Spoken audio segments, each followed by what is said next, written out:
Yo, how come this clipping tool doesn't work no more? Huh? You know, often let me clip a lot. Yeah, clip man. Is that clip man or what? Hmm? What kind of business is this?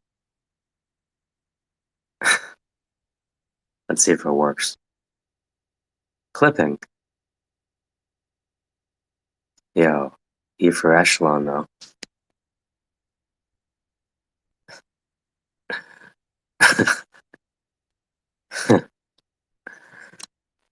Like this thing now off of what or what?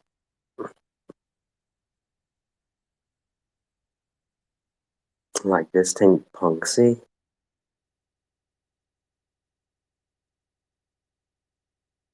A punksy thing that? The hell does punksy mean?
Yo, Pete, what's going on?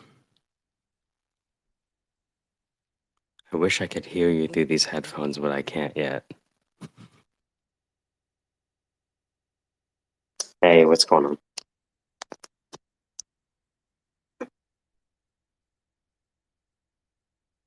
Nice. Stay out longer, but I'm like, nah, I've got shit to do in the morning. I've got to fucking do the voice class. Like, I'm a bit nuts, Yeah, bro. right. But yeah, no, man, it's like I've always sort of felt. So did you spend all your NFT money last night? No, no, no, no. I spent like nothing, dude. The only thing I spent money on was like Yeah. the Uber home, Nice. and it was like what, like maybe $40 or something. But like that's all I spent money on. I didn't spend money on drinks. I didn't spend money on shit. Like I already had drinks, so it was good. Like it was nice to go out for the first time in a while, if that makes sense. But So hold on. How much did you end up getting for it? 0.11 ETH? That's like $200 Canadian.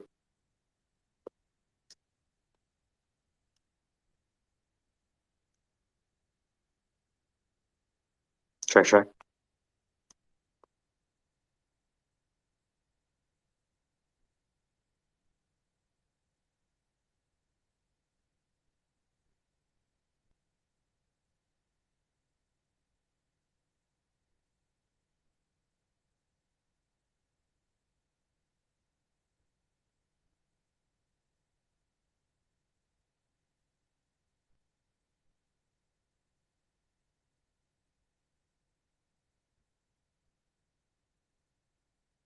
Whoa. I just realized what I was.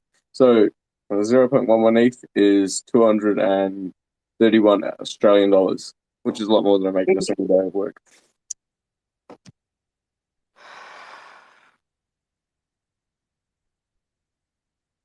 So what do you think about the internet now that you've sold a piece?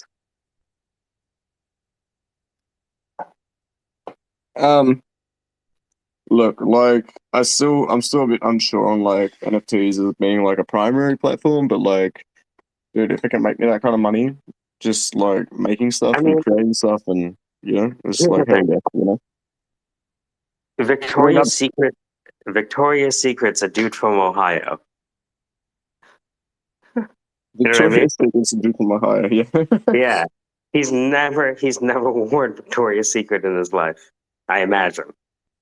Right? Maybe You he say hasn't. that, but you never He's know. saying that, but it's just Ohio, right? The roaring 60s. But just because it's here's a weird thing. Some what do they say the best epics are of our lives are when we baptize our worst qualities as our best. And so like this whole theme was you doing what you used to do as a kid and someone else feeling it. I imagine if you did this again, someone else would buy it too.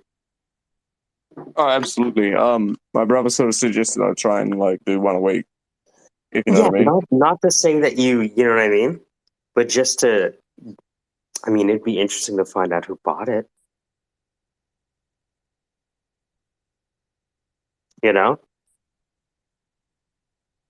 I've been Well, doing yeah, go the ahead. person that actually like won the auction is also someone that's hit me up for a commission piece. So I'm gonna try and work on that, obviously. Not just So, because they won it, but like that's what I got to no, do tomorrow. That's one of the commissions I got to fucking work on. that's what I'm kind of getting at, right? Where it's like you think the market is large and the market is small. The market is large when you start. The market is very small when someone pays, right? Because it's an individual paying. So it's like it seems like you have some diehard fans, right? That are going to want to win the work that you auction out. And even having one of those can make you feel like the richest person in the world because it starts with one. Dude, I feel that like right now, I do feel like it's a weird feeling. Like I do feel like the richest person in the world because I've had this little win, but it's kind of like I accept it for what it is. I know that it's just a small blip on the radar, and like it's like all right, how do I move on from here now? That's Well, I always mean, on But my it's mind. the right Like I'll on the celebrate the win. I'll radar. celebrate the win, but I'm always going to be like, all right, what's next? celebrate the phase. Celebrate the phase. You know what I mean? Like this is a really inflection phase where you now know and have validated the hypothesis that people will exchange money for what you do without you ever necessarily, interacting with them. You just putting it up on OpenSea. That's powerful stuff. Yeah. What was it, hi Liz? Good morning or evening. Yeah, yeah. Hey, What time is it over there? Both of you It answer. is Wait, 9:57 p.m. It's very fucking early here, and I've just come back from a night out, so I'm a little bit tipsy, drunk, whatever you want to call yay! No, wait, I didn't want to encourage that. Never mind. hold on. Should I leave the room and let you it. It's fun. guys have Stop the room? Hold on. I'm it! going to walk away from the phone. Yeah, but Mason's here. Oh, spicy night then. Okay, it's like 9 o'clock in the morning here. Mason, That's what's going on? Blup blup Blah, blah. Hey, blah Right blah. on. you blup guys blup. know Mason? He's a friend of KC, if I'm not mistaken. He's a friend of mine. Yeah. Love the energy. That's the way to go, man. Fucking 10 tons of gravel in my driveway, 8 tons of dirt, hard packed dirt. I had to move out, and I fucking hurt my back last night. Oh, I don't have back pain. I never have back pain, and this sucks, man. This is bad. I can't even move. Oh. What are Okay, you guys up to?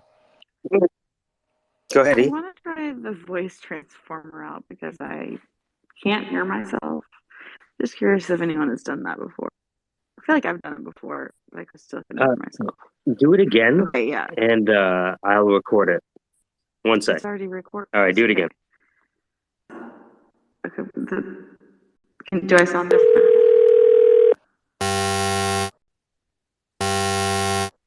What?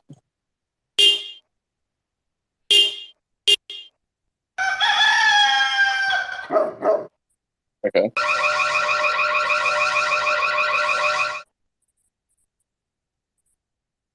That soundboard is messed up. You ever play with that? I don't have a soundboard. If you go to your voice modulation thing, right? You click on that little magic button there, and then you'll see two tabs. One will say soundboard, one will say voice. And the soundboard is just a bunch of icons like this, and you can click and they just make different sounds. Oh, okay, so now I know why the soundboard is changed in places. Mason, please don't stop. Yeah. It's so Because loud. it turns So on I your tagged you in microphones the video. automatically. Yeah, I recorded and I tagged you.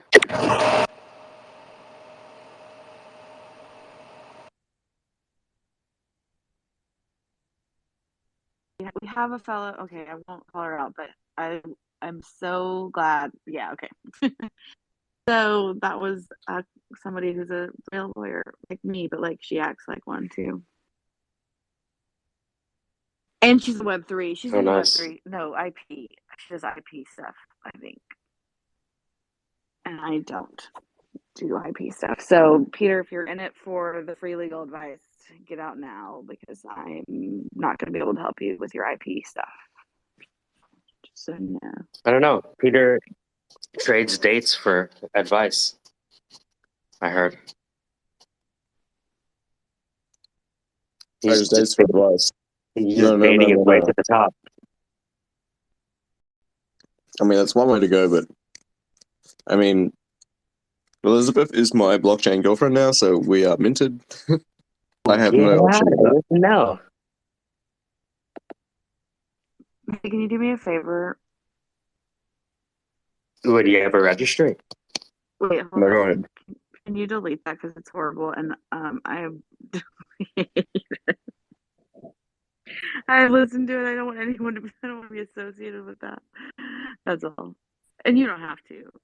I will just. No, I just deleted it. Oh, thanks. That's so Yeah. sweet. I don't think anyone cares as much as you think they do. I mean, doesn't everybody care about me all the No, time? nobody cares. Shit. You know how much mess there is on the internet?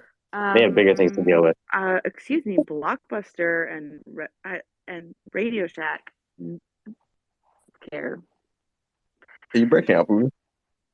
Yes, I'm breaking up with you for the raunchy Radio Shack logo. That's like borderline no. out of line, but like I get what they're doing, but like come on, dial it back. But I get it. Y'all followed the account? No? What do they do? They I like okay. Radio Shack. they like those people that are online and they like the kids that play the games and they're like they say that I don't just read the page. Okay, let's check it out. Radio Shack. It's not the first time you broke up with me, Liz. I don't take it personally. It's okay. Well, that hurts that you wouldn't take it personally. Like, come on. Why would I take what? That would be more painful for everyone involved. Wait, what did you say first? I think I misheard you. I said it's not the first time you broke up with me. I don't take it personal. But like, if I did, that would be more painful for everyone involved, right? No, that But I'm would be joking. I'm still joking. It's so sad. Is it a joke, Peter? Is it a joke? I don't know. You tell me.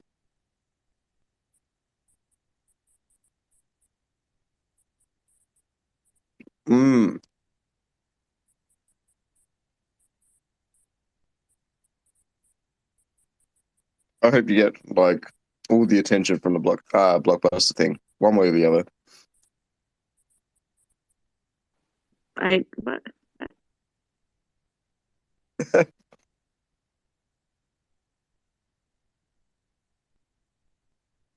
It's okay. You can break my heart, but I still hope the best for you. I'm kidding, of course. But yeah, it is what it is, right? I like don't get too stressed about the blockbuster thing. I still think you should poke up. Did you post that Pokemon thing? I'm still thinking about it because I don't know where to put the Pokemon. I am down for that though, because I think I'm gonna put it. I can't put it on Blockbuster or Radio Shack. I think I'm just gonna retweet my own tweet. That's terrific. Hi, Super Matios. Yo. Booyakasha. Greetings, family. Boom, boom shakalaka. So check this out. So Peter just auctioned off one of his NFTs. Nice. And so he now knows that he turned his art into what may be worthless money. Sorry. Ethereum merge joke. Anyways, what have you been reading for the past week? Got him. Hold on. The piece of art, that was the Earth on My Mind? Yeah. Nice. I've been reading this book called Flatland. It's breaking my mind in half. Is that where the original, was that written by Carl Sagan? No, this is from some abbot in fucking 1885, dude. Get the fuck out. Here, I'm going to put it to the top. It is fucking nuts. So they set up this world where everything's flat. Okay, it's all 2D. And the women are straight lines. And the men, depending on their status in society, have more angles. So they go from like fucking isosceles triangle to equilateral triangle to like square to pentagon, right? This is like calculus fan fiction. So please continue. Or like Euclid's Elements narrative, right? And so here's the crazy part. The 2 minutes I posted above is when they start talking about how they deal with irregularly shaped people. It's fucking amazing. Wow. Yeah, so that's what I've been reading. Man, there's a place at the end of Phenomenology of Spirit, the end of chapter 1 and the beginning of chapter 2. Hegel starts shitting on formalism. He starts making fun of mathematicians, and he's calling them nerds, essentially. But there are a few things that he said, bro, that just like I haven't been tweeting. You're saying there was a German against German engineering? 100%. He was telling them that their way was wrong. Like the overall was like, yo, the reductionism that you guys are doing, like that's a problem. Like you're gonna lose your humanity. We're romantic and we stare at the night sky and all this kind of shit. You know what I mean? But he was already saying that. So he's seeing philosophy encroach upon religion. It's like secular philosophy of like, Pythagoras and the divinity of number. But I mean, he's in the first industrial revolution, Hegel. I don't even know. I think he was Kant's contemporary. 1770, 1831. So yeah, this guy's like Oliver Twist, Funny. So you got to see that, right? They're saying, "Oh shit, we're using all of our math to do what? Enslave our children." That's not. Hey, stop that. Yeah, essentially. Damn. Yeah. And like that is exactly the angle. But I mean, then the way he does it and the Nazis pull from him, which I don't fully understand why yet. Because it doesn't seem like he would fuck with them. But I'm only reading That's one probably chapter. The master-slave dichotomy that Karl Marx, right? Karl Marx pulled from him? Pulled from him, yeah. This idea that in any action there's a master and a slave that people naturally find themselves in. And so Karl Marx looked at the institution and the individual as the master-slave dichotomy. Fascinating. See, I don't know yet, but I almost feel like he would. Again, I don't know the philosophy of this. I know the economics of this because I did it in business, not in philosophy. Yeah, how they apply it. Yeah, or just like what he was very good at. Like Karl Marx, I don't think people understand how we study Karl Marx in like business because they usually like political science idiots. right? Yeah. And sorry, I had to. And so it's like we were actually working through Karl Marx's mathematical manuscripts. Karl Marx has like a couple of mathematical manuscripts where he walks through calculus. Dang, dude. Just like step by step by step. This is a derivative. This is a blah blah blah. And this is how we do partials. It's crazy. Insanity. So like Karl Marx, he saw a lot, but he just couldn't see the industrial revolutions. You know, he was able to see things like low prices are the artillery with which Oh, capitalists batter down foreign walls. He just couldn't see, like he thought there would just be master slave. He could not anticipate, because of the industrial revolutions, that there would be a huge middle class that would emerge. oh Mhm. my gosh.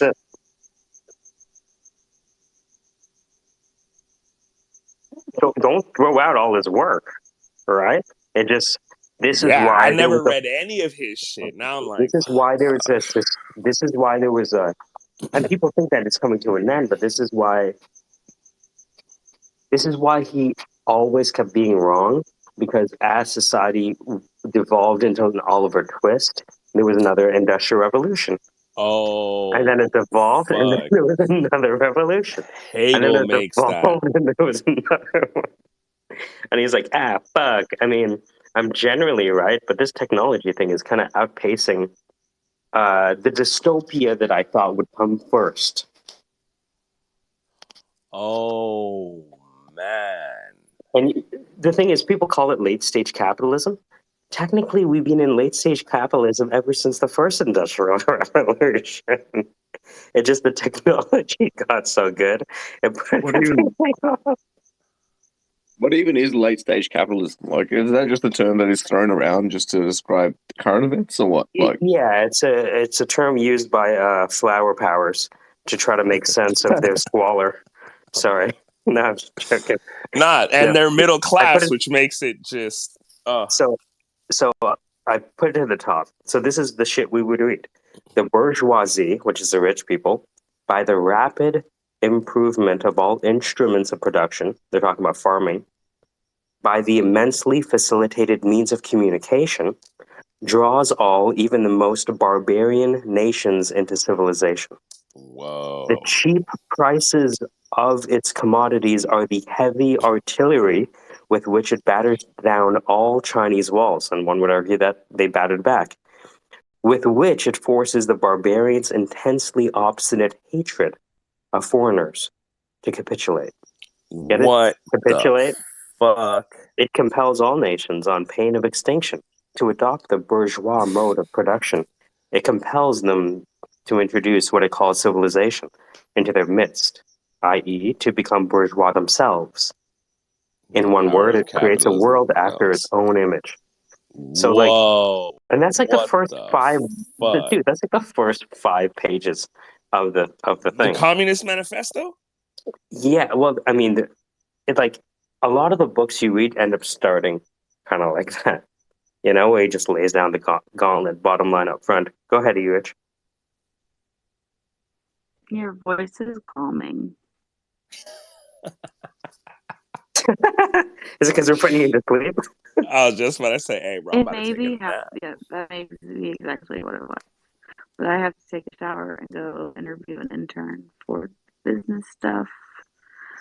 But you have a very soothing voice, Peter. Congrats on your sale.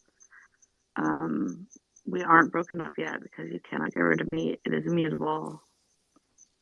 Against great So technology you're to gonna alter the contract. if this guy got in a Much later. blockchain marriage with a lawyer, he's gonna have a prenup for all his future NFTs. I get half of that. Just kidding. I don't. oh, The heavy I'm getting a artillery different of lawyer. California law. I'm sorry. Look, I'm sorry about if we're gonna get prenups, I'm getting a different lawyer to write them up. That's all. No. Conflict of interest is fair. Sandra, don't take it away.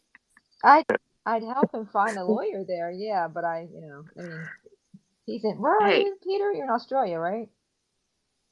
Yeah. Or is it New? Do they have laws in Australia? No. Right. No. Of course we have lawyers, but Yeah. it's just bullshit here, man. I thought it was, I thought it was like stand your ground, etc. To be fair, I feel like That- I would that's support you Texas, so you dog. could do your art and enjoy it. Look, man, we don't call them laws, we call them guidelines. Yes. Nice. Thanks. They're not trammer lines like we're trains. Matios, did you notice that they introduced an autistic character to Thomas the Tank Engine? No. And do you know what kind of train they made the autistic kid? No. They made him the fucking caboose. Oh my gosh, dude. Are you ready for it? Please tell me this is a joke, bro. I put it to the top. I thought of you when I saw it. My son asked for Thomas the Dank Engine last night. I was just like, fuck. Whoop, whoop. I Maybe think that's Fat Tony's is right. We need to get our kids off it. it sounds to me like people get ready. What do you mean? People get ready because the train is coming. Got Don't him. need no passengers. You just get on board. Oh my god. You ever heard Sam Cooke sing that song? If you look up Sam Cooke, People Get Ready, he did like a live version with these crazy ass backup singers, and he lets the backup singers do a verse each before he takes it. It's nuts. I'll see if we can find it. Sam Cooke said this? Or Yeah, did this? I'm sorry. Sam Cooke. Yeah. You know that song, People Get Ready? The gospel. Oh, Rod Stewart's in yeah. it? Yeah. People get ready. Come on, everybody. Sam Cooke. The car commercials stole that from us. As listeners, I mean, I'm not trying to go all race sell on everybody. But I just seen the brake car. And this is so unfortunate, right? Because like, bro, I've Let's just take it in. How do you feel about them assigning the autistic character to this particular vehicle? Yeah, it's like there's a good portion of the market that you're trying to reach that literally has all trains that exist ever memorized. You could see them and spit them out. You're right. So it's like the fact that you would use a brake, it's weird, dog. Like it's definitely fucking weird. It seems like a bit of shade, I would say. I wouldn't buy that fucking toy. Institutional shade. Yeah, Be like, feel me? hey, what are we going to do with the autistic train? Well, let's make sure we put it after all the other good trains. Oh, what? It's like, look, we all have a place. Like we all serve a function. What the fuck? And your function is to be not even seen nor heard. Man, yeah. So yeah, I'm not a fan. That shit is actually hurtful. That's fucked up. Okay, so if you were working at the company, what kind of train would you make the autistic member of the team? Man, you could add 10 of them. Like, Or you could make it the engineer. True. Yeah, really. man. Who's that? That's Ati, the engineer. What does he do? He doesn't talk to anyone, but he fixes the trains. Yeah. Honestly, yeah, man, that's He talk doesn't about talk very well. representation. I'm sorry, I'm an asshole. The Syndicate. I'm leaving. Why, Thomas? Why? Mattel is wilding, bro. What on earth? It's like, Dude, you don't got a niece? I have a question. So is Mhm. like Thomas like baby daddy and like how does that like why I mean and then like the rest of the train or like his women and kids and then the caboose is the caboose. I just never understood like the lineup. You know what I mean? Like in the actual show? No. Like just like Why yeah, is there a baby now? yeah. I mean, it just seems kind of strange. No. I get have a. triggered by Thomas the Tank, because I mean, it's like, I kind of see Thomas as like a paternalistic figure, and I think that's just very misogynistic. I, I think we need to do better. I mean, this is the modern age, and I you have a buy fucking in. Thomas the Tank. Oh, okay, the engine. So men run everything, right? I mean, it's fucking silly. It's offensive. I cover my daughter's. I don't have a daughter, but pretend she's. I cover her eyes. Like it's just shocking. No, you're right. You're right. I'm not gonna let my kids watch this stuff anymore. It's poison. Good. You're making the right choice. And like, let's look like Amtrak anyway. Like, when has Amtrak ever made money? So you have like, like these masculine, misogynistic trains, both on TV and in the United States, and it is constantly begging for money from everybody else. It's just ridiculous. The problem with the railroads and they thought they were like the train industry when what they were was the transportation industry, and so they didn't innovate appropriately. But keep going. Just fun fact. I can always tell how good the conversation is when Casey changes his profile to the imagination one. He's like, oh, okay, he's ready to talk shit. Let's It's like, go. hold on, you talking about money? Hold on, I'll be right back. And then he changes into, hey, how's it going, guys? And he comes back in, fuck you, art, I'll do better. Yo, Matios, what Casey is doing is he's the Puff Daddy of NFT projects. So he'll see an NFT project and be Take like, that, yo, take fuck, that, take that, take yeah, that. he'll take that. So he'll take that into the AI and Take make that, the take art that, take that, look take better than the original. Oh, Yeah. fuck. Like, take that, take that. I Need a Girl Part 2 was better than Part 1. Oh, yeah, that was a boom, boom, boom, Right? boom, boom, boom, boom. That was Part 2, right? With Mario Yeah. Winans? And Loon. This is what I need. Sorry. Yeah, man. So, Love yeah, that remixes and service. Now, not everyone's happy. Ras. Not everyone's happy that the fact that he's making art that's better than their originals. In fact, we were talking to Sleep from Montreal. He has this battle going back and forth where, like, his friend will make art and then he'll use AI to make it better, and then his friend will be like, "Fuck that," and then he'll like draw something better. And every time he draws something better, right? Wow. So they're having a human AI battle with art. Yeah, dude. Yeah, The John Henry of drawing. dude, we should do that. That'd be cool. It ends with these motherfuckers getting carpal tunnel. Never drawing again. And that's how we win. How the AI Dude, wins. yeah, right. Like, It just bros can't draw no more. You might have better ideas than me, but how long? Draw it. I dare you. Right? Yeah, I like it. It's like aversive, but art. You guys got to check out what Mason's doing. Mason's been taking the NFTs and animating them. Oh yeah, shit, dude, it's wild. The ones that you're making, he's taking them and animating. No, them? he's been taking the Wise Fellas NFTs, and wow, it looks awesome. I just put it to the top. Who's How are they making them, by the way? Do you know? Like, they're just running them through like Deform, or I honestly don't know. okay, cool. Wow.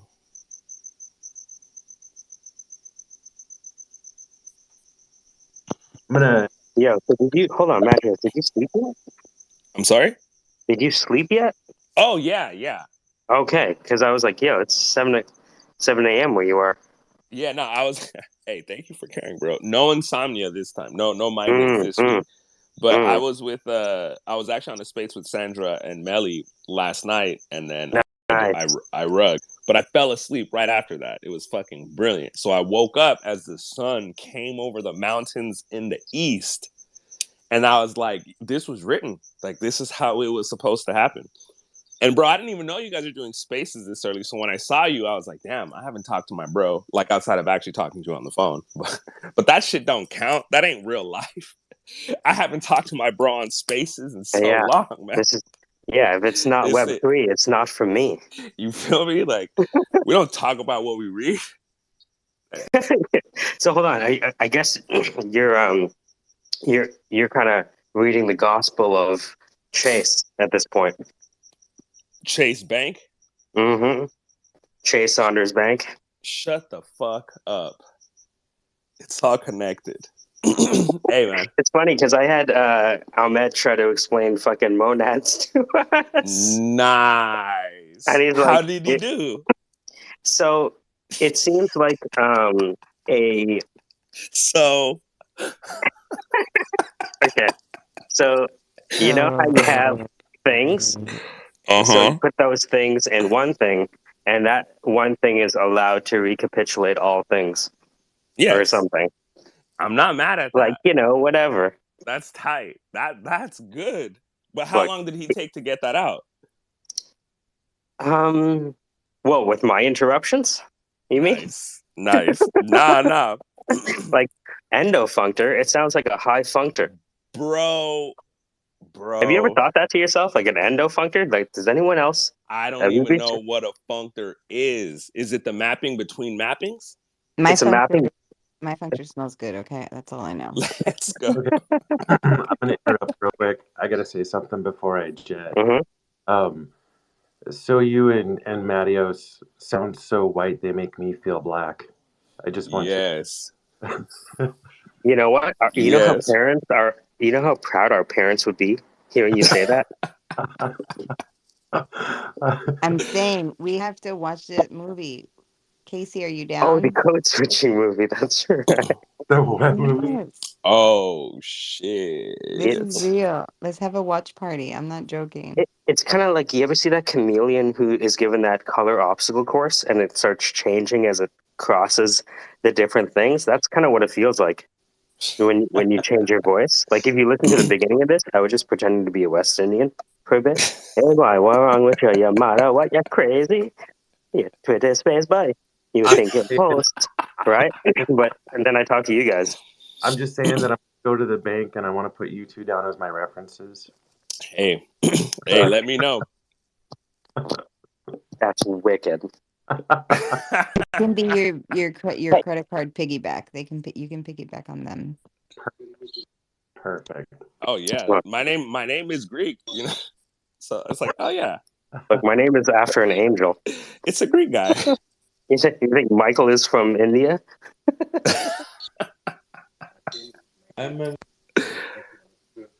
Got him.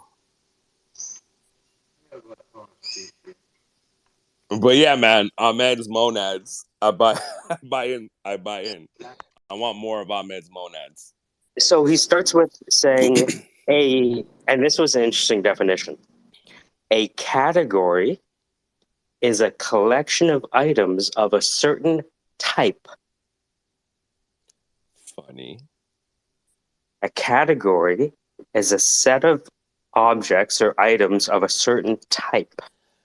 What would define the type? That doesn't sound like the category theory definition. Is that from type theory shit?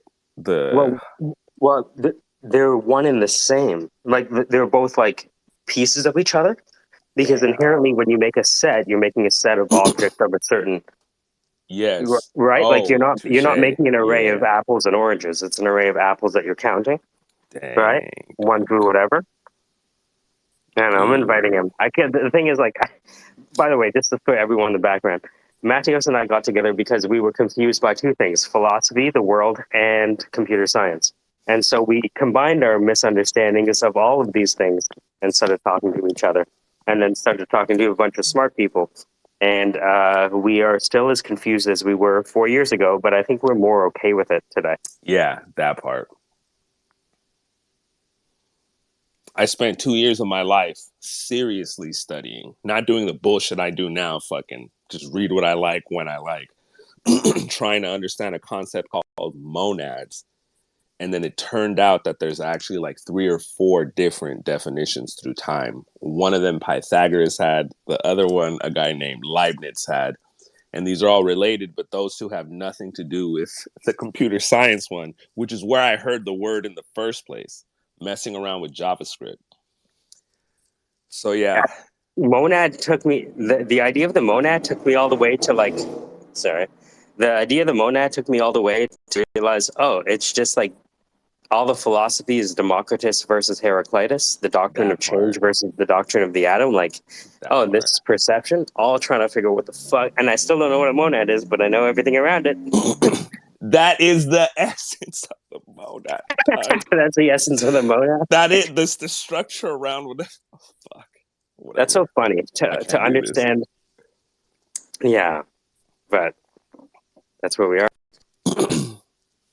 That was actually one of Hegel's critiques of math. He was saying that these math people just take reality and then they apply these objects. Sorry, they take what? Reality? Can you say reality? Reality, yeah. Oh, no. My bad. Reality. That's the thing about these mathematicians. I'm about to go on the PBD podcast, talk for 4 hours. But Thank he you. said we whenever I hear reality, I hear it in your voice now. Reality. Reality. The Andrew, you guys know the Andrew Tate reality? Is this just Matthew or something? This is reality. Sorry, man. My wife would just be opened the door. That would be like a fire, like, you know, like dance track. This is reality. Oots. Oots. Like a deep house track. This is reality.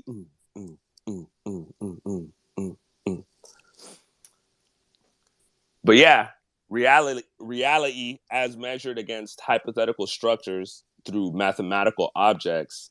And Hegel is saying you guys then start deriving a bunch of shit about the objects that you create. So the relations that you are finding have nothing to do with reality. They're just implied in all of the structures that you produce. It's fucking brilliant. Have you seen anything on Thomas Alvin or this idea of a plasma and electrical based cosmology?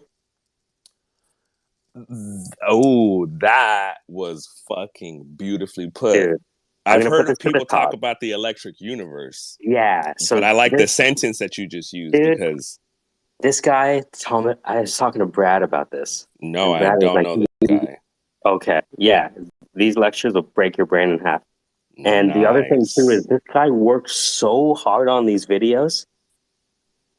I can't tell you. Like the amount of editing involved, like to really display his point. It's called Plasma Cosmology, and it's a whole playlist. I'm falling asleep to them, along with Flatland. Hey, bro, do we really sound white?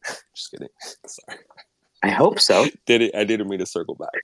Well, I think according to the United States, like the people who are white now are Indians, Hispanics. Yes, that's right.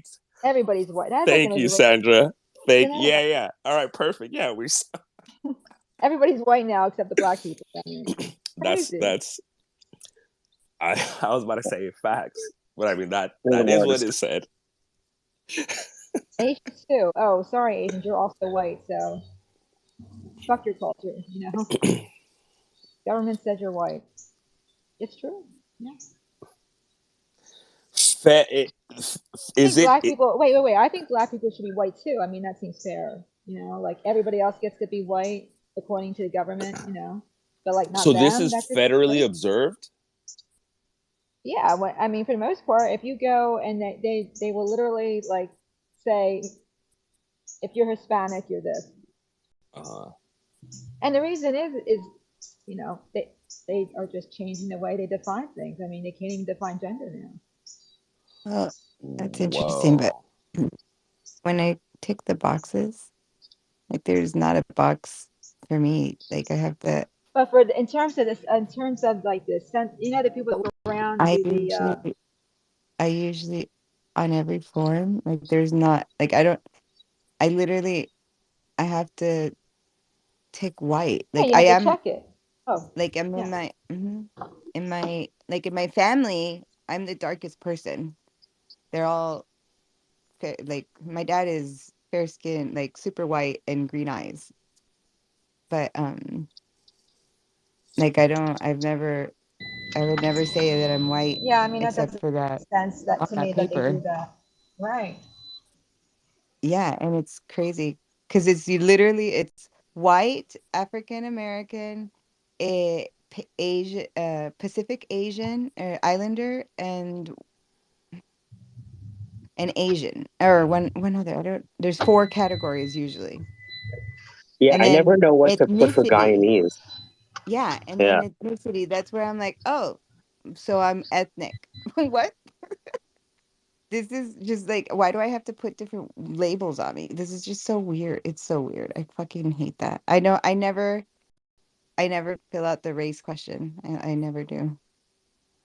Like I get in trouble and then they're like, you have to pick something. I'm like, weird.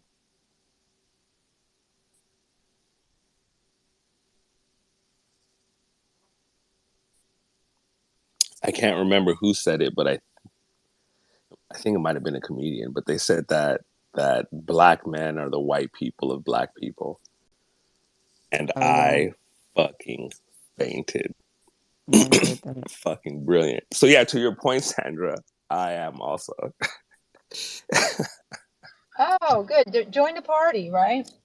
So I'm in my car. I rarely drive like while I'm talking on the phone because I'm from New Jersey and we're easily distracted and we have a lot of accidents. But I'm gonna try it. So you might. Oh, and I might curse and yell randomly at people, but I'll try to make sure I'm not. I'm on mute. So anyway, Where you now you know. headed? Now It's you all No. know. Saturday. I'm glad you're going Well, out. I have to get a green apple, and I'm fixated on the Yay! fact. Yeah, I'm fixated on the fact though that if I order like on DoorDash, they're gonna bring me a red apple even though I say green, and I can't get out. I'm obsessed with that, so now I have to go and get the freaking apple myself. Like an Is that? actual apple. This isn't a drink. Yeah, like Eve's apple, but instead of red, green. Greenland. I love Yeah, this. yeah, Just and that's one? just one. Yeah, I hate apples, but all right, whatever. I'll go along with it. That's fine. No, I Where are you love it. I going? think it's brilliant. What The grocery closest store are you? store is Publix. It's a Oh, very okay, yeah. racist shopping place because they hate They're black all people, but Cuban.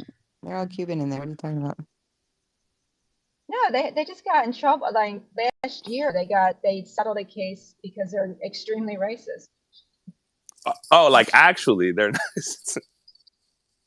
Yeah, they're literally the court's like, yeah, you're fucking racist. Pay up.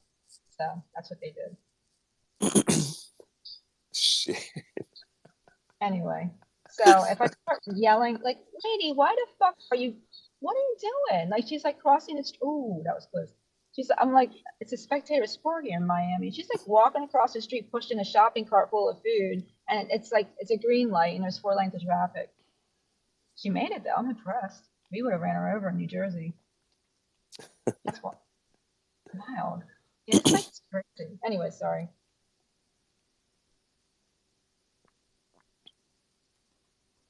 I'm Are you obsessed with close the to green Lincoln apple. Road Mall? Are you close to Lincoln Road Mall? Uh, Sandra? no, no. I'm in. Well, maybe. Is Little Haiti? Anyone know Little Haiti is near that mall? Oh, that's right. That's right. No, yeah, that's south. That's on the beach. Actually, Lincoln Road Mall is on the beach. It's like on Alton and 17th or something. 16th, 17th, Yeah. something. I still haven't made it to the beach yet. It's very sad. Wow. And you told me to, and I haven't yet. I'm sorry. So someday. Mm. I just watched like a Florida driver go right through the red light. Like, dude, there's railroad tracks there. Oh well. Anyway, I wonder if it's an age thing. I used to Do you live think? on that corner, on the Oh corner wow. of, in that, um, right by the railroad tracks that there's like a apartment complex there. I'm not going to say the name, so don't say the name. No, that's But it's right there on the corner, like Publix, then the rail, then the apartment complex. It's right there. It's fun. I posted the thing at the top again. I'm gonna insist, and I'm gonna insist today in class that we watch it too. I mean, not that we watch it in class, but in class, I will insist that we schedule to watch it. Is Oh, that I love sorry to bother you? Is that what you were talking about, Melody? Yes, sir.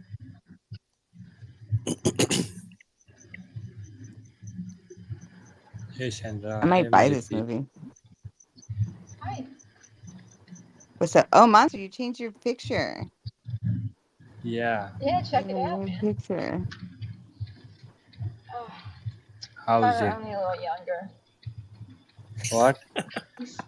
He's so cute, you know. Like I just want to pinch his cheeks, and I'm not talking about the ones on his face. I mean, you know, like he's so cute. But That's you right. know, you're just a baby though. Like you know, and by that I mean like you're not like over 35. You know, like I dropped my I age though. Like I'm thinking instead of 40, it's 35 now. I think I could handle that. oh my Yeah. god. I'm trying to you know be reasonable. Yes. You can be 32.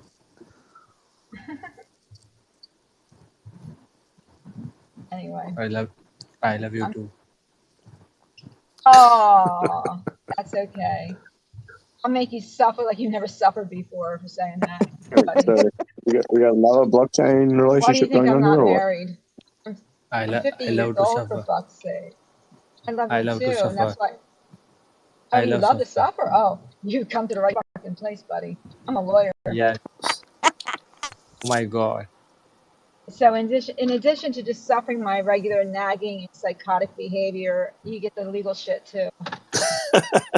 Oh my Good for god. you. You really do Forgive love me. to suffer. I think Monster's I think, ready for it, though. Like, yeah, tell my me, God, he's like tell us, Monster. pushing his pants Tell down. us how much you want that. I want very badly. Well, Badly. put your back on. Pull your pants up, dude. What the? Put his pants. He's like pulling his pants down. You are a please. I don't want to go to court. Oh, I'm not taking you to court, honey. I'm gonna Mate, take Then you. I'm gonna take you to like a cage and just lock you the fuck up. oh, I'll lock this you is up court. This is how the in my romantic. space. house. Oh, How romantic. We are the jury. In case you and me only. I have a feeling I could say anything to him, and he'd be fine with that. I that's love you right. so much.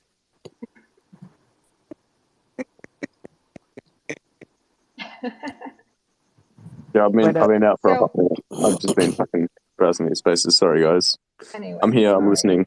I'm listening Well, to this I'll shit. think about it. I'll think about it. But you've been very persistent, and I admire that. Because like you know, they say how we like chase ambulances as attorneys, but like I get there before the ambulance. You I'm gonna can be fucking 30. cause that accident. You guys can ride the Yes. ambulance together, though. You can also join Melody.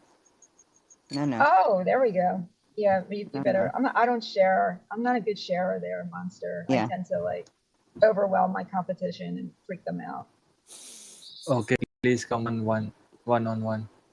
Oh, Oh, okay. I can't believe him. Like he I gets me right, concede. and that's yeah. I concede. I forfeit. Monster, you got your Yeah. attorney. You got your attorney there. Yeah, Okay. I object. I object, Monster. How dare you? I'm done with you. You gotta go. Sorry, buddy. No way. No way. You wanted to Give. suffer. Yes, I will suffer. Well, now you're suffering. You got a Oh no. sub. Oh no, Sandra. You a dom, Sandra? You And can't don't dump me. send me the full frontal nudity because I can tell like an elephant schlong from like a. I mean, you know, it's an elephant. Don't send me that. You know, it's not necessary. That would Okay, really. okay. I don't know why you're An sending me elephant or a like mouse? anatomy from elephants. It's just kind of over But the you top. can't dump me. You love me. Well, I love a lot of people. In fact, I love people that have a lot of money because I'm a lawyer. So I charge them for my time. like right now your bill's like, oh, probably around $37,000 in USD. I am very poor. You know, every time I open a text from you, I charge you a 0.1. So that's, you've Oof, been busy. so costly. So costly. Oh, it's $37,000 you owe me. So yeah, it's been a little Oh my god. excessive. Huh? But I have clients that, you know, maybe I can put you on a date with them and we can like clear that up. You know what I mean? You know what? What's Bill that? Gates is my uncle. Your uncle. Bill Gates is my uncle. All right. Anyway, Monster, clear up your lawyer's bill with me, and then you know, we'll figure something The fuck is up, old people? How y'all doing? out. Okay. Man, Bye. I just bit my tongue Yo, and wait. hit the mute button to answer to that because Bye, Sandra it's Melody. challenging right now. Catch you Bye, later. Monster. Have a Don't good day. forget. We got a dumb sub situation going on here, and I'm fucking here for it. Catch you later. Bye. Enjoy your day. Ciao. Yes, with enjoying my day with Sandra. Okay, go. Oh Sandra, my you got goodness. simps now. You got simps that are going to pay you No, just $37,000. up. You know, just pull them up a little bit. I'm Sims with Bill conservative. Gates as the uncle, apparently.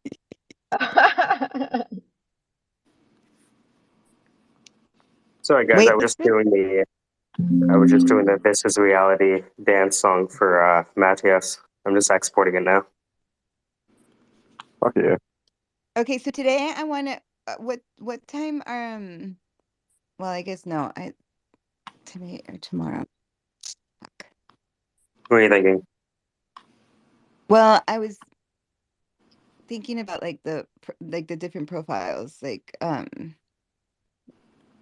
guess I should watch that video of like what's ready for two. Yeah, it's about 7 minutes, and then you'll also like meet Steph in the video too. All right, that's fine. But E, What's up? What's up, my lady? what's up with you? Did you think about how to go over that in a different way? Yeah. I think we use one centralized platform, and I think we go over it that way versus me trying to overload a bunch of information all at once. I think we use one of them.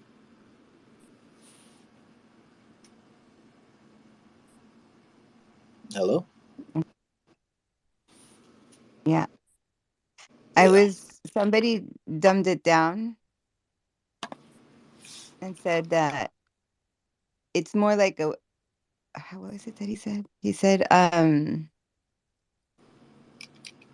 he said that MetaMask is like, oh no, I can't remember, but he was like, there's something is the browser inside of MetaMask, like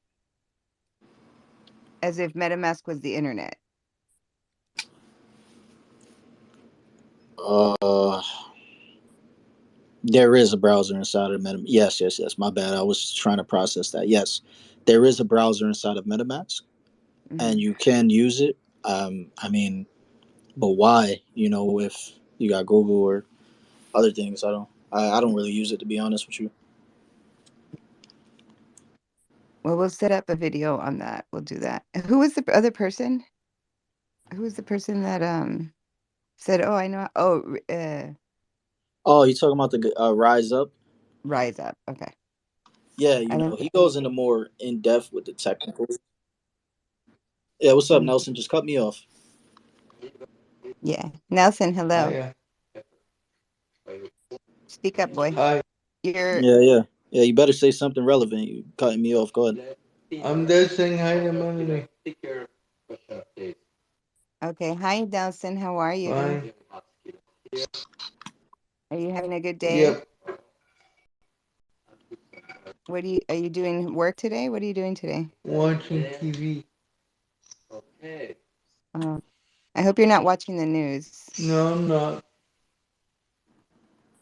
Something on YouTube. Are you watching Disney? No. Oh.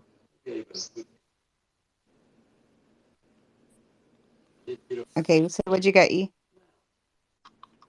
Oh no, we'll just go over it another time. With Rise Up. But I figure just using one centralized platform is the best way to do it. So I guess we do this in steps, right? Like the first thing would be setting up an account. That would be number one. Yep. Yes, sir. So I mean, the easiest one, in my opinion, is Coinbase. So if you want to set up an account with Coinbase, we can start there. Okay, that sounds good. Yes.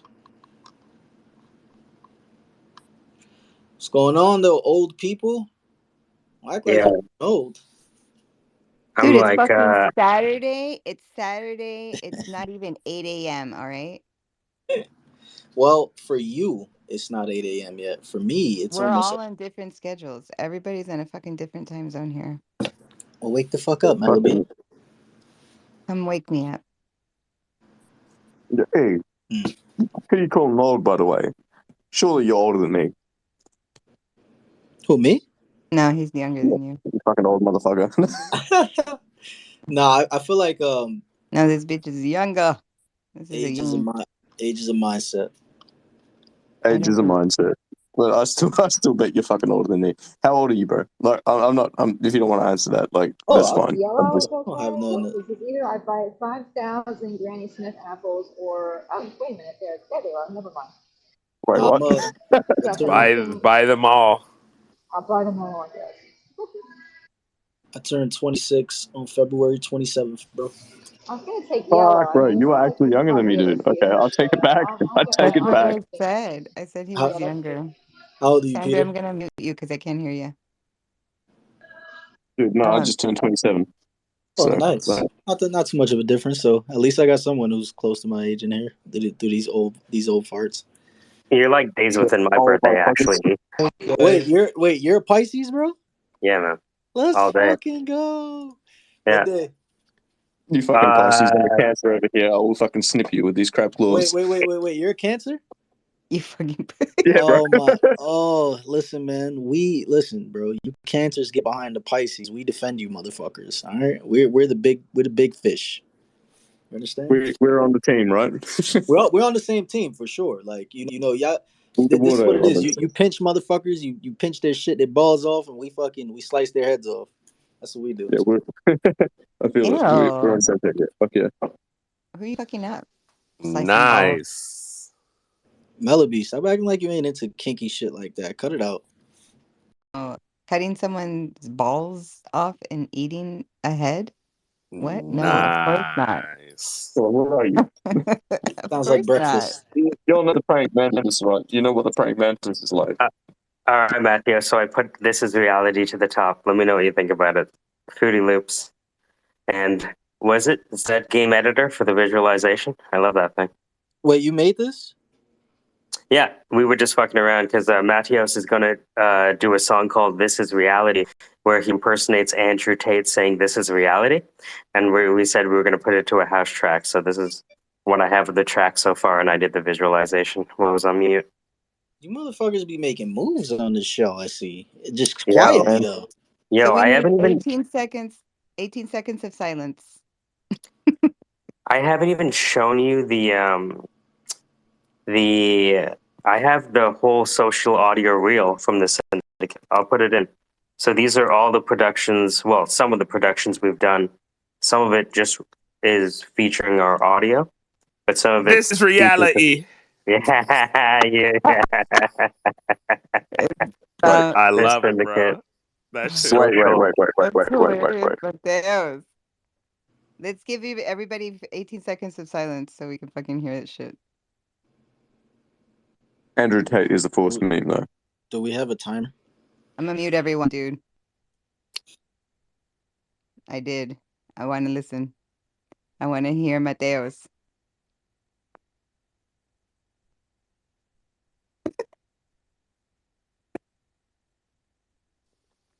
Whoops. I had myself muted.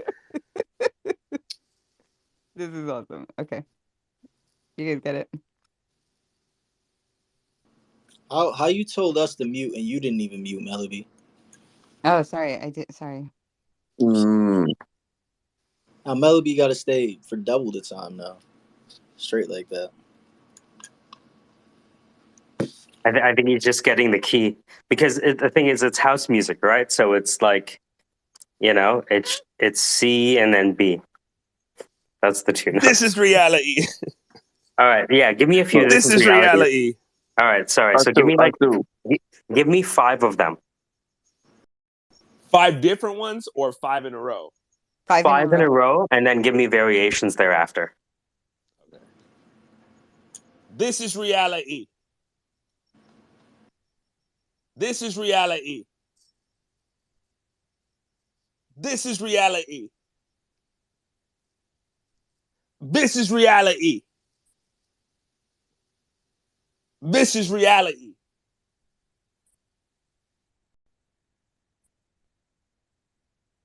Gorgeous. This is reality TV. All right, so I'll take that. I recorded my screen. I'll send myself the video over WhatsApp, take away the video, isolate the audio, then put the audio in sync with the beat. Thanks, Matios. Song done. Shout out to Uzumaki in the building. And Dejin. Yes, welcome everyone. Good morning. Welcome to the Syndicate. On today's episode, what do we got? On today's episode, Pete's about to shoot himself in the foot again. Do you guys know what a forced meme is? A forced name? Forced A meme. forced Who meme, forced meme? Who put a gun to your head? No, not me, but like Andrew Tate, it feels like a forced meme. It feels artificial. It feels fabricated in the sense that suddenly I hear about him, and it's just like every fucking way that I go. It's sad that he's people's hero. This guy that's a sad reality. Oh, it is sad. It is sad. Absolutely. That everybody has to look up to this twink and the fact that the fact that he's just blown up because of that though just feels forced as shit. It feels like it's fabricated, if you know what I mean, and it just feels like it's pervasive and it's forced. It's the world that we're creating. I mean, Andrew Tate is just a reaction, right? It's a reaction to something. It didn't emerge out of nowhere. Yeah, everyone's starving for this, like a dad. Everybody wants a fucking dad to tell them, like, girls want a dad, guys want a dad. Well, I mean, some would argue that. Yeah. Like a lot of people would argue, though, that the problem in society is that boys don't have dads in real life, in Web 0, and they're looking for one. That's what I'm saying. So they're going to find a father somewhere, right? I'm looking for my daddy, so. But Andrew Tate is definitely not. So forced. Like when I say forced, and I'm saying it feels forced, I feel like it's fabricated in the sense that like it's someone that's been picked on by like how I put it, people with money that have the opportunity to force it into the public sphere, if you know what I mean. Well, the other side of it, though, is that censorship drives stardom. Censorship isn't the end of something; it's the beginning of it flourishing on another level. Yeah. Now, the only reason I raise this topic is because it raises those kind of counterpoints. So don't take me too literally when I say it feels forced. You know what I mean? Every day I say something, I'm hoping that you disagree with my dystopian view of reality. You know? No, I'm This is disagreeing reality. with your dystopian view. Which one? But like I'm disagreeing, but at the same time I'm agreeing because it's like my dystopian view of reality is that nothing is coincidental. That this is all forced. This is all orchestrated by higher up people, if you know what I mean. Well, I mean, people can see pendulums, and when you see a pendulum on an extreme one side, you can make money by building the pathway towards a pendulum swinging back. Yeah, for sure. So, like, again, don't take me too seriously. Don't fucking, like, buy into my bullshit because I'm just saying it for the sake of the conversation, right? Oh yeah. But No. Nah, This this is is an reality. open discussion. I might be more right than you, but it's still an open discussion. You know. you might be more the right than me. You might be more wrong than me. Who the fuck knows? But it's a discussion, like you said. It's arbitrary. Yeah, I said everything I'm saying is wrong, and I assume that in 5 years I'm gonna be like, man, I was a fucking idiot. Right? If I don't think I'm a fucking Dude, idiot 5 years from now, I've not made any progress. I feel that way about things I say 5 minutes from ago. But yeah, no, the Andrew Tate thing feels forced because like it's been forced into my reality, if that makes sense. This is So reality, as you you, say. It so feels forced. you don't think Well, it's Andrew being forced Tate in is you, reality? but you're being forced into it because you're in the demographic, 18 to 34-year-old. Yep. What's the discussion about? I was just gonna say that it's because, but no, it's all our. I mean, my algorithm's tied to it. Yeah. Maybe that's So, because they're and trying that's to increase birth rates, Really? and I mean, this is really? American dynamism. and that's why I raised the point, because maybe there's something there that is possibly tappable into, if you know what I mean. Like, I don't know what it is specifically, but it feels forced. Maybe it's not people specifically that are forcing it so much as the algorithm, but like there's something there that is definitely, you can look at it and you can learn from it and you can take notes on how to capitalize on it if you're down that alley. But what you're discussing about, like rights from the nature, civil rights from the nature, because my Yeah. fucking country just rejected those kind of rights. Who are And you? I cannot understand why people will reject that. And then Hi. is this a What country is story this, by the way? about my Oh, fucking country, Chile, where Oh, the it's the guy from Chile. Hey, Mr. Chile. How's eighty my. it percent going? of the people We cannot haven't talked to understand you what in they're. so long. Okay, I'm closing your mic because I can't understand you. Who are? Shit. Okay, go ahead. He's No, a wait, I'm he's wait, a just wait, wait. trying to Chilean say friend that of ours. the people from my country could not understand what they were voting, and they just voted with not understanding, and then the media was said false things, and who can allow that? No one would allow that. But then the media said that people would lose their houses and their terrains and whatever and their pensions. All that was a bunch of lies. And then the people voted against the new constitution that granted rights to the nature and the animals. And you see, if you have a little time, you could read the proposal of the new constitution of the failed Chilean constitution. So it was like beautiful. It was incredible. The new proposal of the new constitution was like an incredible piece of text, of literature, of you can put it into different realms like advocacy or uh, right needs or human rights or whatever or nature rights. Put it in every realm. It was very interesting and it was rejected. This, I cannot this, understand why the people voted against it. The people This this, are illiterated this down actually here. this is we why I love spaces. we I'm sorry to cut people off, but like, this is why I love spaces. We have these kind of opinions coming in. So, yeah, go ahead, guys. But like, this is fascinating. I want to hear more. yeah, Weeds there. What you got, Weeds? Well, Canacan, I think his name was Canacan. Canacan Can Ball. I cannonball? Can I I Cannonball. cannonball? Perfect. Yeah. So I, just so you know, I'm from Brazil, and Really? yeah, Meu hermano. and Meu hermano.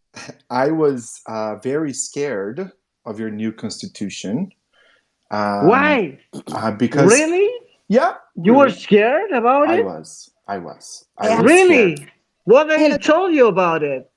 déjelo hablar.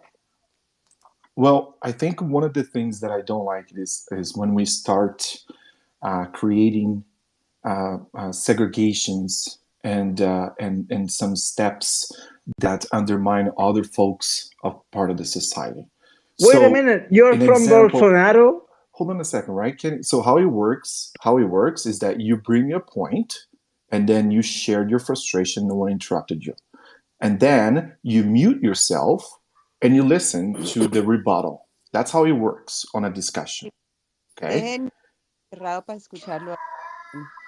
Okay.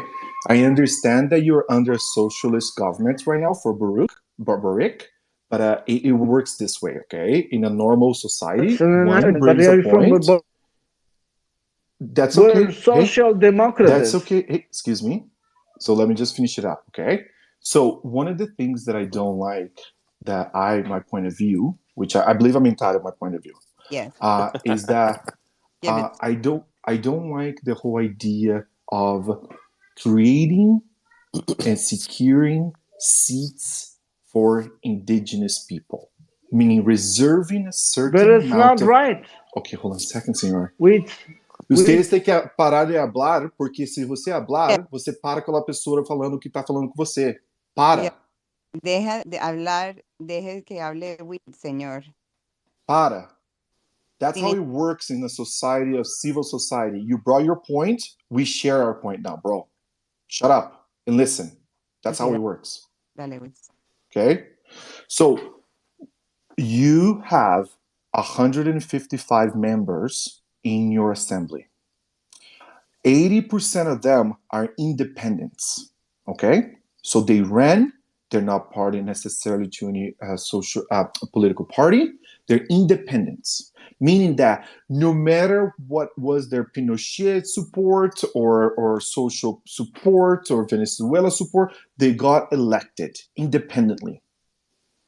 That means you don't need to reserve seats for indigenous candidates because Chile prove that they can elect independent members, which is different than Canadians or Americans who have to vote Republicans, Democrats, conservative or liberals. Okay, so you guys already have a proven point that you can elect independent people in your assembly. Okay, that's the first step that I don't like. It is when we start creating this reserved seats for folks and things like that. Okay. Number Wait two. a minute, Weed. Can I speak with Weed? Sure. Go for it. What is it? Weed, can I speak with you? Sure. Okay, that's a nice point, but you're wrong because that's. Does the new constitution created reserved seats for indigenous people or no? It's not that true. No. Yes or no? Did the Constitution reserved 15% of the assembly seats for indigenous people? Yes and no. You're wrong. You get it wrong. You're into the Have you guys stream ever seen a yes or no? Melody, the false have you ever news. seen a yes or no? Okay. Let me explain this. Can I explain this? Sure. Can I explain this? Because the guy is like feeded with false news on different disinformation. You see, okay, so there's people down here. No, but come on, the guy has a point. He has a point. Seems like the case about it. He has a point. He has a point. It's what the media says about what's going on with the Constitution. So then it's interesting to listen to his proposal about why the new Constitution failed. You see? Listening? Are you listening? Because he barely got his point out.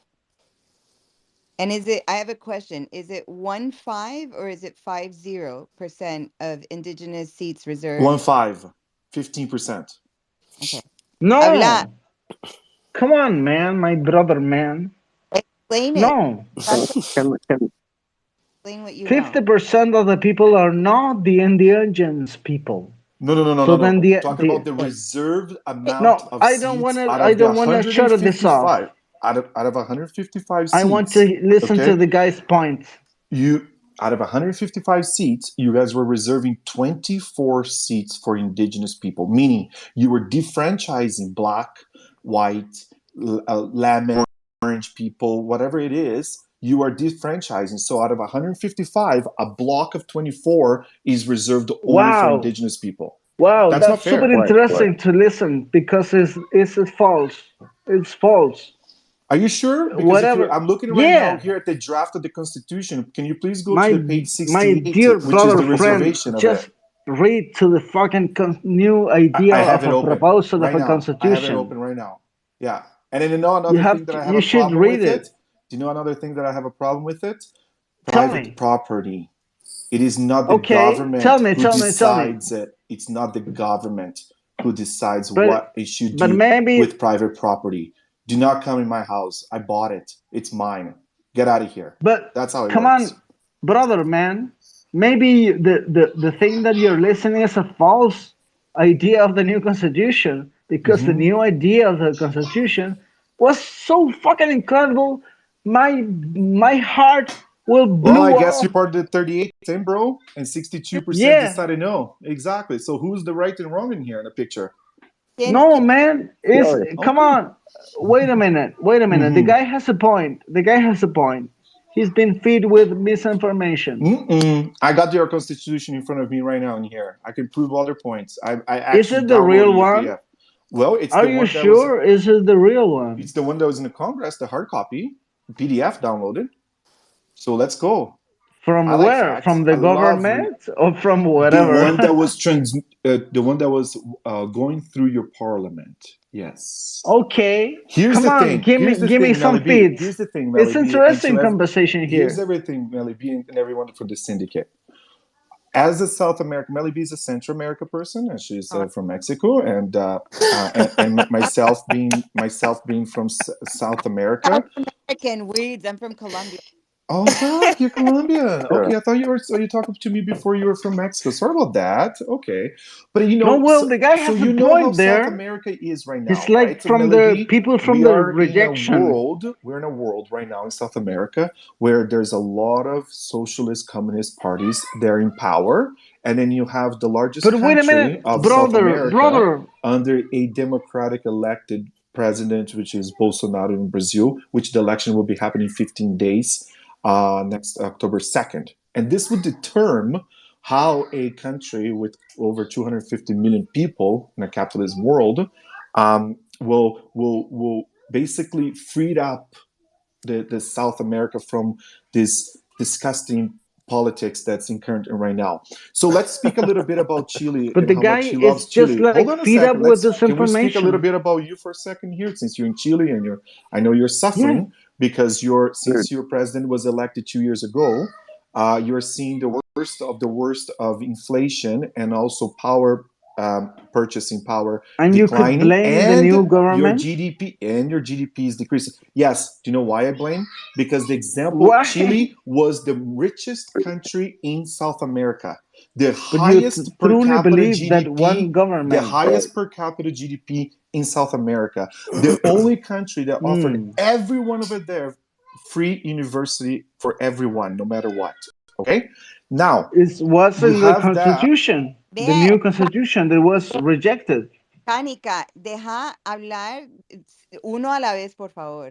Sí, que sea claro. No, but the guy has a good point, but then he has been fed with misinformation. So then the guy is like, he's Brazilian?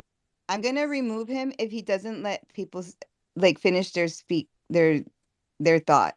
If you have something to add, Cánica, then do so. Well, only thing I can say is stop saying that he's misinformed. Stop saying that. That's all you're saying. He's telling you he's reading from a PDF copy of the Constitution proposal. Okay? So just stop repeating yourself and saying he's misinformed. Give us more information if that's what you want to do. Correct him if you want to, but don't say that he's erroneous without the correction. Can I just quickly chime in? it seems like Cannonball has a point to make, and it just seems like he's being spoken over while he's trying to make the point. Yeah, Because my sorry, microphone just keeps turning off. So no, but this, I don't know. This guy is from Brazil. He's my brother. It's like a brother country. So the other why question I had, he's like saying things that is not true about the new idea of the new constitution? It was rejected. Well, Well, I because think because when I bring it to you that one of the simplest and the smallest problem that I have with your referendum constitution is that's the bottom of the pit. 15% of the seats to be reserved to indigenous people.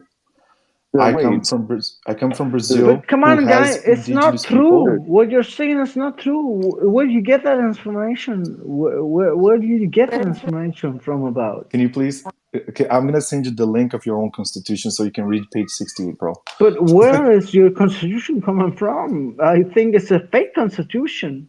No, well, it's not Yeah. a real constitution. This is a draft because it was can, voted can we no, continue in so it's not Spanish? gonna Okay, happen. but you I can think we would get get into farther the if we spoke government, Spanish to each other. To be honest with you, Can I get this just into the ask English one government. is question? interrupting everything. Well, Can I just well, Wait, ask one what I this do guy question? want to is say is like, this. What I do want to say is this. I All right, been to see. Chile many times. hmm. I've been to Chile many times. We used to go snowboarding over there. Absolutely fantastic country. You are But right you're now like going relating through a things very from like a challenging. You're false going copy through a of the very challenging constitution. time right now, So bro. then, come You're on, going through a brother very man. challenging time right now, and you will continue to suffer. Unfortunately, it's unfortunate because But wait a Chile minute, are was you the from highest. Bolsonaro? Eh? No, I'm in Canada, so I'm not for any of those. To be honest with But you, you said you're Brazilian. yes, and I live in Canada.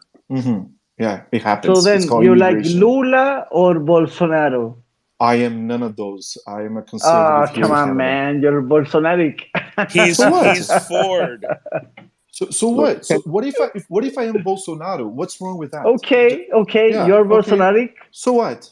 What is the problem then? You're Let me see your point of view. no, no, no, no. It's not a problem.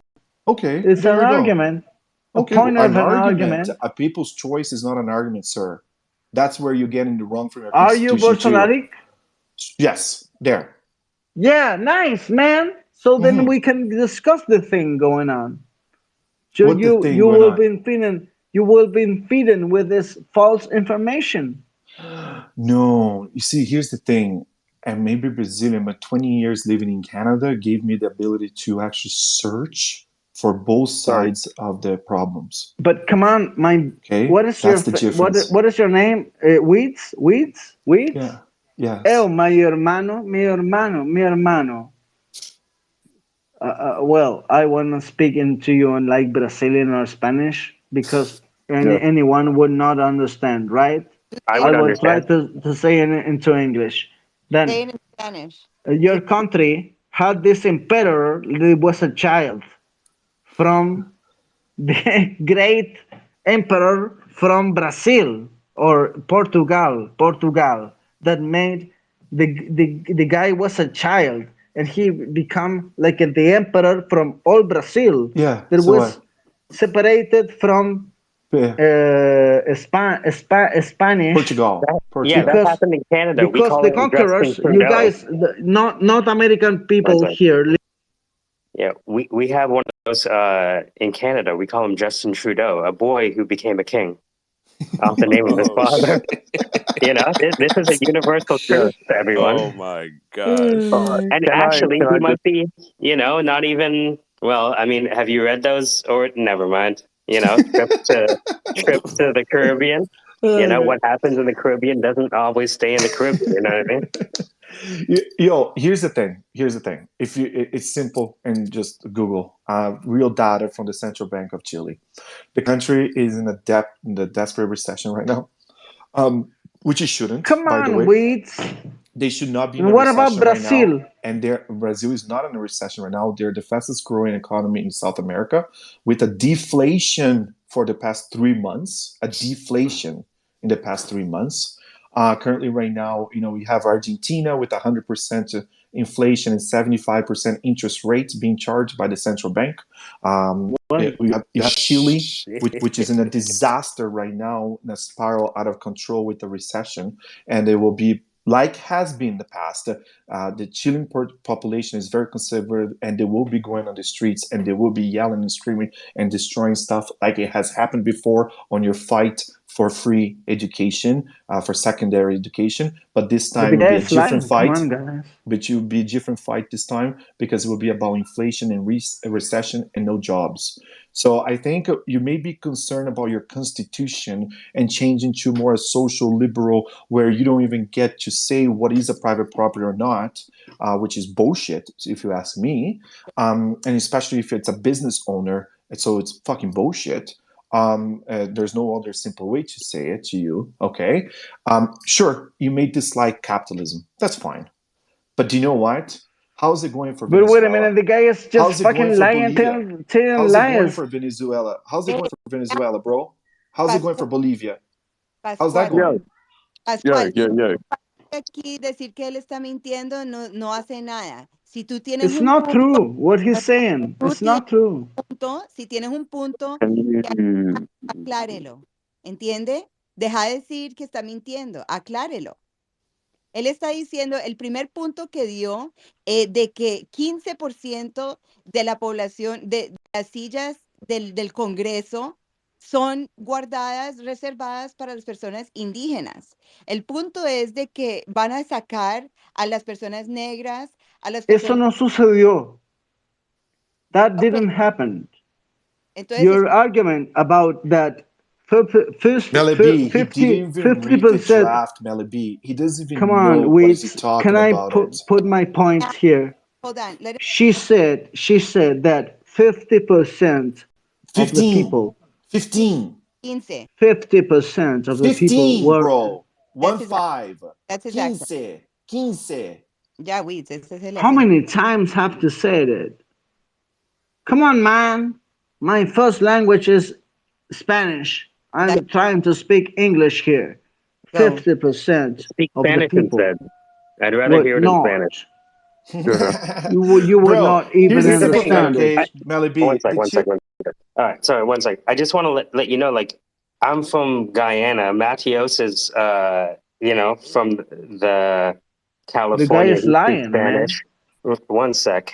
Ryan is like Mexican as well, I think. Malabi is Venezuelan.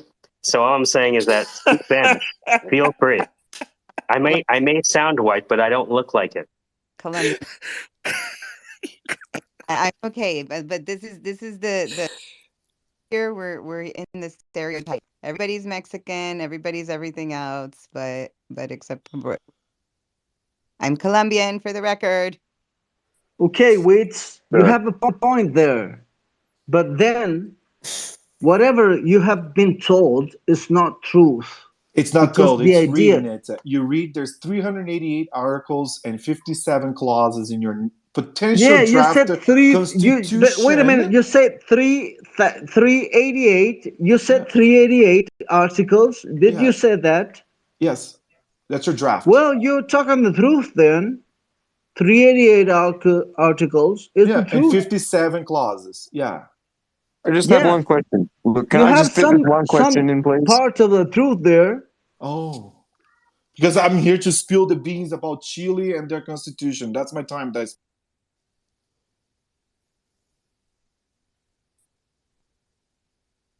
I'm sorry, I was talking, I muted myself. I'm muting everyone because poor Peter has been trying to ask a fucking question and nobody lets him.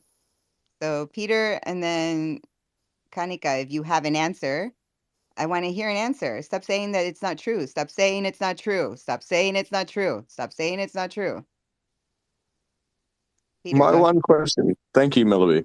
My one question is this thing about the 15% of the seats being held by Indigenous people. How is that a fucking bad thing? I want to know. Because when you how start, that is a Peter, bad thing. segregating culture and segregating people, sir, this is when you start to cause problems in a society world, sir.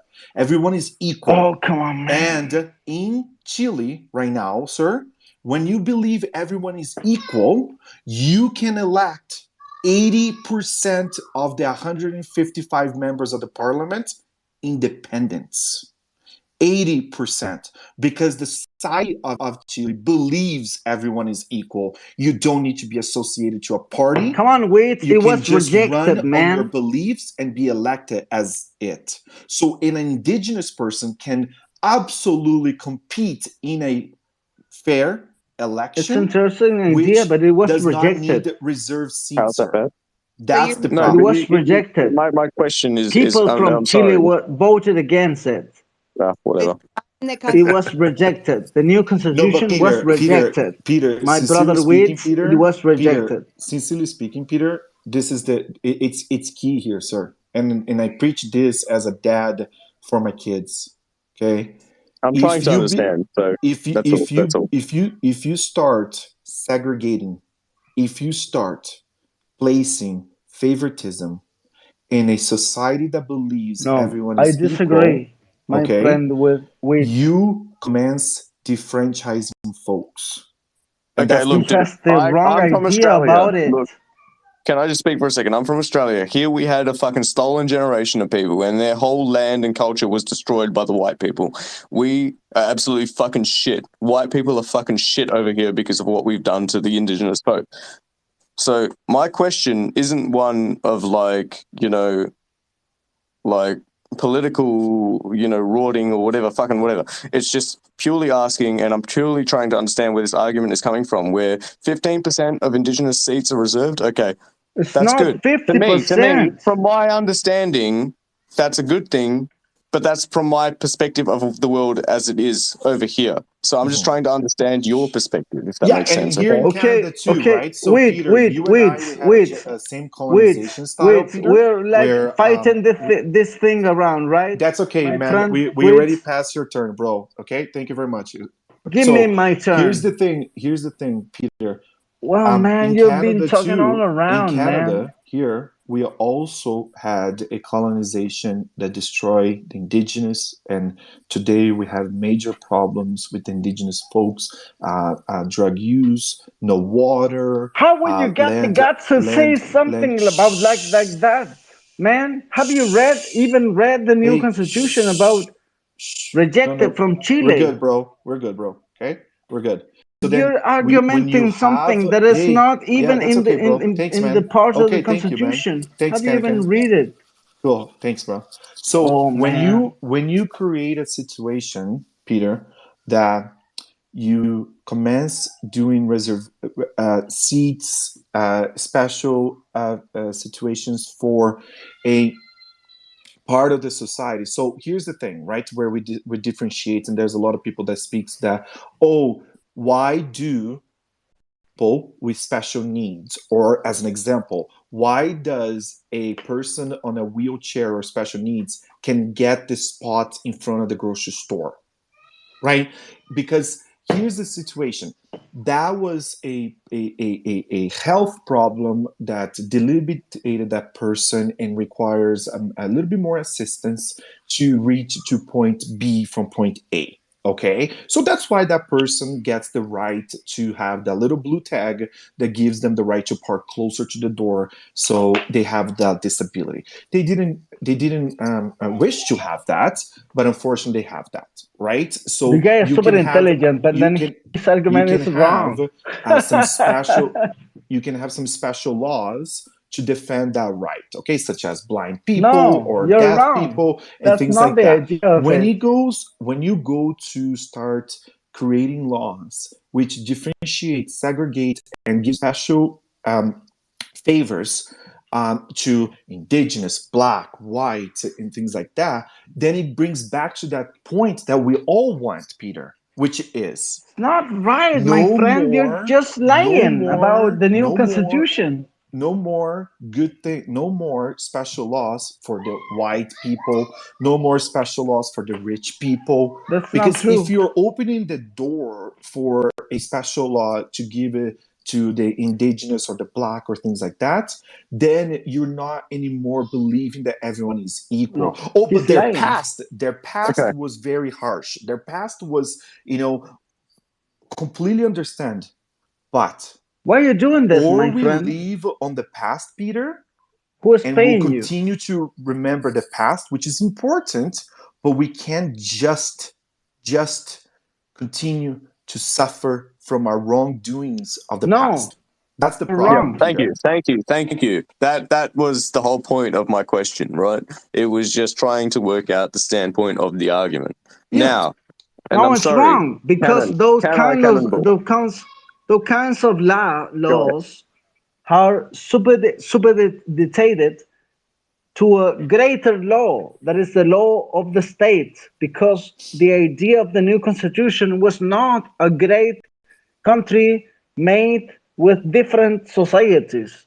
It Bro, was the idea 62% of voted no, okay? Move on, bro. You lost it. That's part of the election. That's how democracy works, okay?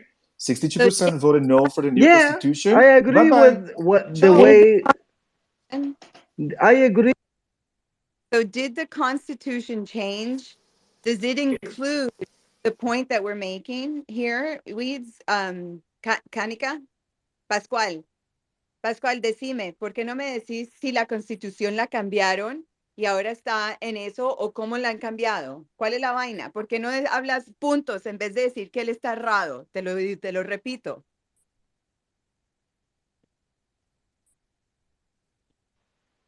Go ahead, Pascual. Give me your point. Stop saying someone's wrong.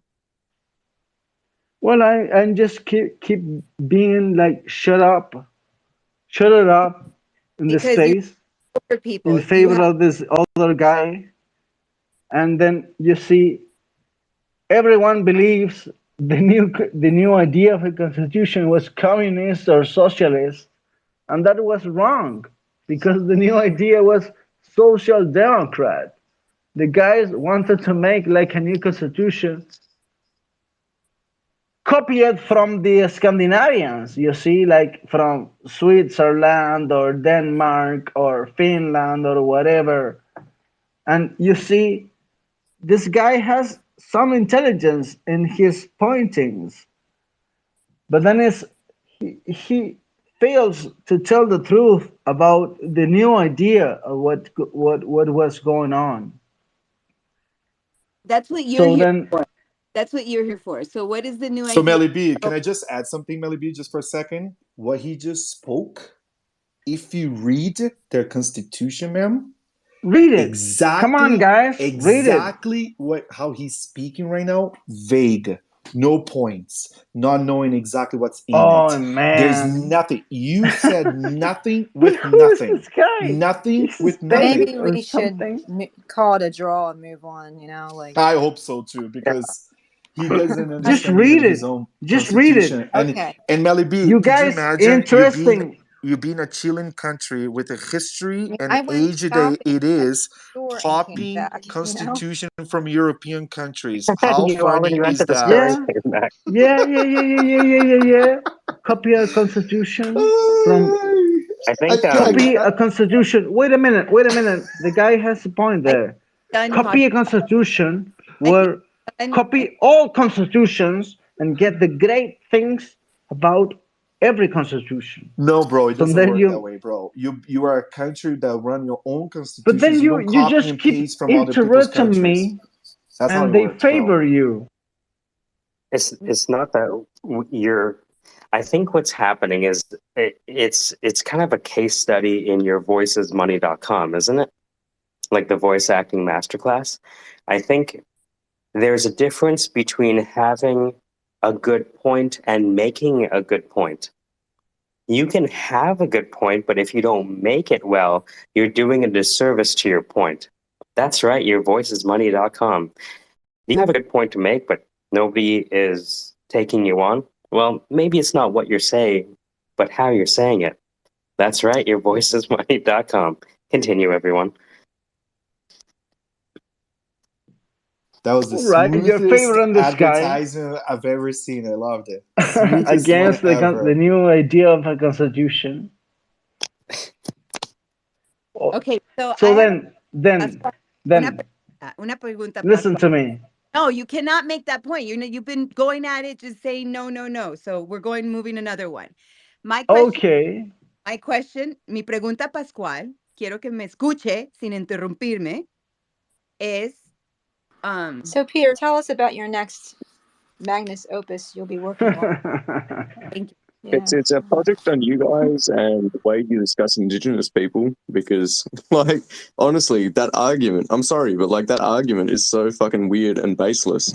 You seem to, and I'm sorry, I'm And very up also, late. do we I know don't anything sound about good. I don't whether or sound good. not there's a, like, what the Google Colab notebook change is going to be? Because otherwise, I'm going to have to spend a lot of time trying to grab everything I think I might want to look at. Yeah, I don't have any idea yet. Like, I want to know what they're actually going to be doing with that platform and how it's going to change. Can I hear you guys? Maybe it's me. All right, hold on. I'm going to leave. Hold on. Sorry. Yeah, no, don't. Just ignore me for a hot minute. But no, like the thing that I had that was a question was like this one argument about the Indigenous people in the seats, and I just wanted to understand where the argument was coming from. That was all there was to that.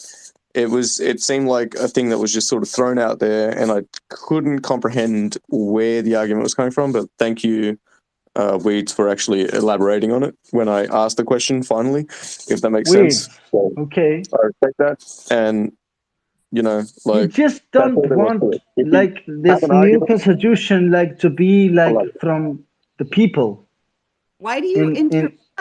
Pascual, instead of the great Pascual, enterprises.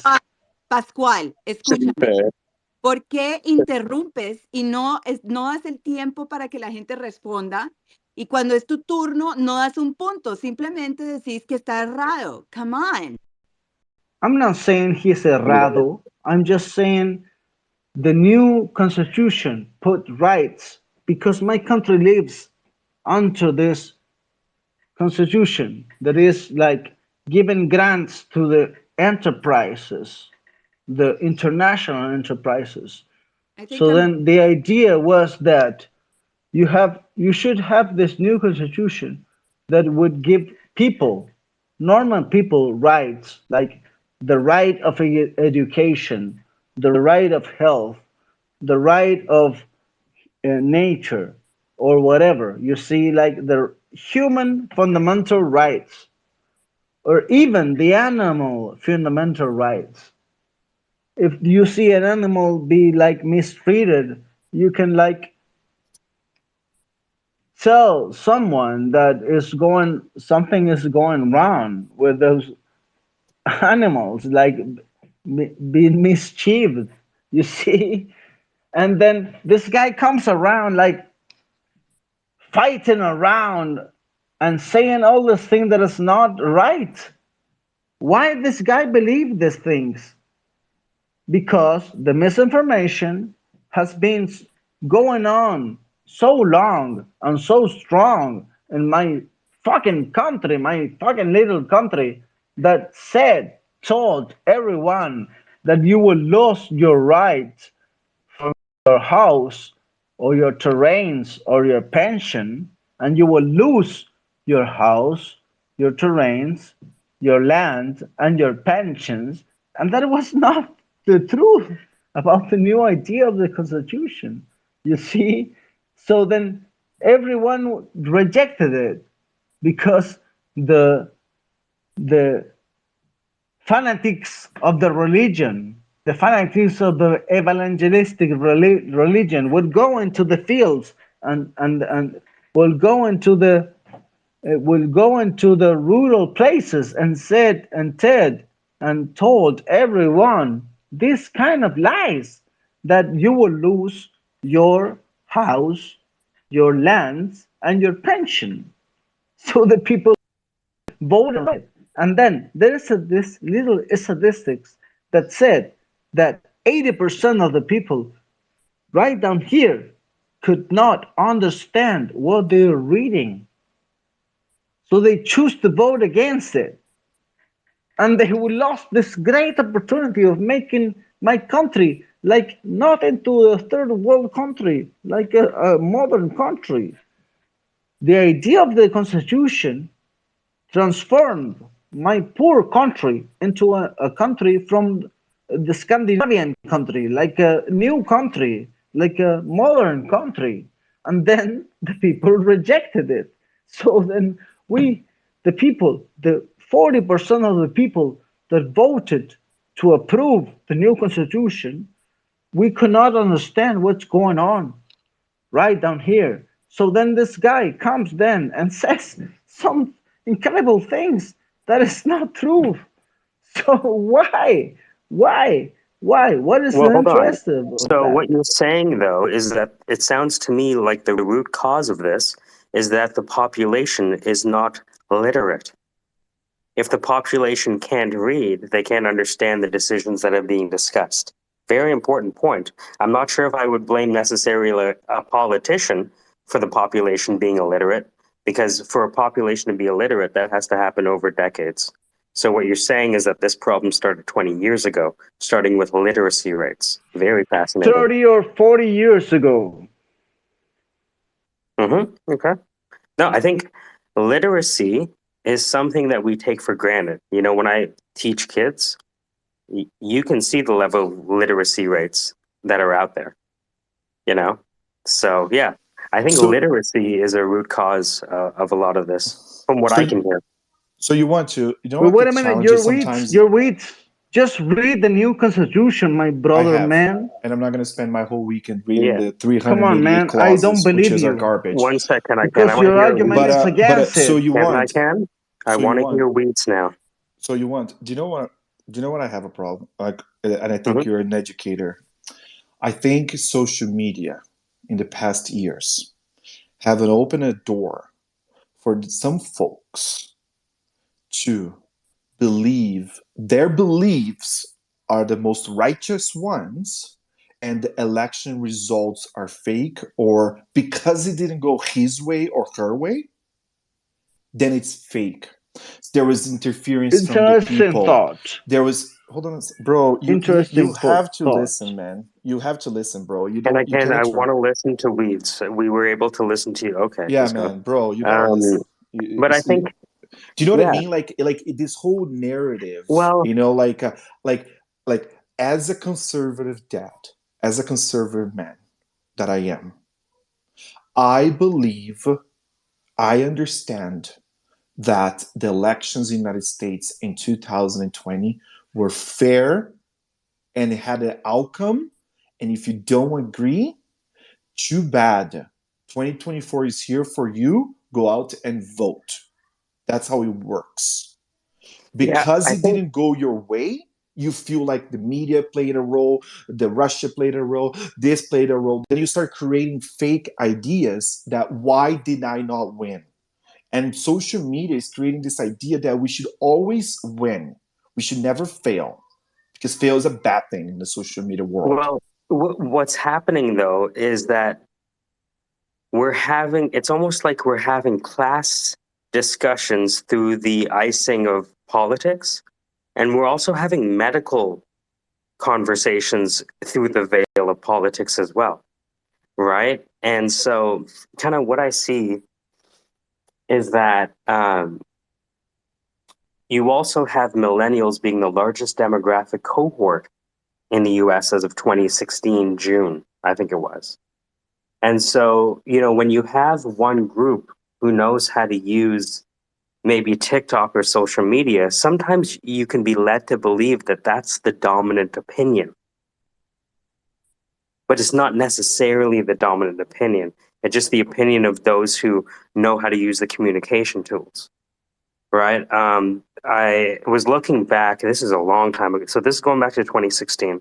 This is why I got blocked from a bunch of people because I told them I actually was being kind of an asshole, like our friend here. So I'll say that because I told everyone that they were wrong.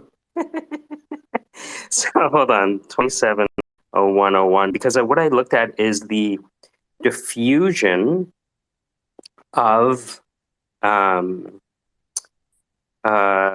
diffusion of the internet into the US, right?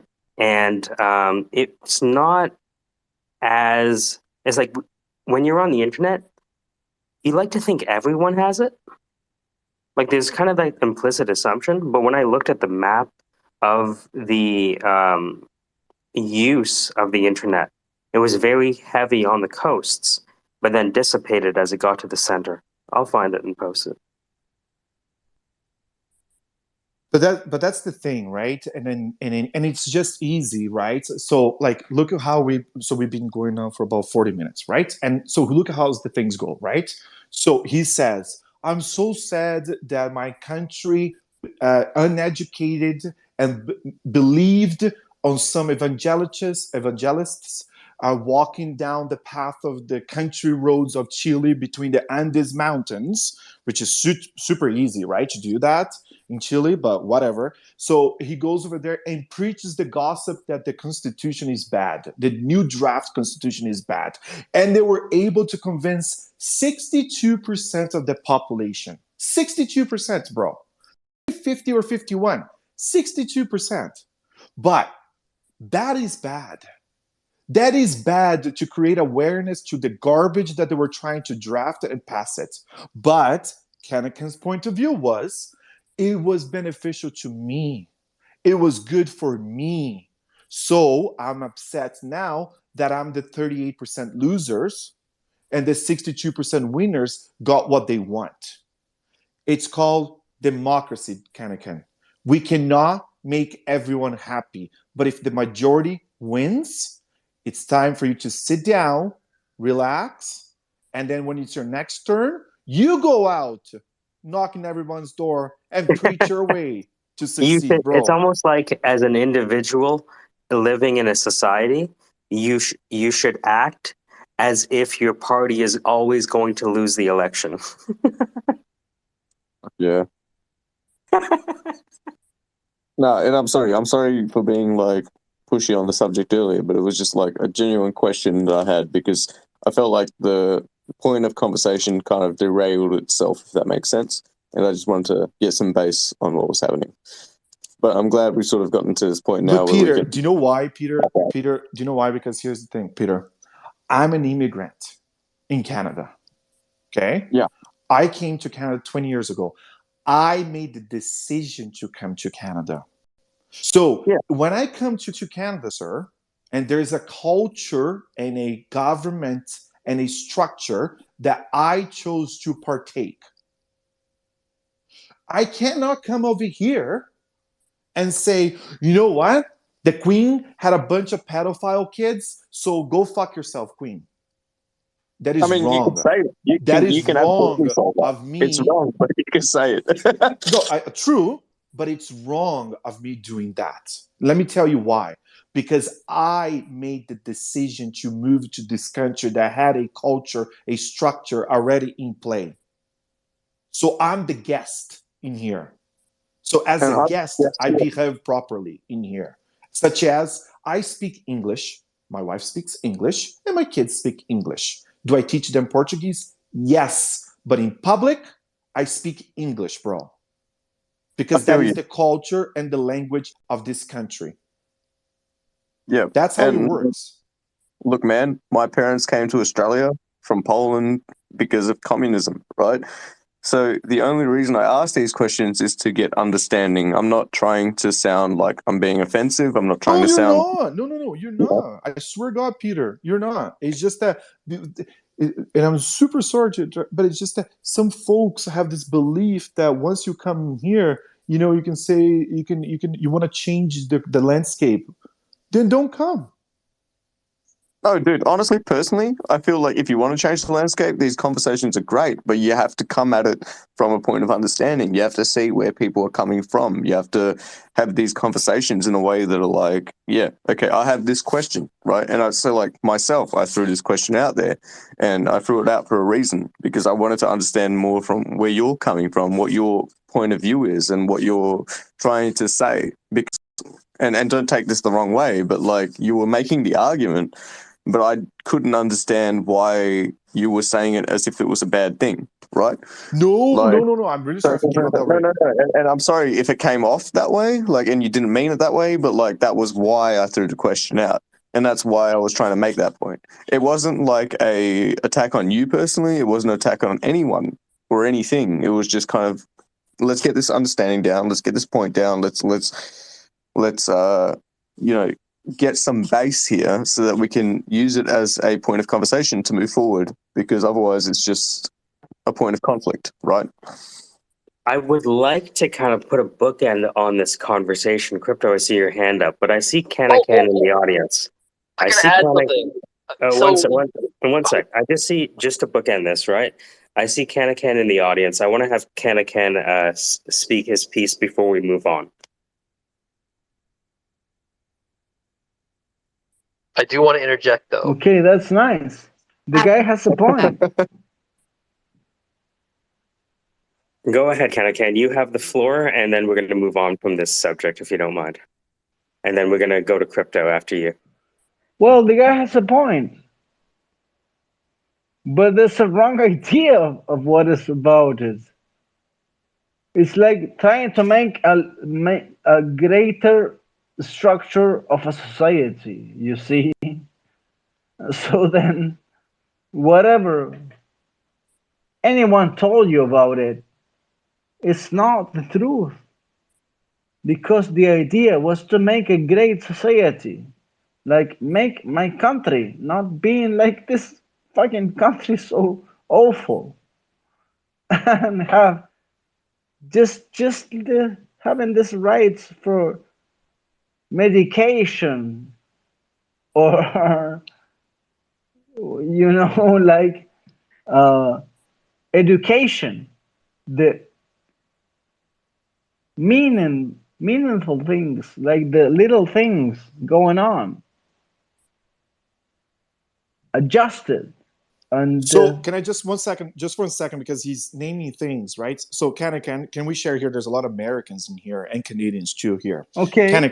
Can you please share with us, does students in Chile have free university or college? No. They don't have any options of free university or college. No. Are you sure about that? No. Are you sure about that? They don't have. Are you continue to sure about that?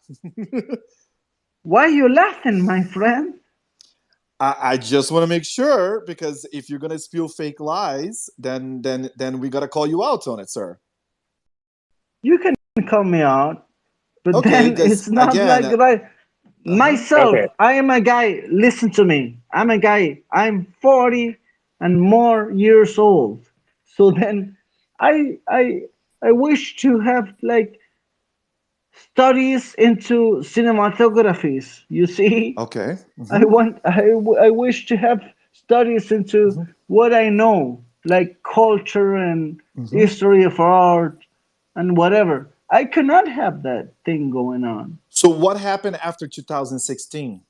Just out of curiosity, again, did 30 universities got registered as free or no? Is that a fake lie? Are you weeds? You're I'm weeds. Yeah. Okay, weeds. Why do you hate so much the new idea of this new constitution? I think we're done talking about Chile and the Constitution. With the utmost respect and love to everyone, we're passing the subject right now. Crypto, what do you have for us? Pascual, no vamos a hablar más de Chile, no vamos a hablar más de la Constitución. Vamos a continuar con otro tema. Gracias. Okay, so you, what's your first name again? I know I'm it's Mike. Yeah, Mike. I'm Mike. Pascual. All right, so Mike. So I take issue with you saying that you were, partially an asshole, because since we all know that you always do something wholeheartedly and you give it your all. So yeah, give it my whole asshole. You're right. I'm partially an asshole. Come on, man. Just read the fucking new idea of a constitution that was rejected. Bro, we're not even talking to you, bro. Can we just mute this guy, putting him in listener? He needs to learn a little bit how democracy works, because that's how it normally works, bro. No, what he needs to learn is how to speak in here for now. And in your life, you can go learn something else. But for here, we're going to keep some here. So I'm just saying, Mike, you go at everything, 100%. So that just didn't make sense to me, and I had to call you out on that. So what's the latest? We haven't had a chance to speak. This week's been friggin' nuts. Oh my God, dude. Yeah. I have an amazing idea All that I right, want Google, tell me. for the syndicate to get involved in an actually 2 AI projects.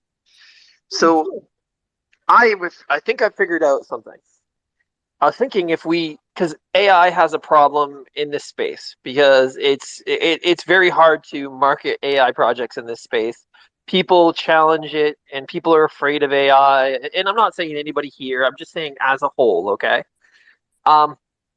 So my idea was to make some kind of site like a Twitter space that is just AI information, and everybody sends everybody to that AI information site for information. We put some stuff from Louis. We put stuff from other people that are, feel good AI stories, and we start promoting it like that.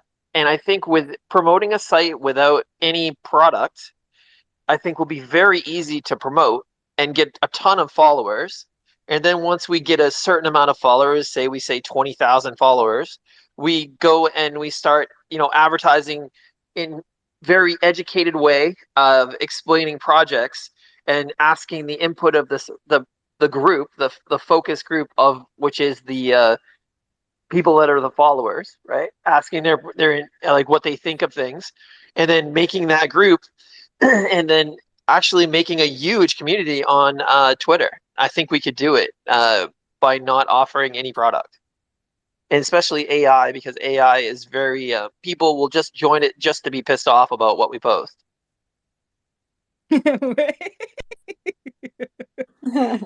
What?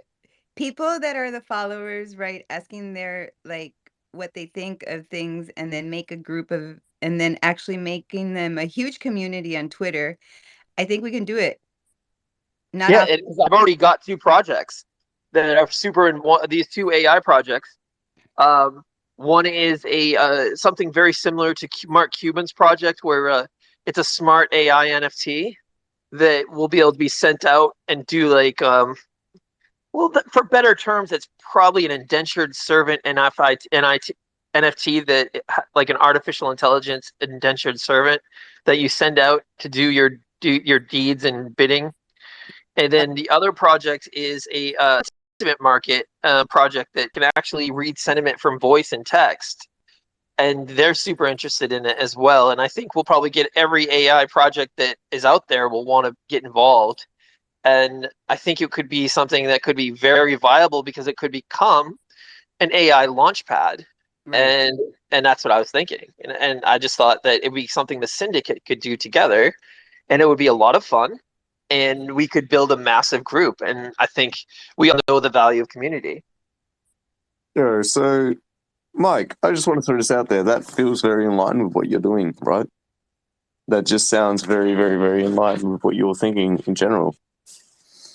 Well, here's the very zoomed out take I have on everything, and everything like this, which is I wanted to focus on us developing as individuals, so that when opportunities to generate revenue came, we'd be able to take advantage of those, whatever they are. So like, for example, like when it comes to opportunities, it's like, okay, so bottom line up front, what is this?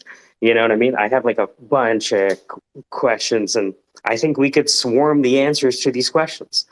At the same time, I also know that me personally, I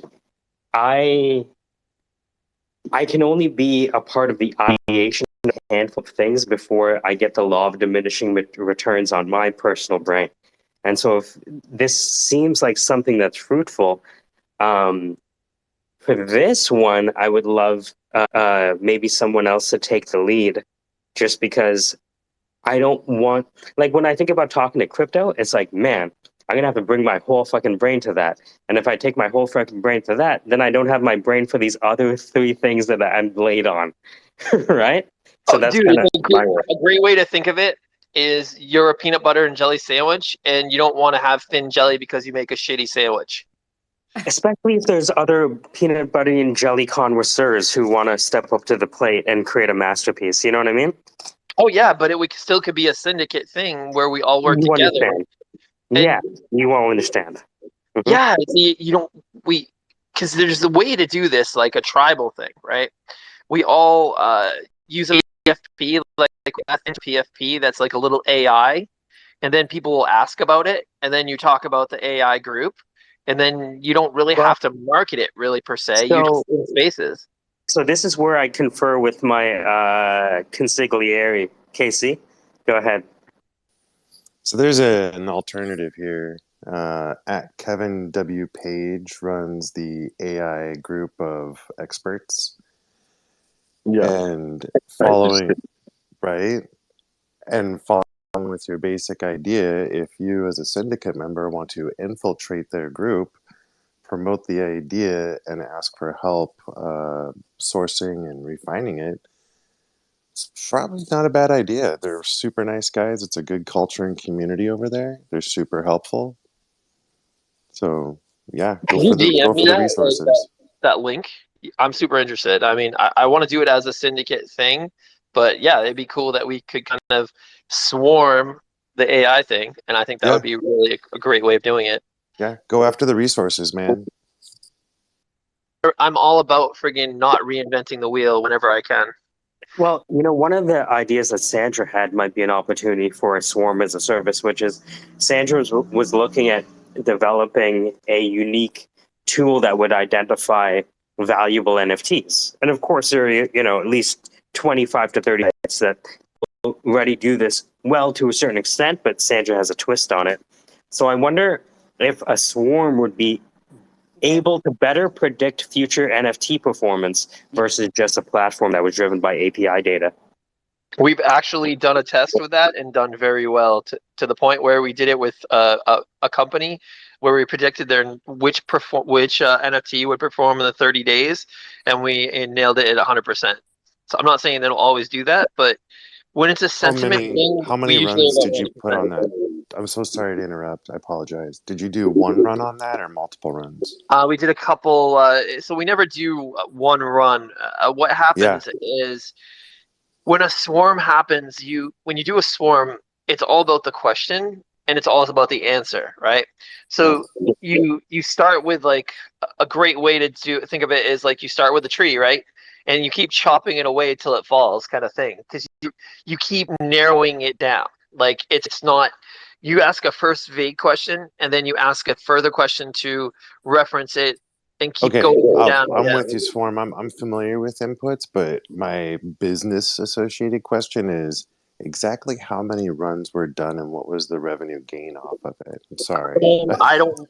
Two questions I don't know. I wasn't part of it. I just heard about it in our company. Like, there's 30 people in the company, and we do so many different swarms that I'm not party to Copy tons of that. stuff I that goes got you, on. buddy. I Good to tagged get you that in information. Kevin's. I'm sorry. I tagged you in Kevin's post just so you can get Kevin W. And then I'd be interested in a follow up on that Swarm NFT as well. Yeah, I can ask. I mean, I'm gonna be doing an AMA tomorrow. Maybe Josh will join. Not tomorrow, Monday. I'm doing another ad with a space with Wolf Finance, and we're going to do a swarm in the middle of it. And I can ask that question if Josh jumps on. If not, Awesome. I'm a big proponent, as you just noticed. If someone asks me a question I don't know the answer, I'll just find it. So I can ask Josh Monday if he doesn't join the swarm. So Also, this might. Sorry. when you do the swarm, you throw it in I mean, you can DM or send the link so other people, whoever is available, can join in, because I'd be down. Yeah, we're gonna do a swarm at 1:00 ish, like 1:20 in the middle of the space. But if you DM me, I will send you the link for the next swarm. The next two swarms. What is 1 p.m.? 1 p.m. EST. But we're having a swarm Wednesday, I think at 4 p.m. EST. But I'll confirm like on Monday.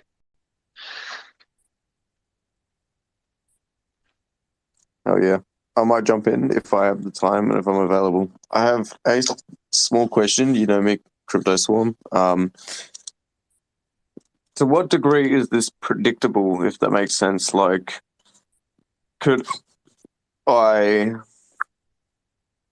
The do best way to do this is ask me a question about some kind of thing you want to predict, and I'll tell you if the viability for a swarm, if it could predict it, and why. Best of my ability. If I can't answer it, I'll find out more information for you. Yeah, for sure. I feel that. Like from coming from my own space and what. Oh, pardon. Fuck, I forgot the hiccups. Coming from my own space and my own thing, it's like commissions are kind of like I'll try to take them on if I can, but I know that sometimes it's unpredictable and sometimes it's not something that I can do. So, like I try to tell people that. So I respect that. Yeah, so we're good at sentiment market. We also predict sports, and obviously we can't be as good at sports. So, for an example, like football, last year we were 60 to 65% against the spread if you're a sports gambler. We sports better, but we've also crushed it. We did really well in soccer in Europe, and we actually picked a couple parlays. So that was pretty cool. I think it was an 11 game parlay that we picked. Um, uh, but that's not our forte. Our forte is sentiment marketing, as well as governments and market research. Like we do amazing for market research, and like it's a like a offshoot of governance anyway. I'm guessing. Sorry.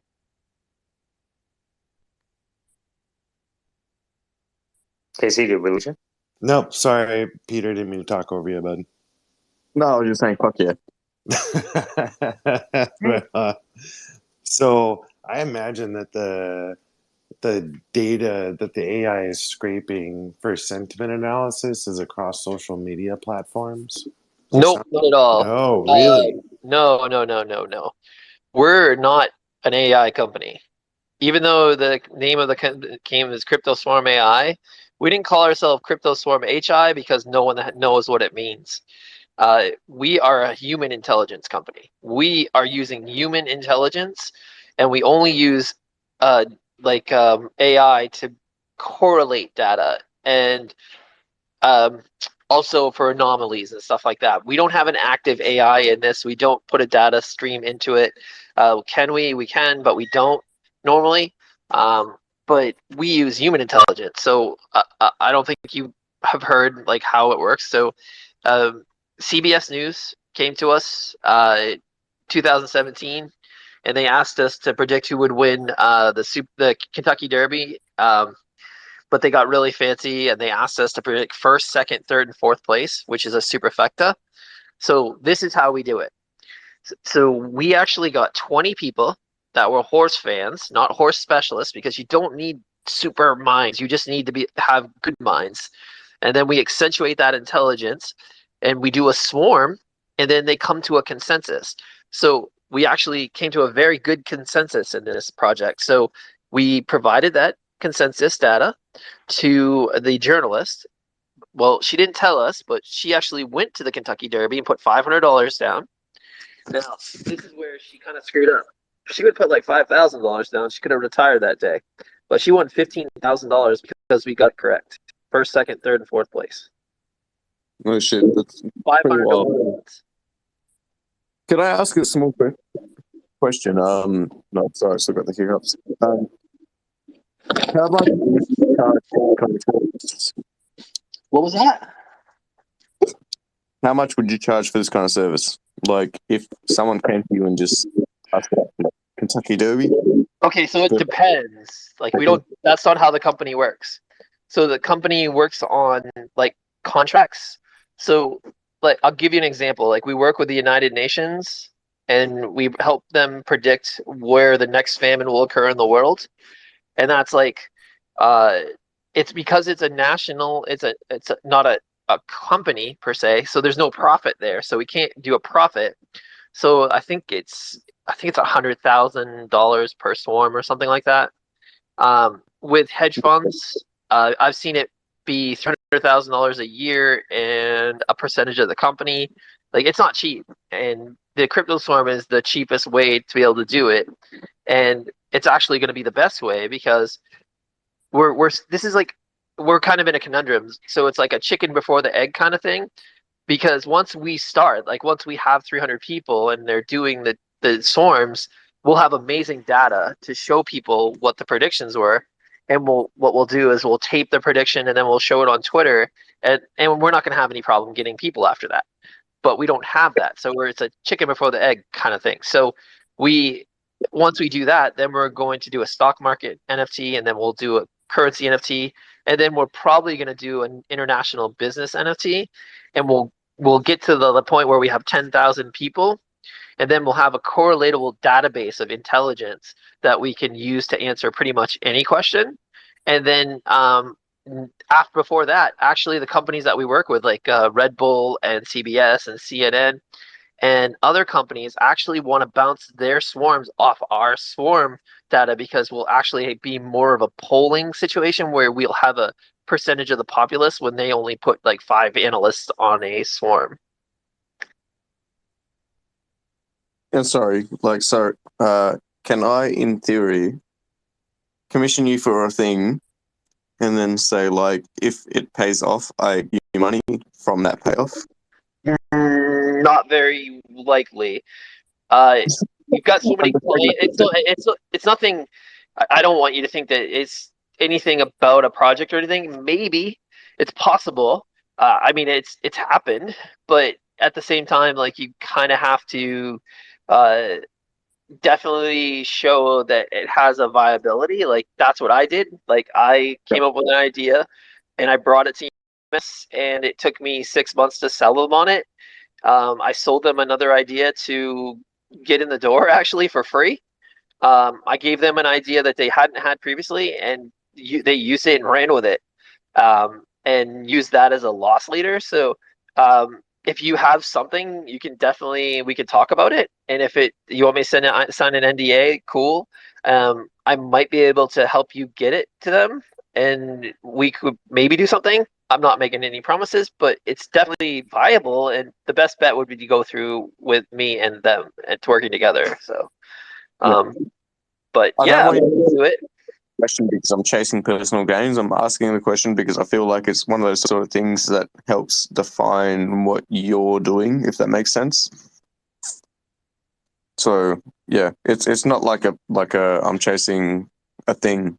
I'm really not, but like, yeah. So that sort of question and that sort of response is beautiful. Dude, I'm a capitalist. I don't have a problem with you if you're chasing a thing either. So there's no harm, no foul, or offense in any way.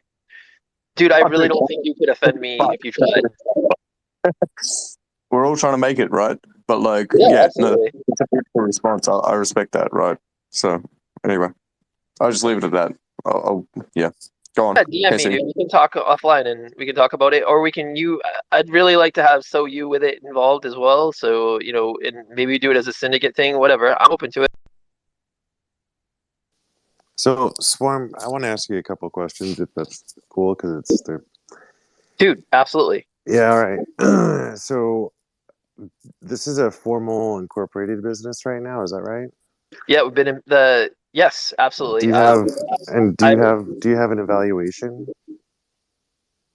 An evaluation? Yeah. Has there ever been an evaluation on the company for its worth? On Unanimous? Yes. And do you mind sharing? Is that okay to share what the valuation was? I don't have it, and the company's not for sale, and I can tell you why. Like, it doesn't matter. Like, I know people say that everything's for sale for a price. This is Unanimous AI is a passion project by Louis Rosenberg, and he already sold his last business to Blackwater, so he could just go live on an island if he'd like to. Wait a minute. Let me clarify something.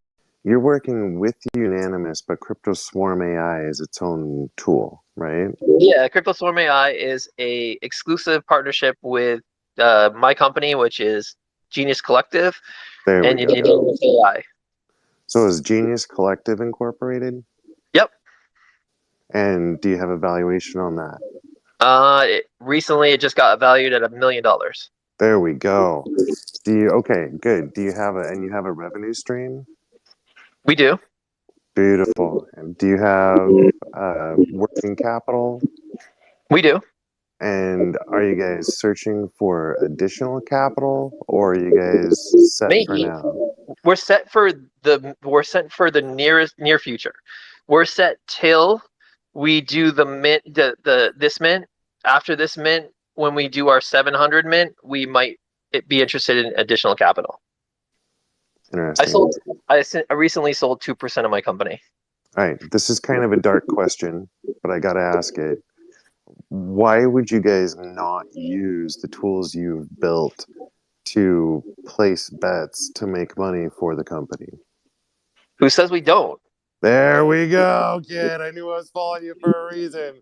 Atta boy. Atta fucking boy. Go get him.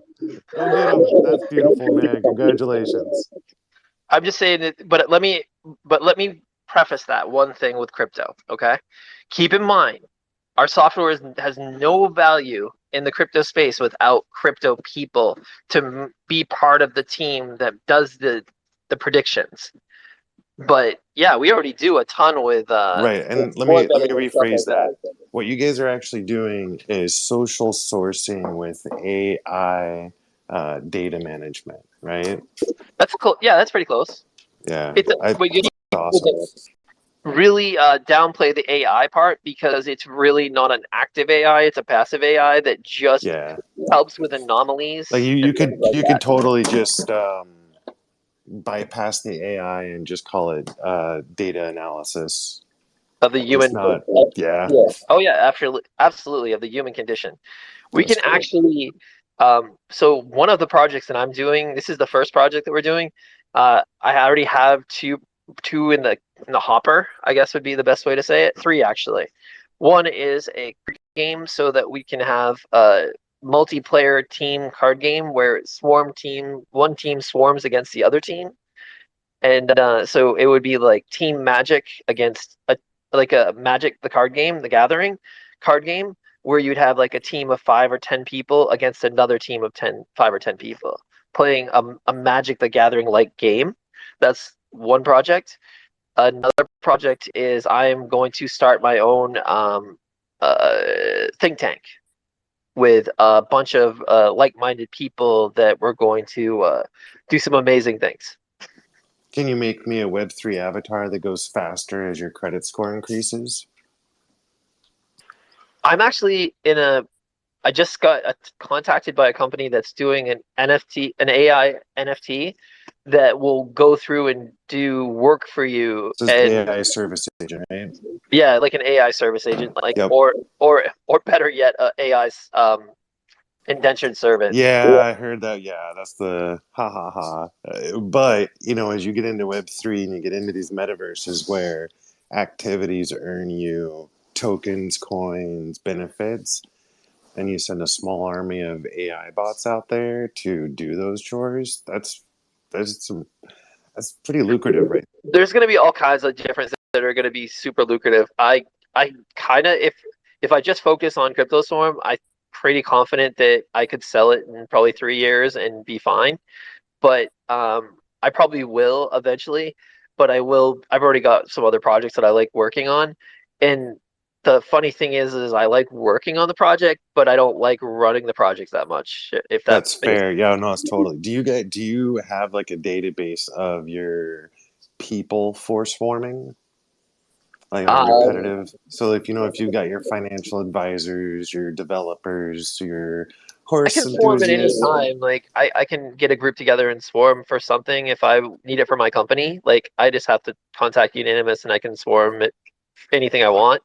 But as soon as we finish this, I'll have my own swarm software in my computer. So is Unanimous providing you the people for the swarm? Is that the role? No. The crypto swarm is the NFT purchasers are going to be the people for the swarm. Because there's an issue, right? We have this. So Unanimous has been having this issue for the very, very long time. Have you ever played poker online for free? Yeah. Okay. You see what happens, right? Everybody goes all in on the first hand, right? There's no rhyme, no reason. There's no try. Yeah, you're not actually playing the game like you would normally play it. Exactly. Right. So Unanimous tried to make a hive mind a big hive mind in 2019, I think, or 2018, and they made this software free for a while, and they had I don't know, 5,000 people using it or 10,000 people using it. I can't remember the exact number, but it was just crap data. It didn't produce anything. So why we're doing an NFT is because we want people to have a vested interest in the project. But we're willing to, put our money where their mouth is. And that is being that yes, the project is of 1 ETH. However, when you win the mint, that's the pre-mint, but when we do the full mint, you get a second NFT to sell on the open market, so that you can recoup your initial investment, and then you're still a member of the swarm. That's why we give you a second. I feel like a potential bottleneck there is that it's going to be hard to swarm for anything if the NFT holders aren't into anything. That's the thing. That's why right? I'm saying correlated intelligence. If we get to a point where we have 10,000, that's one of our first goals, 10,000 people, right? There's going to be people that are specialists in all kinds of different things. And that doesn't mean that they're going to want to swarm. Doesn't mean they're all going to want to swarm. But if you have 10,000 of them, you're more apt to find some people in a certain thing. I'm not saying you can find out for everything. Like, we might not be able to find people to gauge what is the best 90s game, which is better, Marble Madness or Paperboy. But we might be able to find a bunch of people that are in the cannabis business, and they want to figure out which is the best product for their next product that's going to be big for them. So we might be able to ask something like that. In the idea that whenever you say everything or anything, I hate talking in absolutes because it just That's proves good. that you're wrong. Because it really they recut it. I'm just thinking sample size. And if you have an infinite sample size or ability to get infinite samples, then you can attack. I'm going to use the word anything. I won't use that word. Like that. That's so that you opens could you up to being. The second you say the word but you get anything, the idea. everything, all the time, those are all making you wrong. Like, but you still get the idea though, right? Oh no, I get the concept. I'm just saying we could also grow and do different things too. And I can tell you a great example. Like, so if you wanted to teach someone how to play poker, you could actually get 10 specialists, right? And then they watch people play poker in a video, and then they determine what they would do in that situation, and they swarm it with these 10 specialists in poker. You could make an amazing teaching implement that way, and not just for poker, but for anything visual. In my mind, I keep on running back to the bottleneck and thinking, like, what are the solutions to overcome the bottleneck? And just shooting from the hip. If you promoted an ad to fantasy football players that if they just buy this NFT, they'll all be connected. Okay. And then a monthly membership. Oh, there you go. And then you branch that out to doctors and dentists and surgeons and then engineers and financial advisors and accountants and you know what I mean? So we're also going to do this, and we're obviously not going to turn our back on Web 2. So we're going to have a data stream that will be purchasable by like the Web 2 space. And then we're gonna figure out maybe do some kind of sometimes Web 2 swarms for people that can use a special membership.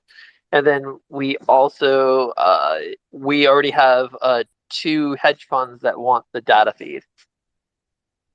Oh, see, that's money. That's a good fire starter for you guys. That's awesome.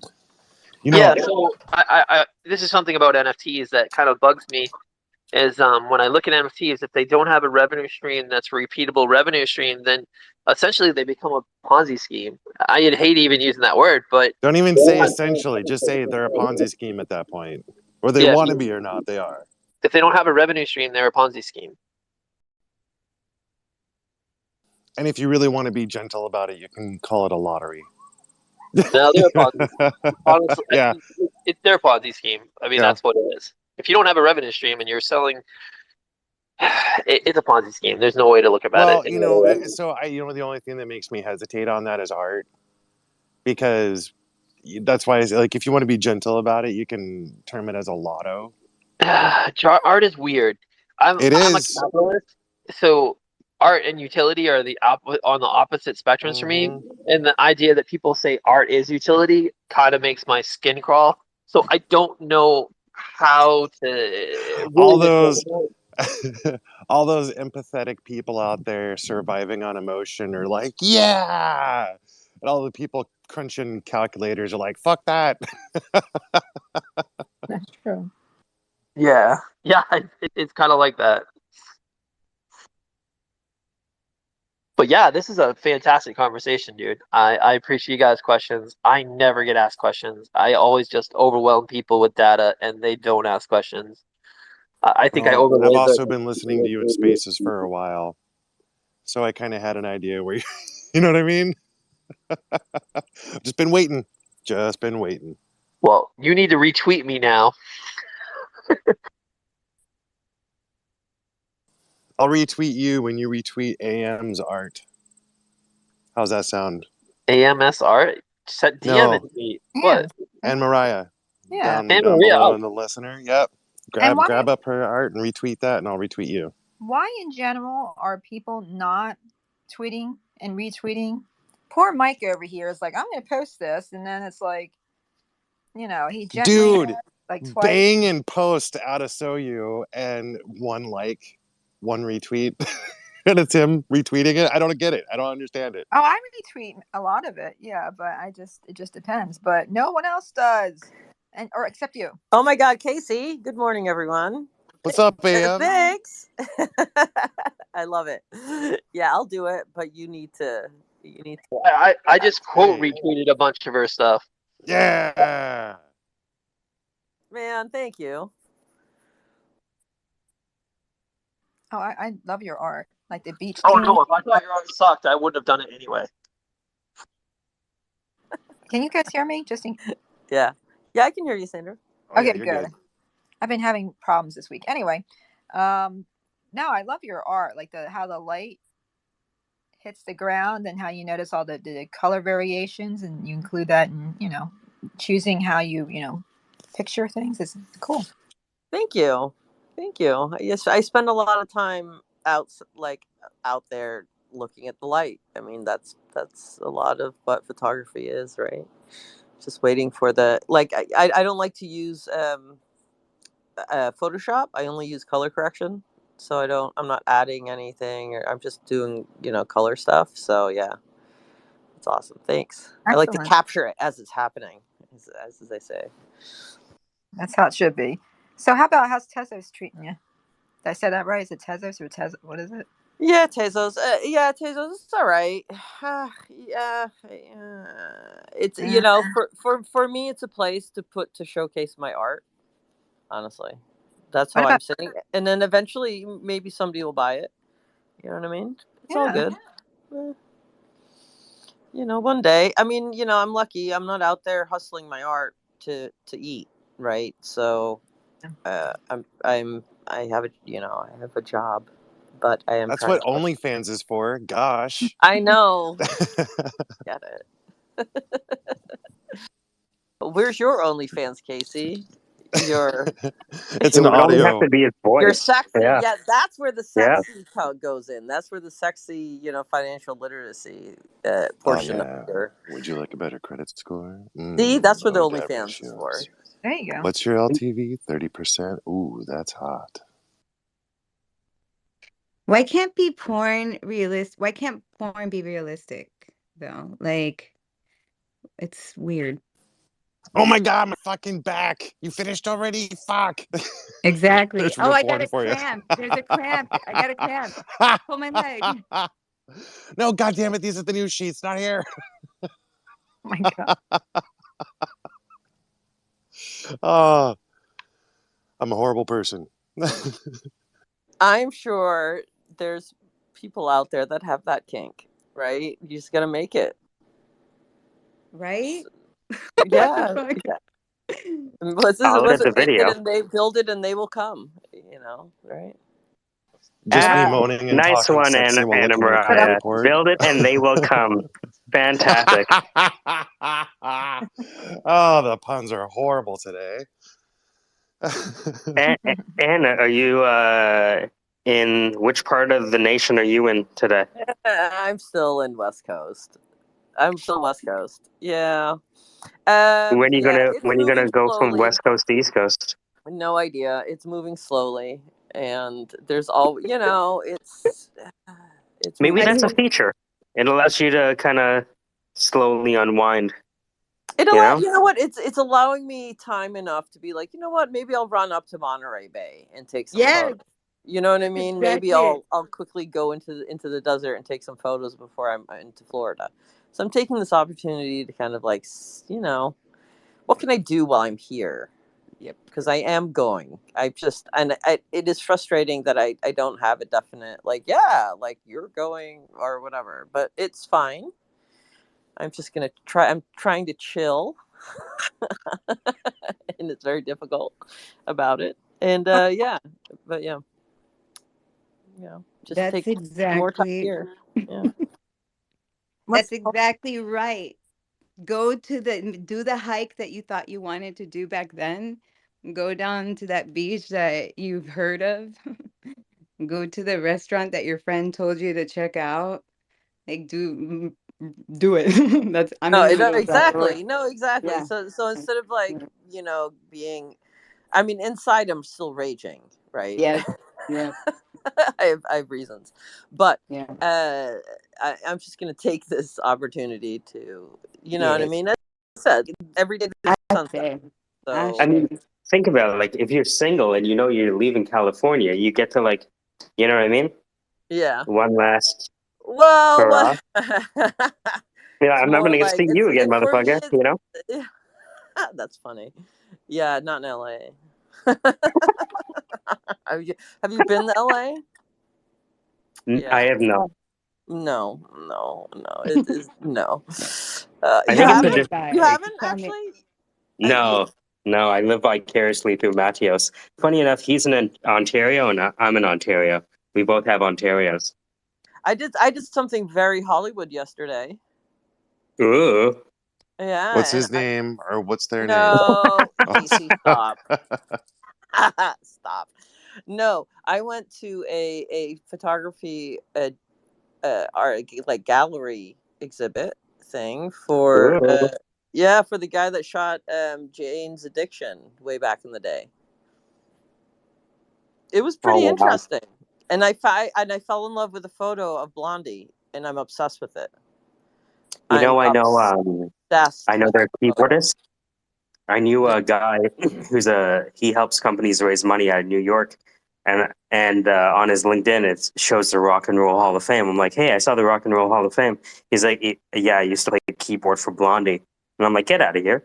And he's like, yeah, and I'm like, so when you walk in a room, do people want to talk to you about Blondie? He's like, they don't even care about what the project is. They just want to know what Blondie's like.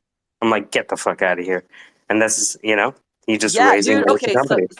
yeah, so here's the interesting thing. This exhibit is going on for 3 days.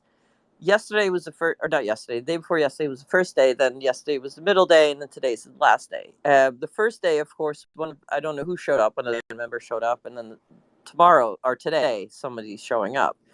But yesterday, because I was like, God, I got to get down there so quick. There's going to be a line around the fucking block. It's LA. You know what I mean? No, there was like maybe 12 people in there when I walked in at like 8:15, and then it got up to maybe around 25 people, 30 people, maybe at its max. So it was just interesting, like, if you bring the celebrity, your place is packed, but if you're just the photographer, no one gives a fuck. It's Yeah, it somebody was plays fascinating. some music. Yeah, it's Literally no one cared. wow. Like, and it was so bizarre because the whole event was being taped and filmed and documented as well. You know what I mean? So every which way you turned, there was a fucking camera in your face. It was very bizarre. And but I mean, I did get to meet. I got to meet him, Chris Carafo. No, I think that's his name. I Yeah, I I did get to meet him and talk to him for a minute, and it was fascinating, and it's so funny. I will say, every photographer, there's an outfit for every right for every sort of like thing You mean that they the do in there. flannel? Like every UX designer in my head is wearing a full shirt with black horn rimmed glasses and has like a elaborate mustache. Yeah, okay, You know? let me break it down. The photographer is Yes, please. absolutely 100% black t-shirt, like dark colored jeans, Mm-hmm. comfortable shoes, and glasses, right? Mm-hmm. And you know, shaved head at this point if they have hair. You know? Yeah. It's I bizarre. Like it's not dude, bizarre. It's funny. It's really it's really funny. I used to write for Blog TO, which is like a millennial blog in Toronto, and I used to cover comedy. And it's interesting to see what people like because I used to cover comedy, and there was like top 10 comedy clubs, and it got like 300 likes. And then they posted a review of the top 10 places to get bone marrow, and it's like 700 likes. And I'm like, fuck. You know, if you have a comedy show, like the chicken wings would get more attention than the fucking comedians Right. at this point, No, you know? right. No, it Just let was the pretty chicken wing, just put the yeah. chicken wing on a plate on a stool and leave it up there to headline the show. Right. Yeah, it was pretty good. And I talked to the owner of the gallery as well. He was very great guy. His name is Sam. He's funny because I'm obsessed with this one picture. It has nothing to do with it's one of his pictures that he's collected. And his collection of photographs are just insane. Honestly, I mean he's got all the all So the music photos up is there. is NFT a swear word among that crowd? Okay, so here's the thing. So, I went because I was in a space and I overheard, a modern analog lady who ran a space. She's like, "Oh yeah, there's this thing going on," and I was like, "Cool, I didn't know about this. I'm going to show up." And I was under the impression like this was the NFT portion of the exhibit, right? And they did have two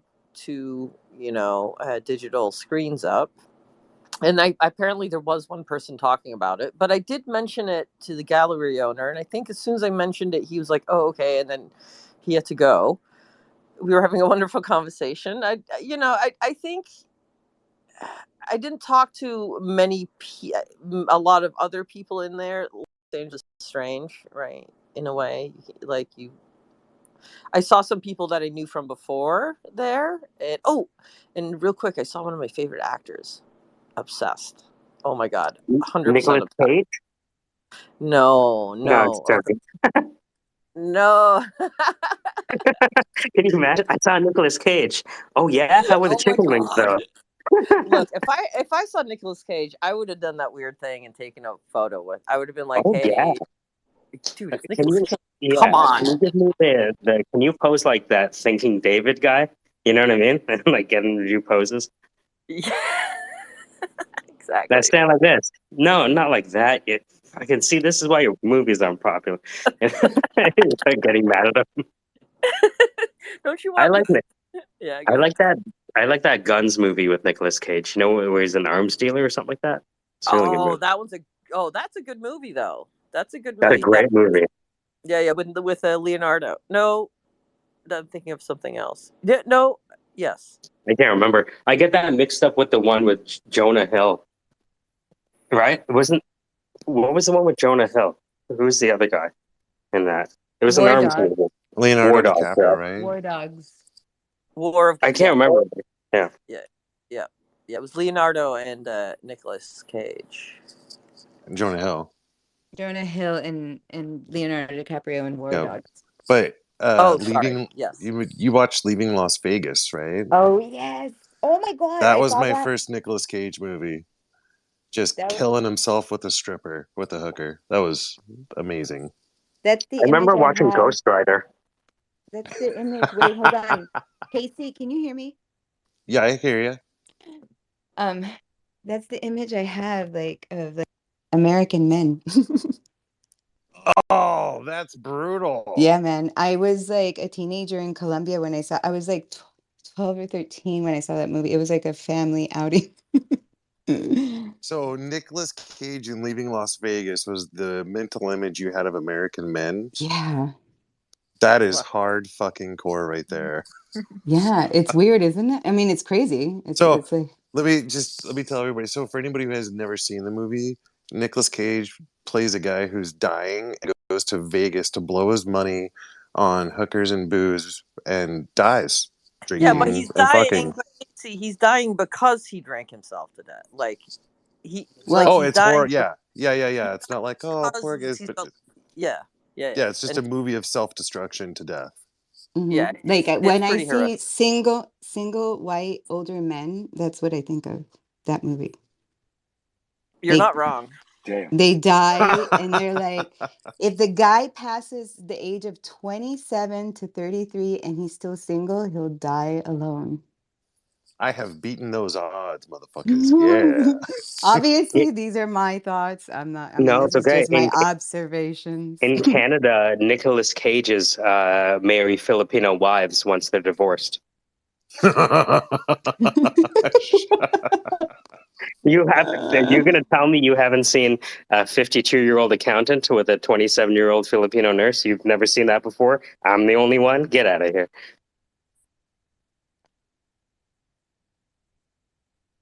No, that's the way it is. Somebody that So you shop overseas. they'll serve them. They want the lady that wants to serve. It's weird. Okay, I don't know. I don't know if I'm ready for this discussion right now. Bear my seed and clean my laundry. Yeah. This man said You know, shop Casey, if you said it overseas. like Did you that, hear that? though. Yes, This take man care said of shop everything else. overseas. Shop overseas. But Casey, if you How said it like dare you? that, you might get actual results. I mean, hey, Just saying. you either buy nice or you buy twice. Those are the rules, guys. I mean, I try not to be. I try to not get into an argument with differences of opinion, but I don't. I mean, just first of all, I don't see a problem with a traditional home where one person isn't working outside the home and someone else is. And not to mention, there's so many gig jobs that can be done from home. I don't see a reason why there's this almost like a quote unquote moral imperative.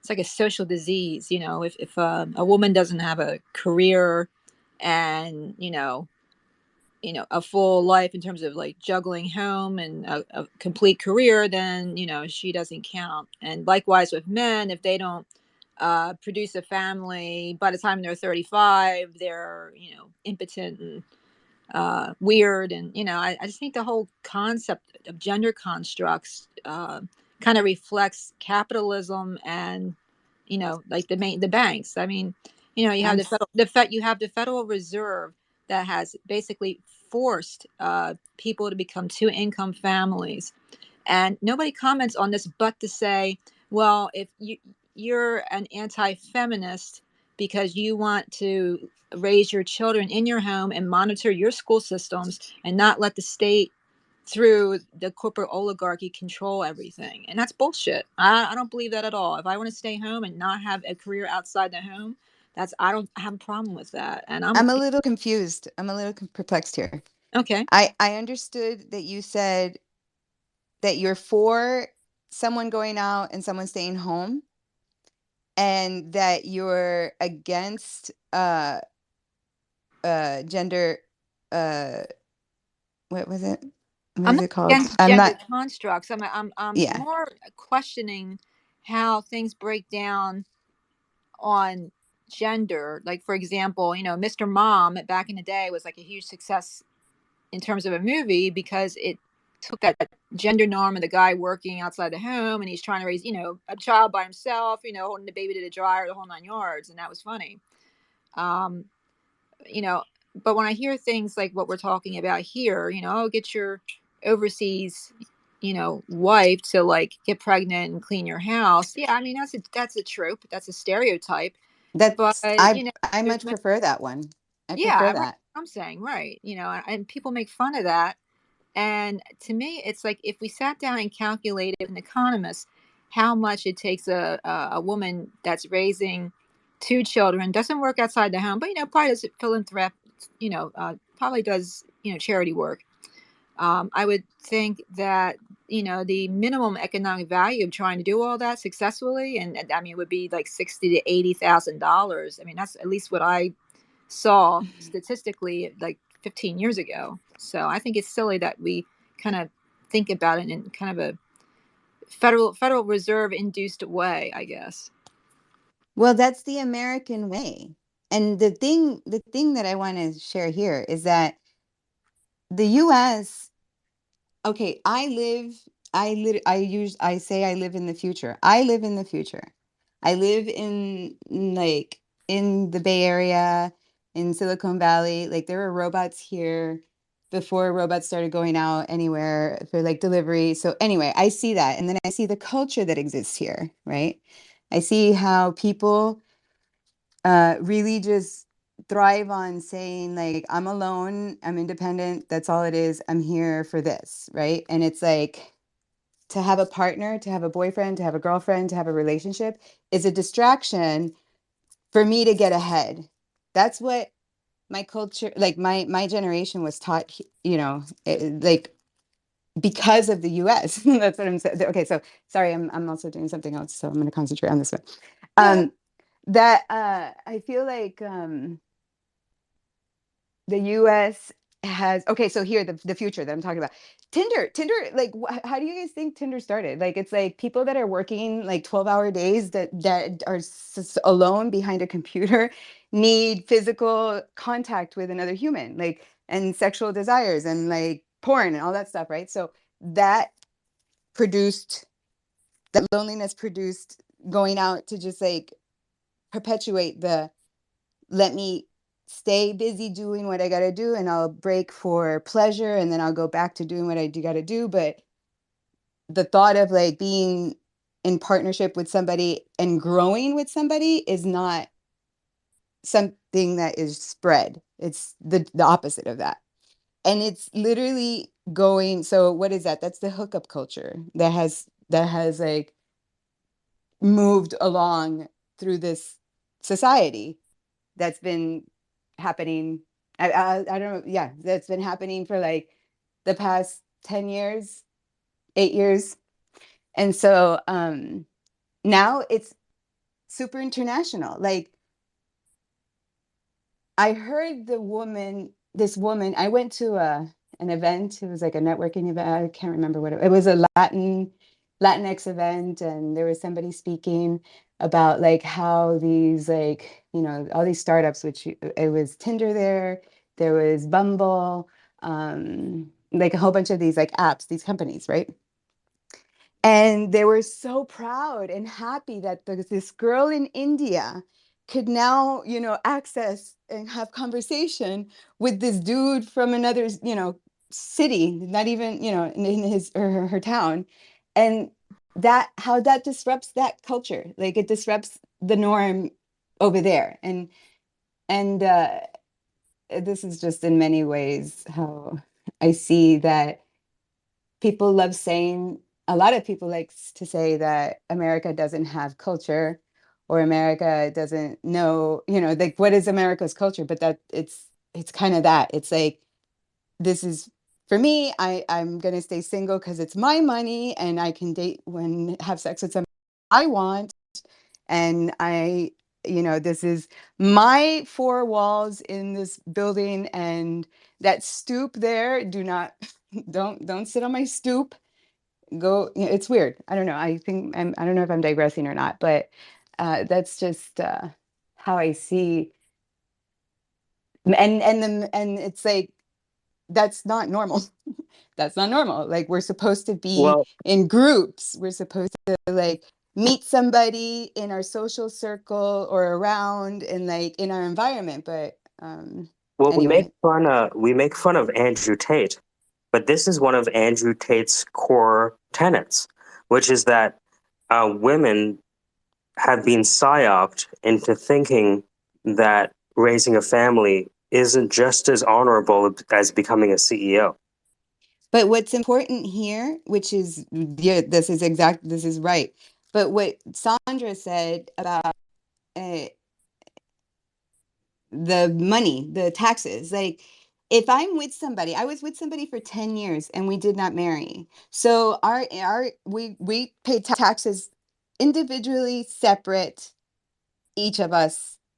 And like he had his place and I had my place. So we were both dipping in, like, you know, pulling in to this thing where instead of pulling into like the Fed, we could have pulled into our account, like, and lived on one thing and had one, you know what I mean? So that is what's going on. Like on top, like, so the I don't know. No, that makes total sense. And Mike, we all know you're a psyop because you just mentioned the other day how many CEOs are now from India. So, you know, I'm a little worried. I'm a little suspicious of you now. You just Yeah, want I the never had a back chance to out. finish off that list. No, you never Um, did. You should finish yeah. it. Okay, one sec. So the Indian CEOs, let's find. All right. So, I should keep interrupting you here so you never finish yeah, this joke, but thanks. I won't do that. So Alphabet, Google, Alphabet, Microsoft, Twitter, Chanel. I didn't know that. Adobe. They What just are bought you Figma. reading? What are you Oh, reading? the companies for whom they have an Indian CEO. Hmm. Because we were talking about so Alphabet, which is Google, Microsoft, Twitter for now, Chanel, Adobe, which just bought Figma, IBM, Micron Technology, Palo Alto Networks, interesting, Arista Networks, OnlyFans, MasterCard, PepsiCo, and that's where the list ends. Wow, that's quite a few. See, this is why you're trying to get women back out of the workforce, though. I see you.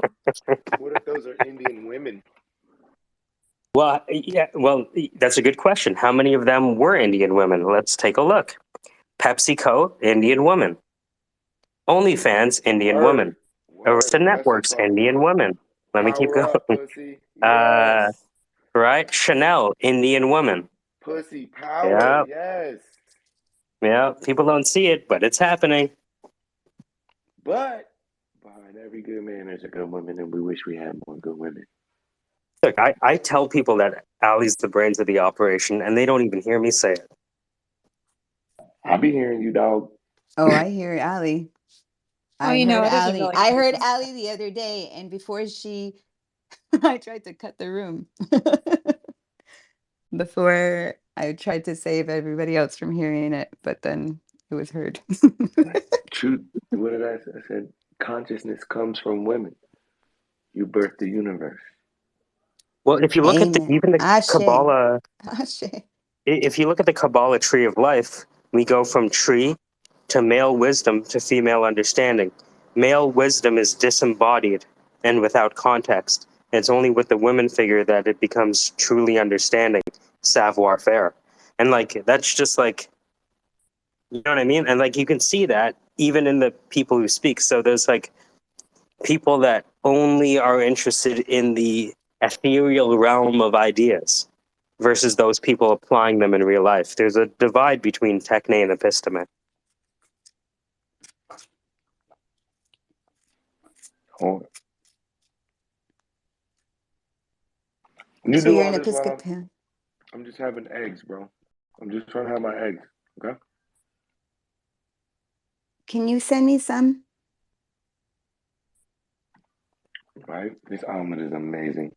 Tomatoes, spinach, little garlic, some of Is that the balsamic glissade. what do you do? Where do you put the balsamic? Um, I put it over top. I drizzle a little bit Hmm. over top of the omelet.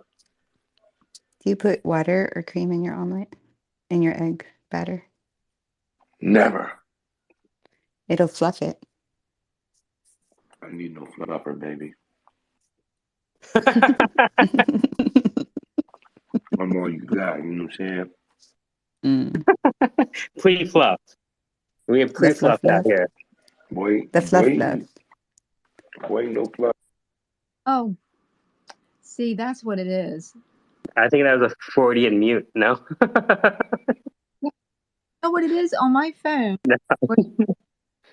My mute button is right beside the heart. So sometimes I really like what you're saying, and sometimes it slips and it's the mute button. I like it so much, I'm gonna slap you shut up.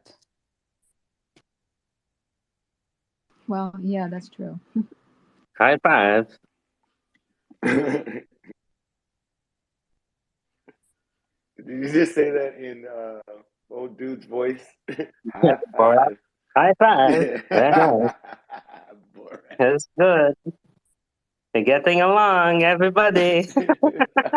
We have a guy from Turkey who talks like that, and he goes to me one day. He was talking about whatever, I can't even say, but he goes because he's from Turkey. Like, his English isn't that good, but when he translates something, it's amazing. So he's like, I was like, yeah, I can't believe they don't see it your way. And he goes, you can't tell people anything when they have a mirror on their brain. I think you need to repeat. I'm pressing repeat. So the guy from Turkey, we were talking about a situation where they were proposing a solution and the other person couldn't see it. Right? And at the end, he said, you know what? At the end of the day, what can you tell someone who already has a mirror on their brain? Oh, yeah. Well, don't you think that's a little unfair? I I mean, don't think so. That statement is simply saying that the person is not open. or it could mean that they think that they have all the information, but they don't know. I mean, Yeah, but just because you have as much information, what the fuck is information, by the way? What is information?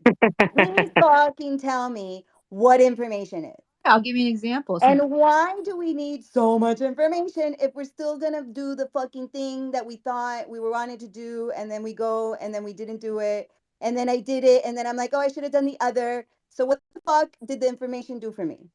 Are you? Or I, or us, or we? You know what I mean? No, I'm confused. Are you a pronoun? No, fuck. I'm Ellie. I'm a woman. I am woman. Hear me roar.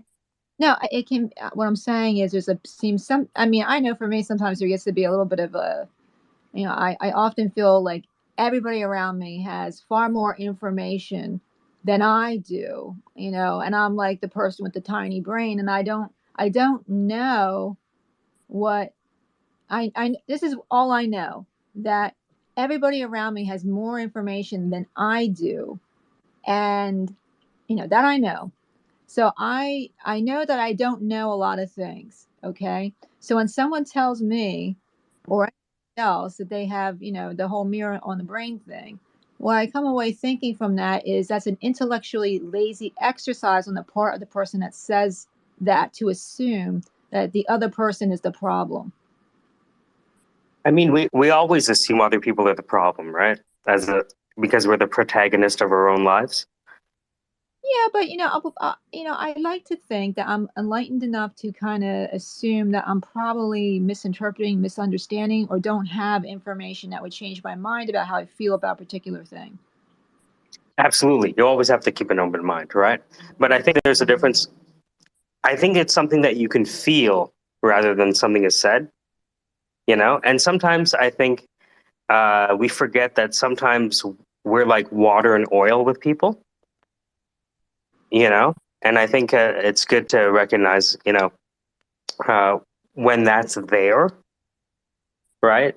But communication between people is yet theoretical. Here's the thing, though. Sometimes in my life, I know that I'm having a lack of communication in certain elements of my life. That I do know, okay? So,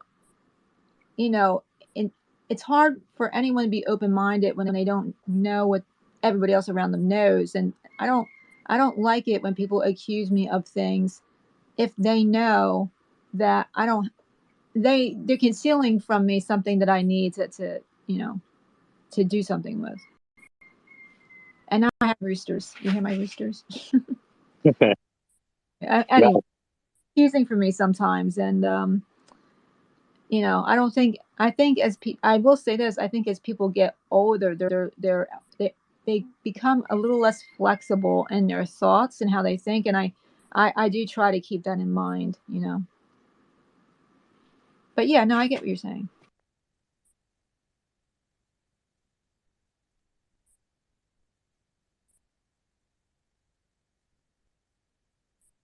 Mel, we just giving you a high five. Oh, let me give you a high five. High five, very nice. I wanted I to like say it. something from before, but I forgot what it was. Oh, I should write it down. That's what I need to do. I write things down when I talk to you guys, eh? That means, I know, but that means that I gotta sit still and I gotta start my packing. So by the way, I've been in these rooms now for a long time, and this has been, you know, like you guys are so close to each other. You're constantly high-fiving, laughing, hearts, and I feel really left out. And it's kind of hurtful, actually, that no one's asked me to be involved in this since, you know, I'm here all the time. I see it all the time. You know, I feel like basically none of you like me because you won't tell me what's going on with this whole heart, love you, laugh shit. So it's been months now. I'm just when I when I get a. I mean, you know what? It's a. Look, stand up and shake. Stand up and shake. Want to shake with me? Stand up. Are you sending me hearts? Everybody stand up and shake. Literally. I'm shaking. Move. No, you're not shaking. What am I not doing? What am I shaking then? My hand? Stand up. Okay. Stand up and do a little hop. Oh no, I'm not the haka. No, move like hop. A hop. Pop Like, that thing, shawty, pop that thing. Everybody twerk your legs. Let's stand up, get the lymphatic system, you know, the blood flowing. Wake it up, wake it up, wake it up. Yeah, but this does not answer my question. Like I feel yes, like it does. You're not participating. I just gave an exercise for everyone to participate in. Raise your hand if you jumped. I did. Well, actually, hold on.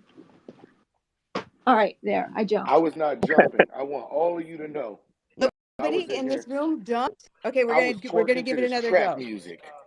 We're gonna give it another go. It's going to answer my question. I mean, I have a recording, so. But is there any like you can give me a hypothetical? I have ideas. I have a medical condition. I can't jump. Uh-oh. I'll come over there and lift Well, you better wiggle, Web3. You better wiggle. Is it because white men can't jump, or is it something else? Bingo.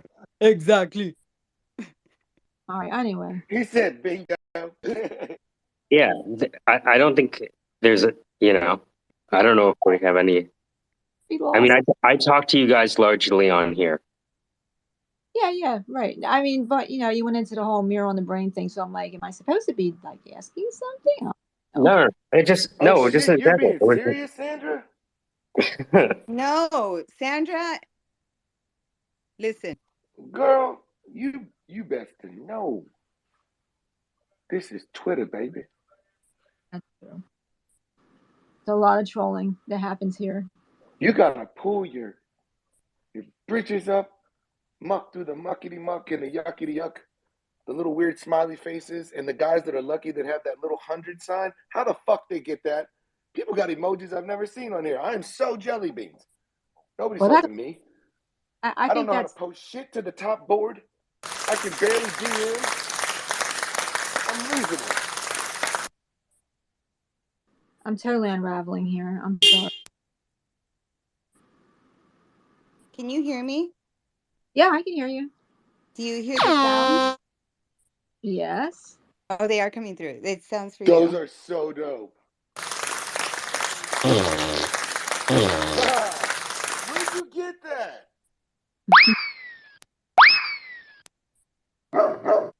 Programs. I can't. Chicken, rooster, stop. Sorry. Wow. Who's got sound effects? Who just dropped a fucking bomb? Melly. Did you just drop a clue bomb? Like the DJ clue? Oh, that was a toilet.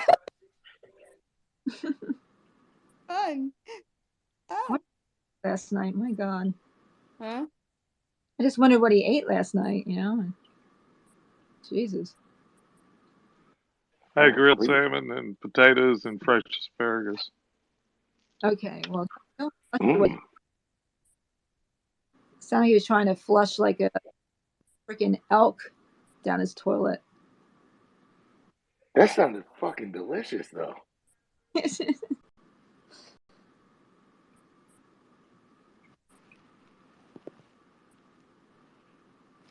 All Is right, so anybody else listening to trap music, cleaning their houses, No, enjoying this Twitter space? I listen to cumbia and salsa. That's what I listen to. And soca. Some soca. yeah, Hold on, What is you my listen to Soka? Yeah, go ahead. Yeah. I can't bring anybody up when I go and look to bring them up. That What's Oh. up, Mela B? Let's turn this up. Oh, hey. Hang tang. Hang tang. Oh, I wonder. Baddies.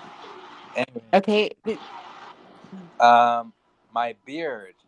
I keep scratching my beard, and they're like thorns. Like, so they go into my skin, and like they literally prick my skin, and like You should go swim in one of those sea yeah, places, the ocean places. yeah, Aren't no, you on an island? I know. Mr. Bear, aren't you on an island? I wish. Shoot, Yeah, things usually feel funny when you're on Molly, buddy. I wish you.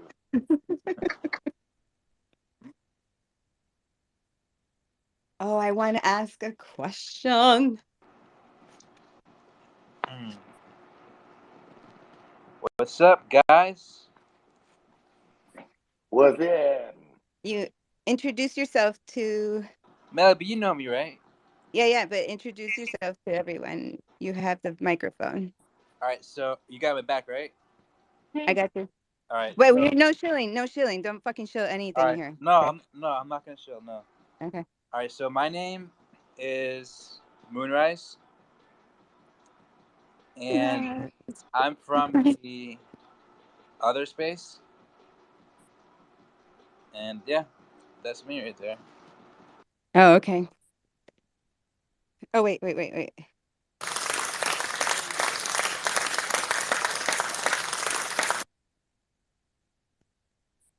That's funny. I missed you, Melly B. How have you been? Pretty good. How's your mom? She's good. I talked to her yesterday.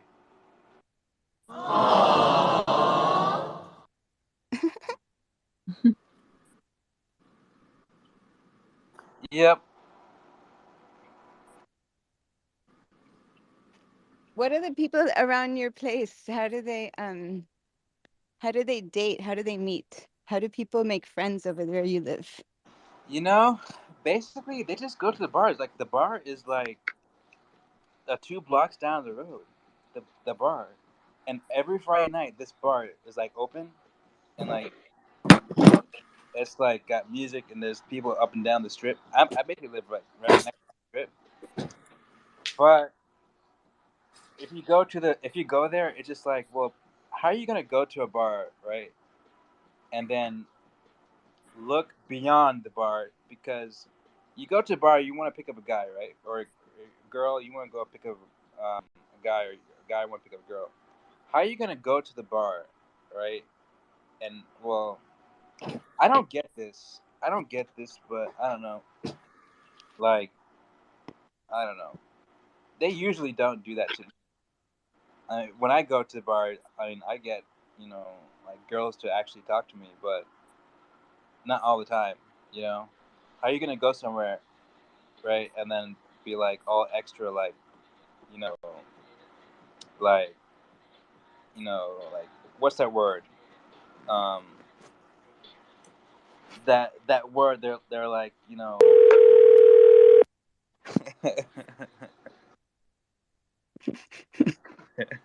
Hello? Anybody home? What's that word? Hey, what's that word that they be like they like extra, what do you call it? Needy, Extra. horny, Just extra. drama, I'm just gonna say it. Just extra. That's it. loving, extra Me, beautiful. not me. I'm not gonna say a word. They're God not mean. They're damn. just like extra. You know. They're being extra. That's it. That's all I gotta So say. you're saying you're going to the bar to pull some broads, and you can't pull the broads because they're extra? I'm No, lost. no, it's not me though. Like it's not me, or at least not around this neighborhood. Because whenever I actually do get girls that like talk to me and stuff like that. Maybe it's just my attitude. Maybe it's just me. You know. Maybe it's just me. You know. You don't be having that phone in your hand when you in that bar, do you? It's just that.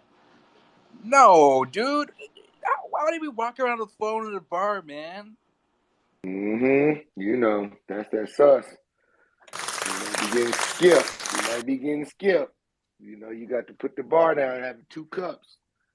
Because the last time I went to the bar, I was talking to this girl, and she was liking it, and this guy was trying to stop me. This guy tried to stop me, like he tried to like, oh, don't touch my friend, don't touch your friend, and she was like, don't just leave, just stop. She was trying to. She told the other guy to stop because she apparently liked me.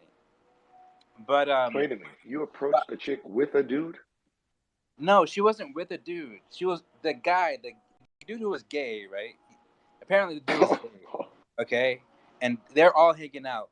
Like that was her friend or whatever. You know, I wouldn't do that, dude. What? Don't ask a question like that. I was just saying that's like, you know, a target-rich environment I wouldn't go up to a in the girl scope. who's You know what already I'm with saying? her guy. It just that doesn't even sound good. Right. But I guess they were friends, and I'm like, I mean, yeah, I did get her number, but I don't know. I just don't go out often. I guess I stay a lot inside. I don't get out often. Go to the bar. Why you stop that man from What shilling? about you, Melody? Why you stop that man from shilling, Melly? Are you a shill Oh, artist, Melly? You a part of the clique? no, he wears, I know I am not part of any, but I hear people say many times. You might be an influencer. No, I don't like shilling. So I don't shill. Why would I shill? I mean, I'm talking about Melly might be an huh? influencer. No, I don't shill. Like I don't shill projects. Don't. No, she I, stopped it. She put it. huh? She put the brakes on that shit. She was like, "Don't you show." Yeah, I yeah. was like, "All Well, right, I what mean, I you don't got to mind mix that up?" So because no, that's I why don't I mind. asked her, Listen not up. you, No, bro. That's why I no. asked her. I said, Listen closely. "You about that shill life?" I don't mind that because there's a lot of people who do shill, okay? Especially their NFTs, you know, and that stuff gets annoying, okay? So somebody needs to tell these people, don't shill, all right? Like, somebody needs to tell them, like, don't. When I make friends in NFT places and I know they got projects going on, I hear enough of that in that space that it's like, I'm like, all right, not, I would appreciate it, not over here. Yep. Keep it in your own room with Unless your we own. have a shill moment. We got the shills. We can shill, let's chill Sandra's NILF Hunter. We can figure out what kind of questions we can ask on the podcast. We're going to open a Twitch, which I'm going to do that probably not today because we have like a 4-hour fucking class later. Maybe Sunday or Monday. Yeah. But that's How'd going to be that, fun, though, Ryan? isn't it? I thought you were Mike, looking how'd forward that to it. go? How'd that go, Ryan? That shit. Look, you slid in my DM from downtown like you were in the back. Is that a back door move? What is that? Baltimore Slick 50? I'm from the Hey, block. Ryan, What was that? who slid in your DMs? Just saying, that was crazy. That was, man. I got the shillies. Who Look at slid? my You're arm. I got Ryan. shill bumps. I got shill Ryan, bumps. You who gave slid me in your shill bumps, DMs? Melly. You just gave me shill bumps all up and down my Ryan, spine, baby. Ryan, who slid in your DMs? Dude, Ryan, are you listening to me? Yeah, I heard you. I heard you, Mooney. Who slid in your DMs? Whoa! I was just saying that's how smooth it was, bro. Take it Smooth. easy. Nobody's sliding in I, nowhere, I'm bro. pretty sure it was Matios, actually. Listen. I've been in DMs. Listen, but if you're worried about whose DMs Dude, I'm in, then maybe you should talk to Melly, bro. dude, who slid in your I don't talk, DMs? bro. I don't talk. I'm not talking Oh, about okay, nothing. there you Look, go. That's all you gotta say, I man. ain't no That's dry all you snitch, got to bro. say. I'm not a dry Dude, snitch, homie. that's all you have to say. If you say you Well, don't you talk, all right, extra. that's Hey, good. you extra. I Hey, you said understand you that. walked in a bar and you seen a bunch of extra bras. You an extra right now, homie. Super extra, Mooney. Why you so extra? Mooney, nobody's home. I'm just saying. Why you extra? Have we like lost our fucking minds? Dang, What the dude. fuck is like? Can we just stop the bus for a second here? What the fuck is going on? Like now we're Melly acting just like hit us with the shill bumps up and down my spine, so smooth I couldn't understand. Look, you know how you get like if you walk in and you get a little breeze and you go, whoa, like oh shit, I didn't know that was coming. That's exactly what the fuck just happened Cool. between these You two, and it mean was great. It was like a Melody, Baltimore. You ever Melody seen the B, guy with is the there really nut? a 4 hour class tonight? Because I'm Melody B, did you really slide in Ryan's DMs? Yes, there is. okay. Just checking. I thought like I Melody B, did you like really slide left in a Ryan's DMs? reality and Did went you somewhere else. Okay, did thanks. you Hmm. did you Hey, did Melody you B, did you really literally slide? see the nut and shell thing? I just saw it. Are they just gonna Melody, keep talking, or like? Melody B, did you really slide in Sandra, Ryan's just let DMs? them go. Mm. Okay, I'm confused. I'm sorry. I don't know. I mean, if I'm wasting everybody's time, I feel terrible. You know what I mean? Like No, I'm I'm sure. sorry, Sandra. You have you ever been on the street in New York or anywhere and you seen the guy? He's got the three shells or the three caps, and he puts the ball underneath ones and moves them Oh around yeah, yeah. really fast. That's how I felt just now when Moonrise came in. He's like, kind of, I'm from the, that lane. So I'm like, wait a minute. She just said, don't shill. Don't shill. He didn't shill, but the shill was like, boom, all the way into some cool stuff. So I was just recognizing game. That's Oh what was god. going on for me. That's what was happening. I mean, and I was playfully indulging the situation with Moonrise, and playing on it. And I don't know how it goes with this DM situation he's questioning Dude, about, I have no but you got idea to what talk Ryan's talking to her. about. Yeah, I So, Me neither. dissociate I I sometimes. want have to no say, clue Like what I this want to guy's say, saying. hold on. I also want to say that when Ryan said that he got shields, he got shields on his skin or whatever, that I just shielded your NILF Hunter. Yes, Neil Hunter, I and That, then to yeah, the I know. I heard. Twitch thing that she's gonna do. Dude, so is he like speaking code language that I can't understand? I well, sometimes yeah, feel it's a sli- project. Yeah, there's something else going on. Yes, Moon. I feel like I'm Gotcha. sliders. Do you know what I mean? Like, have you ever felt like you just slid into some other fucking dimension and like everybody's the same, but they're all really different and it's just fucked? That's sometimes what I feel like. That's all. I'm sorry. I was just associating. Okay, Sandra, everybody's from a different planet, okay? Yeah. So he's from this planet, he's from this planet. From that planet they speak Larkian, and from that planet they Right. speak Marsian.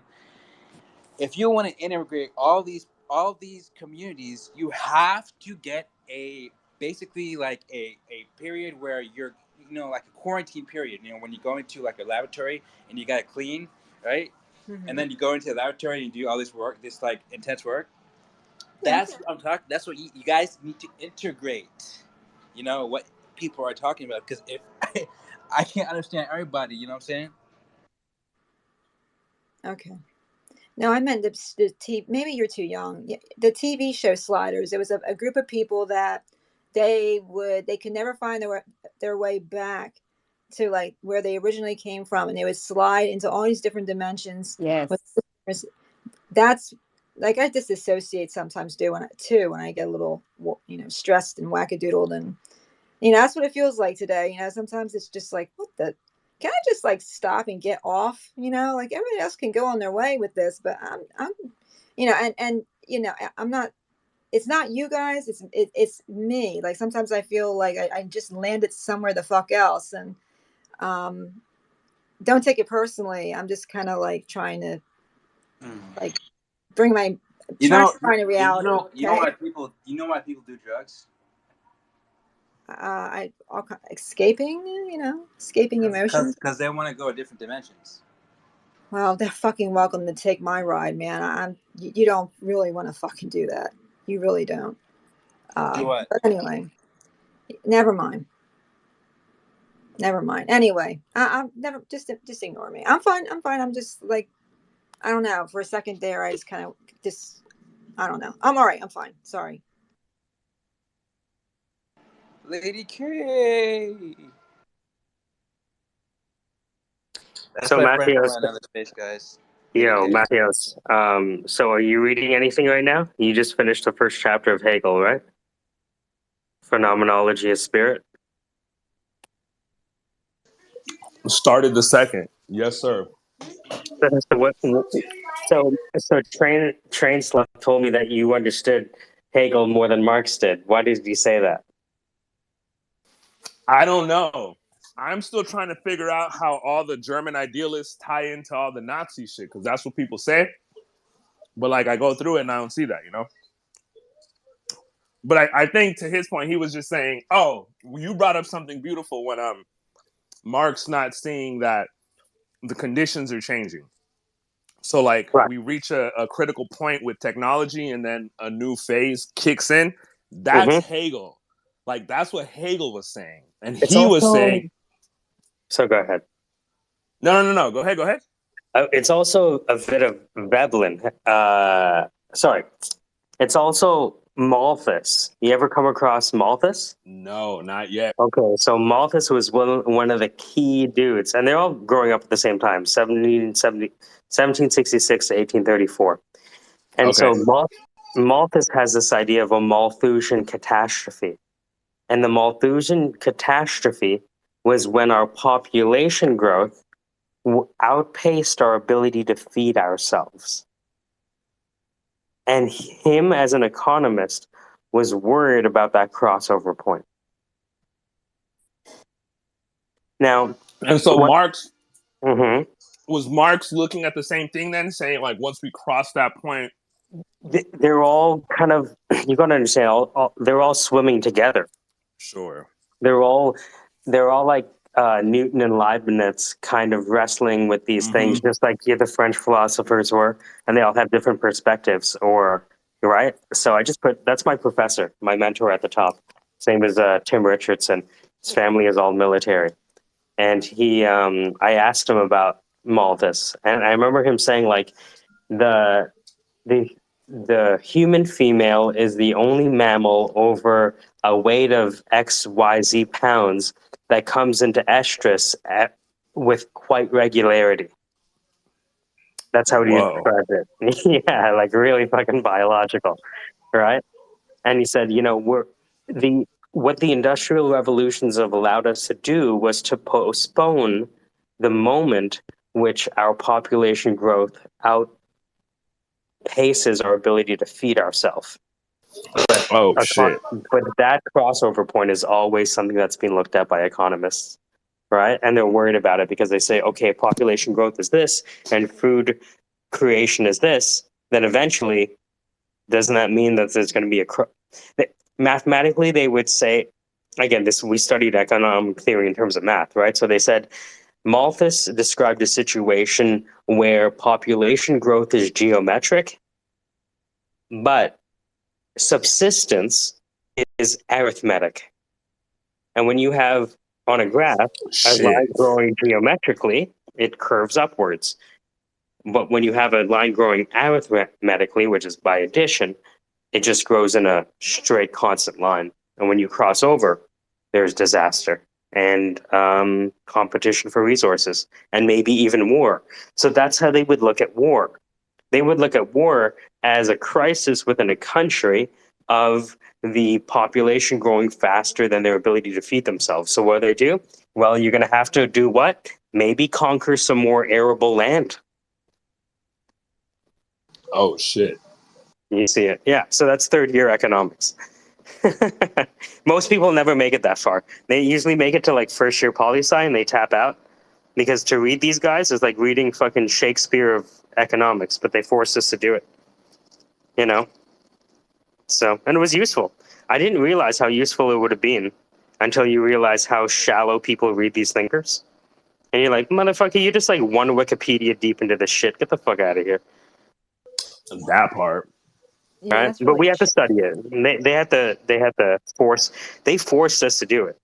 Like, this stuff was not easy. Like, this week you have to read chapter 1 of, Adam Smith, and then next week we're reading Ricardo, and the next week we're reading Marx, and the next week it's Malthus, next week it's Veblen, and it's fucking, the reading list is monstrous. Yeah, I got an idea though. So Mm. so rather than read and enrich myself with a history of some incredibly intelligent thinkers, I have decided that an Apple app dealing with astrology is going to help me make decisions in my life, and it gives you a quote every day to adhere to. Every day the quote changes. So today it was, "Go ahead and unravel." So that's like my guidance for the day. So tomorrow might be something else, and whatever it is tomorrow, I'm going to do what I'm told by the astrology app, because I think it's at this point, I think it's very important that I follow whatever the astrology app that has nothing to do with me whatsoever tells me to do. Well, if you look at like the way that Chinese very high ups make decisions, they consult the I Ching, and they consult it to this day, which is Right. arguably another. You know what I mean? Yeah. Well, Yeah. I'm not doing that because that would make sense. I'm saying the random quotes that it gives me once a day, whatever it is, that's my future. Like, I'm just gonna do what that says. Does that make sense? I can see that. I wonder I wonder what would happen, right? I guess it's kind of like 8-ball driven development. Sorry, Right. 8-ball Well, driven development. Sorry. it's like the hamster that got the crypto market more right than any analyst in like over a year, and then the hamster died. I'm not sure what went wrong there. Maybe there was a hit hamster on the hamster. I don't know. But sometimes it's like these random nonsensical things in life that you have a plan, you think you're intelligent enough to execute it, and then you just get hopelessly lost, and then it's like, fuck it, this app will like give me a motivational quote every day. I'm just going to do that, and whatever the fuck happens. I'm like literally to the lowest common denominator of doing whatever a hamster tells me. Even that, or throwing cats. Maybe I'll just like put random comments around the room to help me tell my future, and I'll throw a cat, and wherever the cat lands, that's what I do. I think that's a good idea. Anyway, I'm working on telling jokes, and it's not, people are like freaking out. So. No, I like it. I think if you put like different crypto projects like post-its on the ground, wherever the cat landed, that's what you invest in. I love that. I love it. That's probably way better. Yeah, you're so good at this. I should just give you my I can see it horrible in my head. ideas. No, because that's what with the I Ching, they like used to cast like sticks and be like, okay, because the sticks fell this way, let's consult. Okay, that's number 33, and number 33 is all about the coming from and the going to of this scenario. Yeah, we have the like Ali uses the I Ching a lot. So, and the thing with me with astrology is like, if you realize the effect that have you ever seen a map of the world's oceans as the moon rotates the Earth, and it's just this like kind of like massive tidal wave across the Earth. So Yeah, if humans are born in liquid, then maybe that the moon affects the liquid within a female's. Who knows? probably that makes sense. And we've never really studied that, so how would we know Yeah. Right? But it's just like, and that's the way Ali explained it to me. It was like, well, look, if we know that the moon affects the tides, then might the tides affect the tides within a woman's womb? And I'm not sure even how to investigate that, let alone, Right. It's very interesting. Yeah, it's fascinating, really. I mean, there are, like, I'm interested in our Earth's magnetosphere and Earth's, Oh yeah, Schumann resonance, the whole 9 yards. Yeah. Right. Right.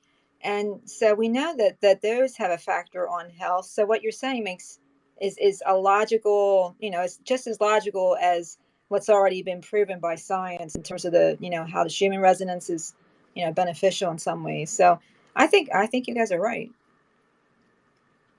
There's a lot of if you get a chance, that plasma cosmology series of videos. I'm working my way through it, but we like to think that physics is largely determined, and all of our innovations on physics are done. Like when you talk to physicists, it'd be like, yeah, this is the way things are, and this is the way things aren't.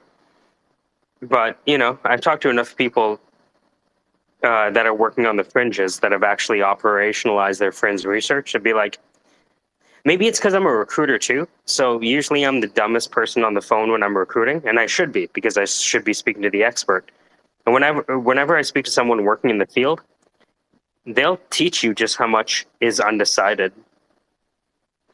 Oh, it's amazing how much is undecided. And what amazes me what amazes me even more is the lack of interaction between scientific fields and hard science.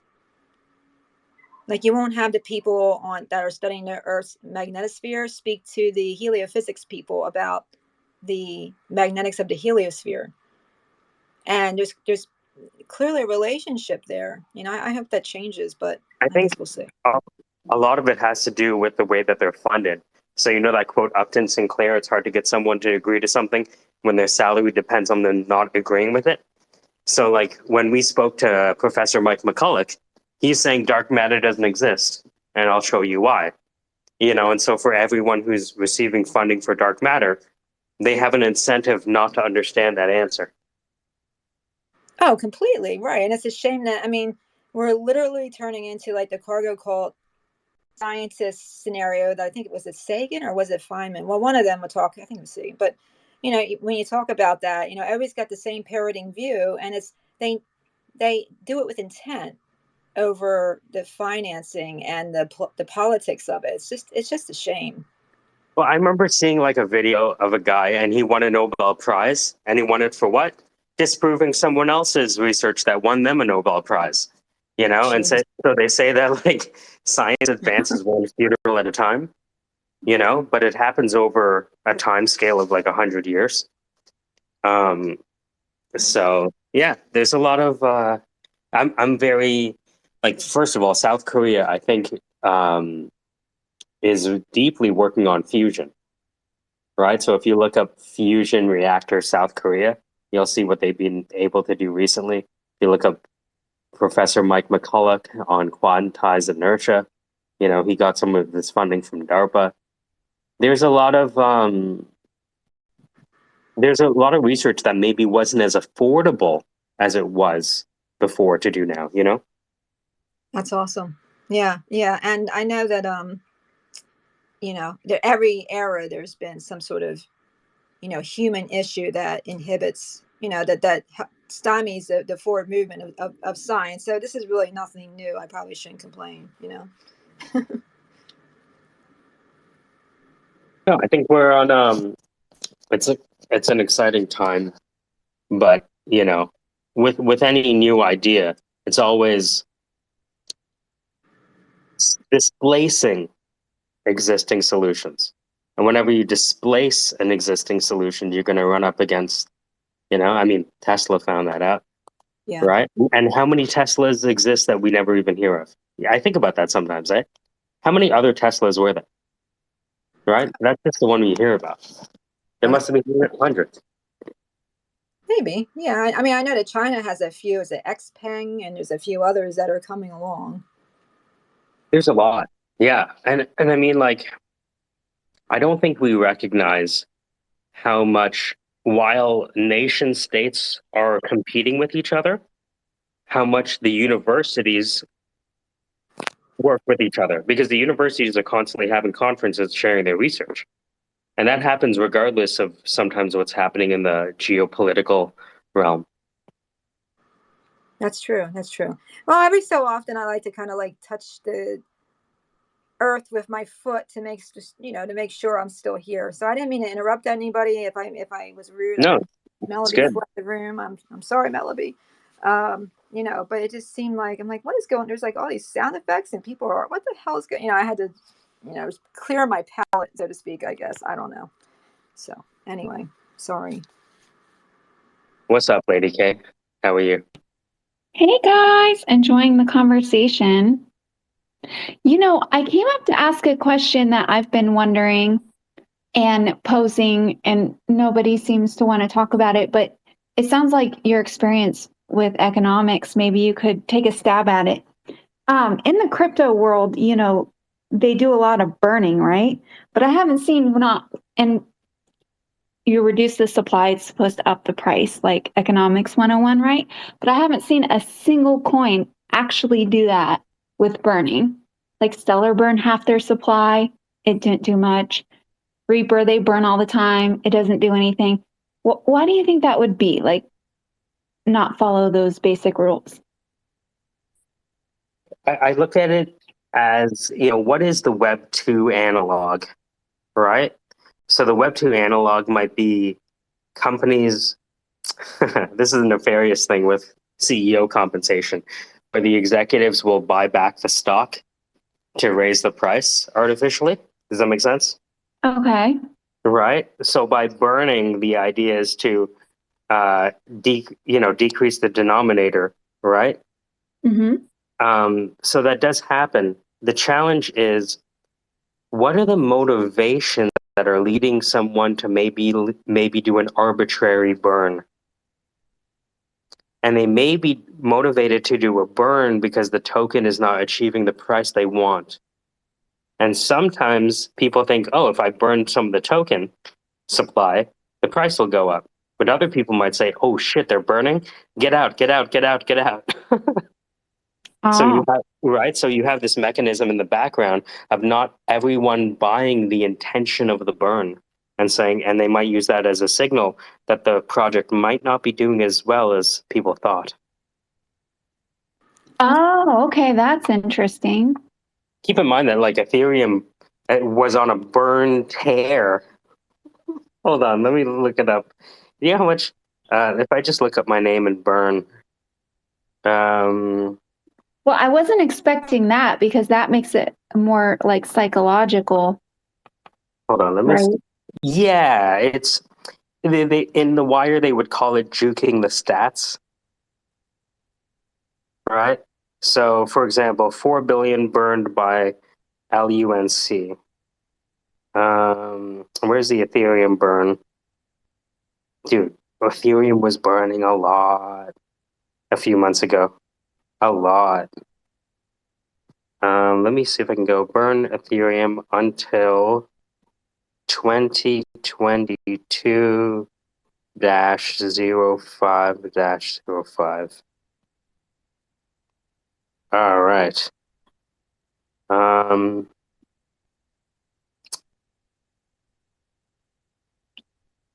long ago was Ethereum burning? It's hard to gauge time spans, you know? Was that like 6 months ago? Was that a year ago? Right? Right. But yeah, it's supposed to be an artificial. It's supposed to be no. Burning is a mechanism that can be whatever you want it to be. But whatever you want it to be and what it signals to the audience are two different things. And because whales often think differently than the retail market, you know, there's a lot of buy the rumor, sell the news. But you don't often see that. You'd have to really be looking at the mempool, you know, to see how people, you know, the mempool holds all the transactions that are about to be confirmed. So a lot of people, they do their due diligence by researching the transactions that are about to happen and trade on that. Oh, wow. Yeah, look up miner extracted value and it'll break your brain in half. Because it's called the front running of transactions. So if miners know which transactions are about to be confirmed, might they trade on that data? That's basically the front running the BIS was Yeah, called. yeah, exactly. Yeah, That's basically their bye-bye. it's supposed to, but you know, Yeah. there's it's like when you have differential access to computers, right? I've always assumed that if it exists in Web 2, it's going to exist in Web 3. Because this isn't about technology, it's about, you know what I mean? Like it's more than that. So people are always going to be recapitulating the same models as they did before. We might not, you know what I mean? Like, right? You and I hope that's not true, everyone.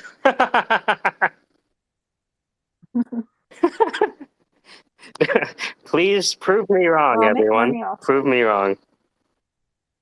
never, never. Maybe someday, but not today.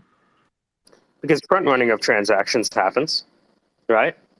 And it's kind of always happened, you know, even before technology, Oh yeah. right? You know, people would, But yeah. in the country, it's supposed to be, it's quote unquote illegal. Yeah, I mean, it's illegal to the extent that you have a great legal team. That's true. Yeah. Yep. Revolving door stuff. But yeah, no, I know. And I'm not an idealist. I just, you know, I just assumed that, you know what it was? I assumed that because the BIS published something on that there would be, eventually there would be some moves in the market to kind of contain that issue from being an issue. You know, the ability to pick and choose which, you know, you're going to do first. You know what I mean? Like the miners get to choose what transaction to do and for how much. Yeah, collusion among miners is a thing. It's dark, but it's a thing, you know? I did not know that until recently. If you just search Twitter, miner extracted value, I think his name is C. Miller. Robert C. If you really want to go down the rabbit hole of this, Robert Miller. Go ahead. No, I'm good. I was just listening. Yeah, so I just put a video up there. It's a hackathon. Miner extracted value with Robert Miller, Flashbot products lead. So what Flashbots is an ability to create very large loans that last only seconds. Go ahead, Casey. What are you to loans that last seconds? Yep, flash loans. Everyone introducing flash loans. Would you like to take out a loan for $1 million only for a few seconds to achieve some arbitrary arbitrage? That's right, flash loans. Loan and unloan millions in seconds. That's crazy. If you already know what this you understand. If you already know what transactions are about to be published onto the blockchain, well, for sure, place your bets before you publish the transaction, miners. So basically, sorry, go ahead, Peter. No, I'm just saying, and debt. It's all debt. Let us leverage ourselves into the afterlife, is all I'm hearing. Yep, and debt is the way. What's up, Elizabeth? Math is hard. I wanted to say hi to Lady K. It's good to see you again. Hi, good to see you. Ah, Lady K, you're a real estate broker. Yeah. Nice. What do you mind ask what area you're in? Youngstown, Ohio. Ohio. Yep. You ever do any work over in Akron? Like real estate work? No, but Akron's only like 45 minutes from me. I'm gonna personally just say that I think you're blessed to not be working in Akron. Why? What's going on there right now? Akron's been a sore spot in real estate for a while. Lots of sub-value properties being flipped for inappropriate values and lots of defaults. Akron's a pretty rough Pretty rough area. Oh, wow. That is interesting because it's like a nice area. Ohio's supposed to be blowing up. Aren't they like housing all of the semiconductor plants in your backyard now? I wouldn't doubt it. I don't know. Really, though, we were the steel, well, Youngstown particularly was where all the steel mills were. Yeah, I think Intel, was it AMD Ohio Semiconductor plants? So if I look at news, work begins on Intel's $20 billion semiconductor plant in Ohio. That's 3 days ago.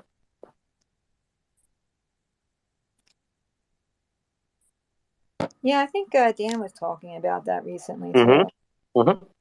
How's he doing, by the way? I haven't heard. I heard last time I heard he was getting more testing. Yeah, what's the deal with Dan? Yeah, I think he's He's on and the he seems to mend. be alright. He's good. We will see Dan soon. I missed the Yeah. narration. We need more narrating. I'm not good I enough at miss Dan. narrating. I guess. Dan looked up from the typewriter. I miss the Dan monologues, hey. Like you said, the narration. Just like those speeches that he gives. They're so fucking good. And I miss it. But no, like I sent a message earlier and he seems to be As Peter walked into the right. room, he noticed the smoke filling the air. Sandra was sitting by the bar and looked. Yeah. But then No, you have that to do was the sound really effect. good. You have to do Sorry. that. And then you Right. close the door. I miss that shit so much. Like it sounds weird, but it's part of the reason why I was here in the first place, right? Like It's so beautiful dynamic, right? I just miss Dan, it. honestly. I mean, I miss it too. You know, it's funny because when I was in this room and I first heard it, I was kind of like, oh, this is just extra on top of just, you know, it seemed pointless to me, but you know, yeah, it's pretty much essential to everything. You know, it's just it grew on me. It's like a nice beat, like moment for everyone to like, because you know you don't have to say anything, and you know that this could go on for a while. And it is. It is. I miss it too. And by the way, Casey and Mike, wonderful impressions of the Dan cadence at the very least, if not the voice, especially the for the door closing. That was nice. You spend enough time listening to it, it's easy to pick up on. You know, I mean, it's surprising to me that Mike's racism and sexism hasn't rubbed off on me, but I'm working hard. So Yeah, You'll fuck you, cave Mike. eventually. If I send you enough memes, eventually one's gonna hit, and you're gonna be like, "Wait a minute, wait a minute." Oh no, I shouldn't laugh at this. Why am I laughing? No. It's Mike. okay. There's Matios and I are here, and our brown skin washes you of all of your sins. And plus, Mike, Ryan is like, Ryan has like 2 in him, so like he has like, we get to grandfather in your biases. You're safe here. Told Yeah. everybody that Mike, racist. I committed a cardinal sin earlier and I talked shit behind your back about you. But it wasn't like harmful, it was just talking shit and What? whatever. It wasn't in a recorded space. No, here's the But thing. it Like, was a cardinal sin. because hate travels faster than love. How do I pay you? You don't have to pay me. You're all good. Oh, but this is how I do my marketing. I pay people to talk shit, and then people are like, "Who's this person they're talking shit?" Imagine like people. Again, hate travels faster than love. I So record it's just, myself every time I'm Haters as a talking shit. service. yeah. Every time So I'm talking Haters shit as a about service. Mike, I make sure it's recorded every time. yeah. I got to pay my bill. It's like a billable hour. Like, can you talk shit for a whole hour? Because I'll pay for it. So Please. if I say nice What is things it? about you for an hour, Mike, then no one cares. No, Nobody no cares. one's gonna Yeah. listen to that shit. Nobody Yeah. cares. Who cares about love? We want some hate. E Rich. Thanks. I just want to say I want a hard eye roll emoji at all the things because I roll. Yeah. Like so hard I roll. I think that's like the Indian, view of the universe, where just like eyes opening and eyes closing. Imagine it's just God doing one big eye roll, Yes. right? And that's like a cycle. Guys, in general. So imagine you have the yugas, this idea of God opening and closing its eyes in Hinduism, and that's like an epic. So what if instead of God opening and closing its eyes, it's God doing one big fucking sarcastic eye roll? That's fucking hilarious. Hold up. An You epic is when God rolls his eyes. Yeah, every epic EPOCH. Yeah. Well, that would make sense because like an epic is happening and all of a sudden God's like, I can't. It's over. And when there's an eye roll, there's like a flood. Or some sort of disastrous thing that changes the energy. I love that. Yeah. I love that. Mhm. The asteroid comes in. Oh my gosh. Go ahead. Was like, who is speaking? And I was like, oh my god, of course, it's my favorite backseat podcaster. Like, Bezos, how are you? That's funny. That's always so awesome. I confuses love it on me. a backseat podcast. Yeah, I love that. I love that so much. That's really funny. Well, I love you so much. Well, thank you. Oh, then we're talking about astrology, and if it is true that the moon affects the tides, might the moon affect the embryonic fluid that's holding the baby? I believe it. I mean, it was only like 2 years ago that we found out there's an entire fluid system inside us called the integumentary system.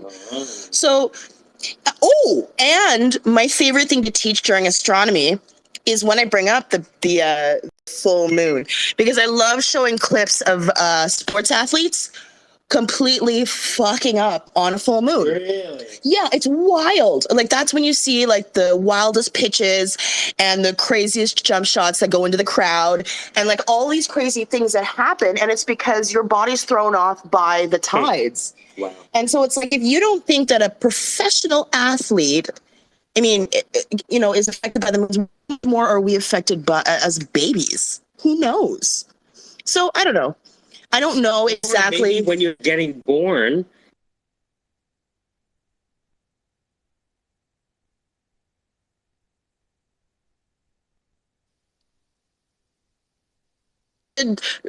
Learning about science, I was like, oh my God, astronomy might be totally right. Wait a All the little minute. things we don't know. I need you to know something, that when you're both talking on the same microphone in my head, Michael is a multi-personality schizophrenic who's in transition. I'm I just love saying, that so much. We're one. right? Yes. I tell Mike I want to hug him until we're one. So yeah, I like that. Is it possible? So I absorb you in my body. Steven Universe. Yeah, we fuse into one. We're a fusion. I mean, we kind of are. I keep trying to make you speak like an Indian. I don't even know how to address that. Yeah. I have like some horrible, dull, boring questions that I want to ask Lady K, if that's okay. Of course. Sure. Lady K, how are you? So are you mostly in residential, or are you also doing commercial, or is it strictly residential? Oh, you know what? I actually focus on property management. Oh. So are you typically like complex buildings? Both apartment buildings and single family residences. Okay. How is I'm curious, with rates going up, real estate market starting to cool off and maybe starting to correct, are you seeing any changes in the landlords and the tenants? I mean, rents are going up. Yeah.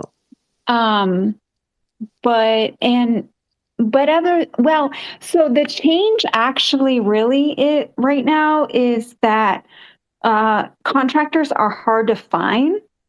And do you mean builders? I just mean like regular contractors, like carpenters, yep. plumbers, electricians, it's been very difficult the contractors that are left working are so busy, they literally can pick and choose the jobs they want.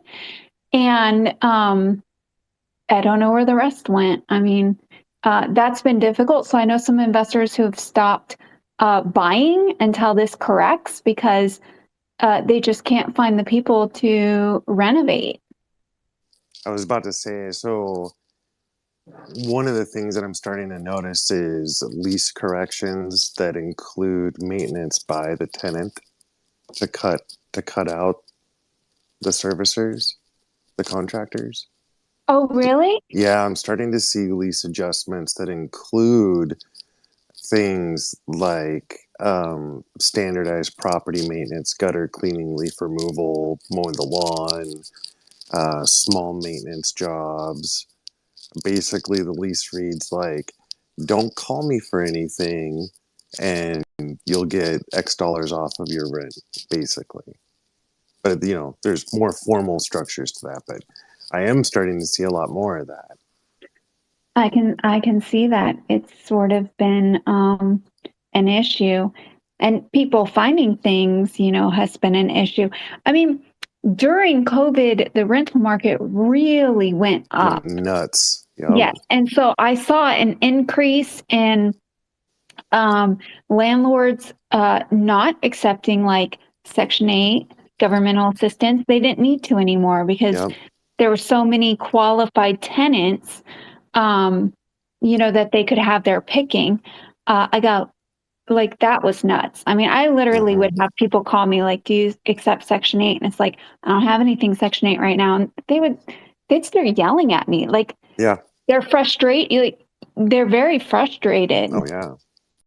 The government assistance tenants are, in my opinion, they're in a catastrophic situation. You know, they've been on the system for typically so long that it's life, and the system's changing. So I see a lot of pain coming for renters right now, especially if they're in Section 8. Yeah. But I'm also seeing a lot of investors who are dumping their properties and they're working with the tenants. Like I'm seeing a lot of investors that are absolutely desperate to get out of the market, and they're doing anything they can to get the property sold and keep the sales price high. So full boat 3% seller concessions, prepaid utilities, you know, stuff like that starting to pop up. Do you think that's because they're anticipating the crash?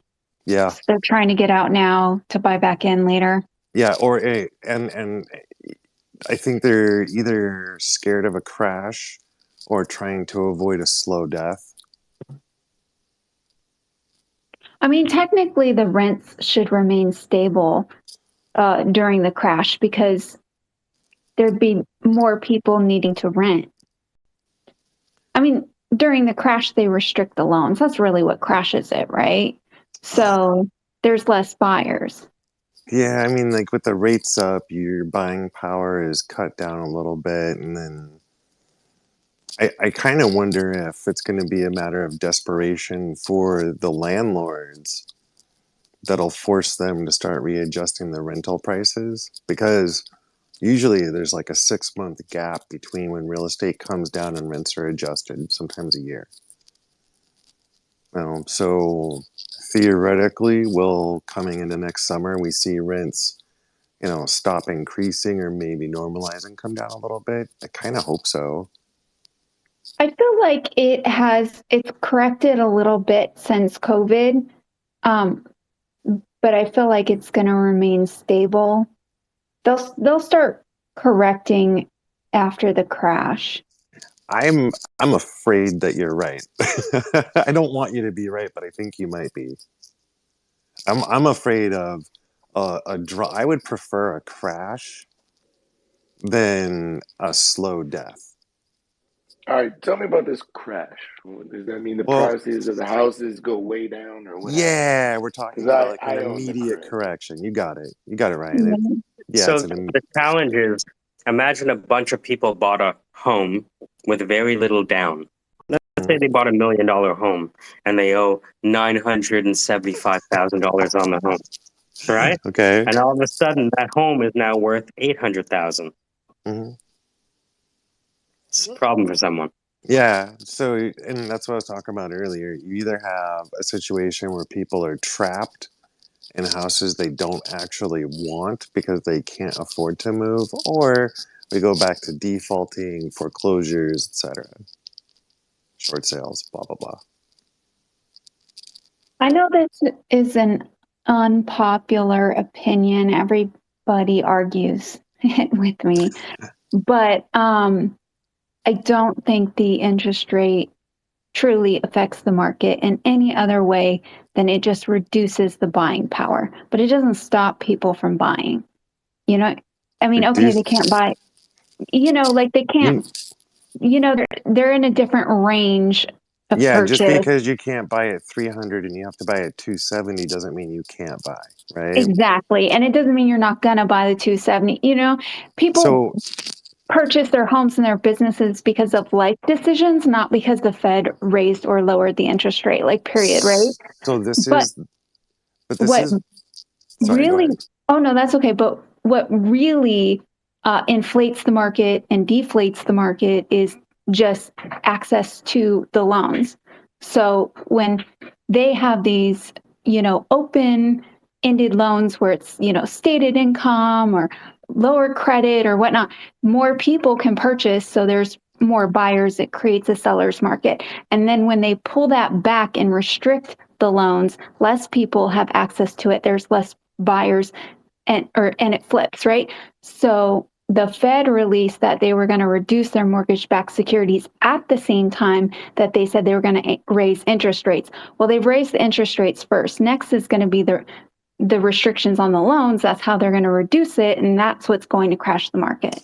So, the thing is, so there's two parts about that. One, we have, you're not wrong, but it'd be a lot easier if we were not in an affordable housing crisis.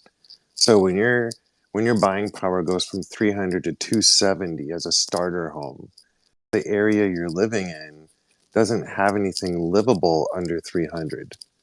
And that's where that it's a very specific term to say affordable housing crisis. There's plenty of McMansions out there, but for the first time buyers or the low income buyers, there's still not a lot of product on the market.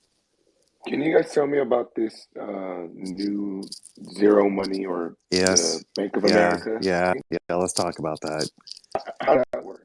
So, this is part of the. And why did you sound like that about it? Like you sounded like because I'm not a somebody fan. they cooked your rabbit just now. What is Yep. going on? All right. Like, So there. Ryan's like, hey, can you tell me about the new superhero act? And Casey's like, oh no. It's like, it's called the Superhero Act. Captain Save-A-Ho? No. Okay. Please tell me, please. Okay. So here's the deal. This Thank is you, okay. Casey. Thank you I so got much, you, buddy. dude. I got you. I am not a fan of Bank America's zero down product because not only is it very hard to qualify for, but it is a underhanded, backstabbing, cutthroat maneuver if you are not a fan of gentrification. So when we say gentrification, we mean taking a poor neighborhood and selling a bunch of affluent people into the neighborhood so that they revamp the neighborhood, which only pushes that community out. So that's why I'm not a fan of gentrification. And the reason the B of A loan promotes gentrification is that they're saying we're going to target low income communities of ethnicity specifically. We'll take the Latino community as an example. They're saying we're going to target geographically heavy Latino communities for this product, but unlike every other loan since the late 80s, we are not going to track the ethnicity of the applicant. Oh. And Well, because if they had, that would be illegal. no, it's not. It's actually part of the Fair Lending Act that we do track ethnicity, race, sex, marriage status, so that we can ensure that we're not discriminating against people. And when we don't track that information, what happens is we say, hey, white affluent people, here's a cheap buy in the Latino community. Don't you want a zero down loan? And so that's why I'm saying I don't like the Bank of America loan for their usage or non-usage of ethnic tracking Because because it's decentralized. no, you got It's because it leads to decentralized. it's super centralized and it's a play to excommunicate the Latino community and gentrify their home Yeah, so yeah. that I they was can playing no on longer word. afford it. I was playing Yeah. on words because it's I like I uncentralized. got you, I buddy. like I the got you. idea of being able to derail a conversation by using decentralization wrong on purpose. Yes, it's You know what I wonderful. mean? It's super good. But is it decentralized? Motherfucker, we're not talking about that, right? I told you. And then you have an argument for like 90 minutes, right? But is it permissionless? No, I was making it, you know how they say Yeah. that's the word play, but they're really gonna gentrify us and fuck us and nobody's getting that loan. Yeah. Put a bunch Well, of, you know. and it's crazy too because there's these thing called income limits, right? So if you go to the geocode website, you can type in an address and see what the income limits are for that area, and you have to be under 80% of that area income. And their product, I believe, is geared towards low income, which means you got to be at under 50% of the area income. So you are threading the needle. So you have to make enough money to qualify to pay the loan, but you can't make too much money to be considered middle or upper income. So how would a person, and Right. questions, sorry, jumping in there. Yeah. So do people that are, high income individuals, do they ever like hire someone to use their Straw man. what? Never. I make $450,000 a year. I rent a place. I can't get these tasty first time homebuyer products. So I'm going to take my cousin or my brother and have them apply for the loan because their income is low. They'll get approved and then I will effectively own the property through a straw purchaser. That is illegal. Well, I know it's illegal, but how, that, I mean, what is the big deal about, I start a property management company with the help of my rich relative, but I'm poor and I can qualify for the loan and then, I get help afterwards. I mean, that's not really anyone's business, is it? Yeah, so the note spells out any potential changes in the future to the property. You're holding ownership of the property. So, like, you can do what you're saying, and there's not necessarily anything wrong with it, so long as you're not messing around with the ownership deed of the property or trying to mess with the actual loan itself. Oh yeah, no. Yeah. Yeah, I just wondered. I mean, it's funny because I was doing municipal court for over a year, and the prosecutor was so good at telling, because if you don't have your license, registration, insurance in New Jersey, you have to bring it to municipal court. And he just became super proficient, being like, "Nope, that's fake. Nope, that's this doesn't look right to me. I'll see in front of the judge. That sort of thing. Because if he got the correct documents, he'd cut a plea deal." So it's a little old lady with a cane, like literally, she looked like a stereotype old lady from a cartoon, right? Little old lady, hunched over. If she was under 100 years old, I would have been shocked. She hobbles in. It takes her 5 minutes to walk like 10 feet, and she puts her insurance information down. And he's like, "Lady, you're committing fraud." And she's like, "What'd you say, Sonny?" And so like he's screaming across the room, and she's like 3 inches from his face. "You're a fraud," and everybody's looking at him like, "Oh my God, you're yelling at a little old lady." And finally her son you know, handled the situation. But that's kind of what you're saying reminds me of, I guess, you know. She's gonna fall for it, but the whole thing is absurd in the first place. Yeah. And Yeah. it's super challenging too. You know, when you're looking across the spectrum of corporate entities, government entities, setting out tools for communities of people to use and or abuse, like the amount of times people are going to get screwed is incalculable. So incalculatable. Why can't I say that word right? Incalculable. Yeah, you got it Thank right. you. Thank you. Yeah. See, these white people Thanks, can buddy. help you with your fucking pride speech. Yeah. I See, hang out with the white people so I can learn how to talk better. look, our parents told us we needed to speak it better than you in order to get to middle management. So that's what we did.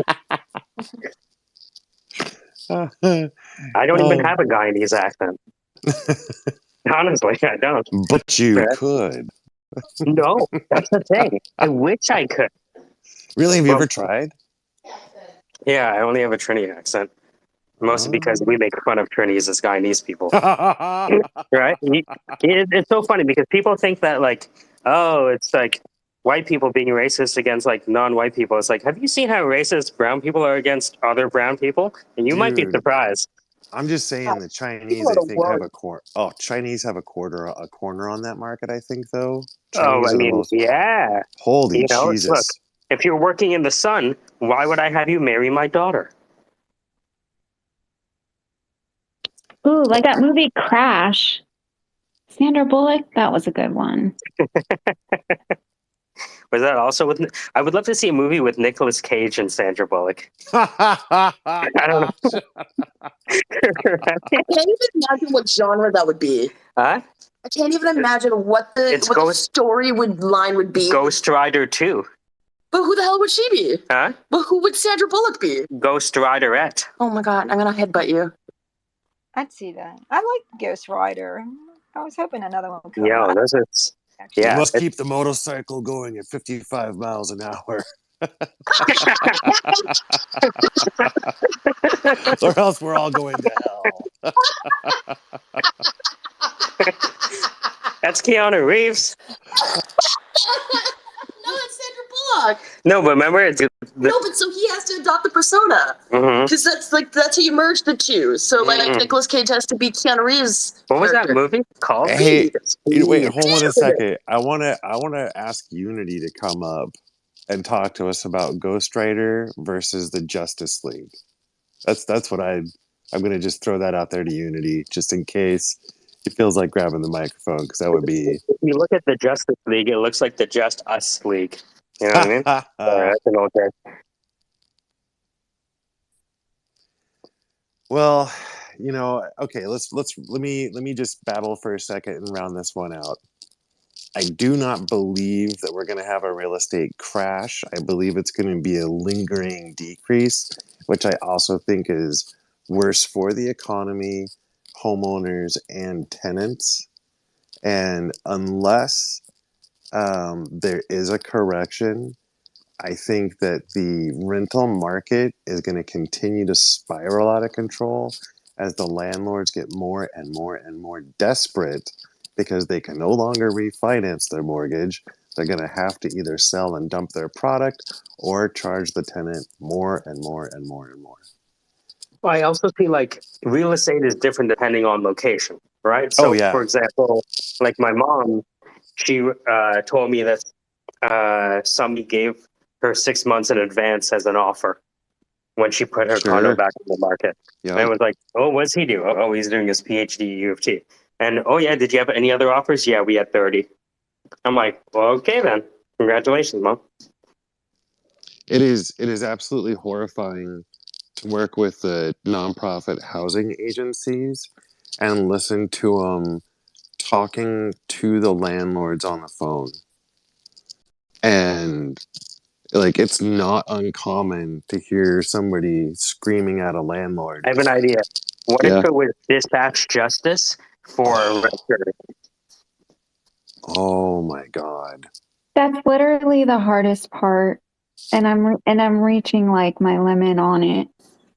Like I've been thinking about just closing up shop, especially since COVID. The attitude has gotten so much worse. Oh, and the moratoriums, just hell, just straight hell.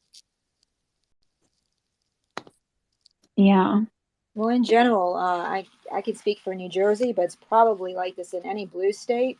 The laws in landlord tenant are incredibly precise and anti-landlord, and very favorable to the tenant. So, I mean, if that's something that would be considered like through, it's going to be very difficult to success. I mean, I guess it depends on how far, your virtual landlord tenant attorney would be willing to go. When you call in, I guess, because it has to be, the fact patterns are often very important, and you may not get everything I that I way. keep on pitching to our research and development team. I keep on pitching them cut rate mortgage for rent control. Give the investor buyer an owner occupied rate under the agreement that they won't continually increase the rent. Right. Yeah. No, I like that idea. Like, I mean, like for example, for myself, I mean, when I leave here, I'm probably going to have a lot of trouble finding a place, but that's how it is. But I also believe in like family, which I don't have, and I also believe in giving people chances. I mean, everybody fucks up. I mean, God, the president's son's even having trouble. So you know if I could sit with some people and eyeball a person and kind of get an idea who they are, I mean, something might happen, sure, but I mean, if there were more opportunity, people were more willing to do that, take the risk and do that, then I might give a little more good in the world, I guess. Lady K, if someone offered one of your investors or you or whatever, what do you think about the idea of getting a better rate on your mortgage, more favorable terms in exchange for rent control? I mean, I would say I would be willing to bet half of them would be willing to do it. I mean, I've had a lot of clients tell me, okay, when they come sign the lease, offer a $50 or $100 a month reduction if they sign like a 2 or 3 year versus a year. Or Right. they'll say like, I just want a long-term tenant, so I don't like, let's go right under market value so it incentivizes them to stay. So they would I think most investors would be into that. The investors who wouldn't be into that would be the investors paying cash anyways. Absolutely. Like you say rent control to an investor and they're going to throw up on the spot. The idea of rent control is a horrifying situation for them, but if we can counterbalance it with cheaper financing, maybe there's a little something there for the people struggling. Well, I think what you tell them is, look, you can do it the easy way or you can do it the government's way. Which would you like? Oof. That's how it is. Yeah, roll the dice or jump over the gorge, That's tough. All right, I got to bail out for a little bit. I'm sorry, I apologize. I got to bail out, but I just want to real quick say, Unity. I like Snyder's cut better. Just saying. Thanks for working on it. I'll catch you guys later.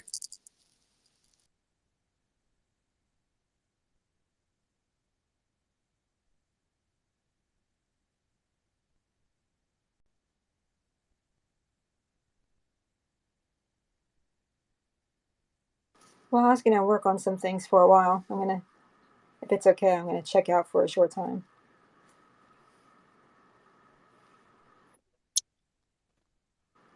I'll see you. All right. Yeah, we'll see you soon.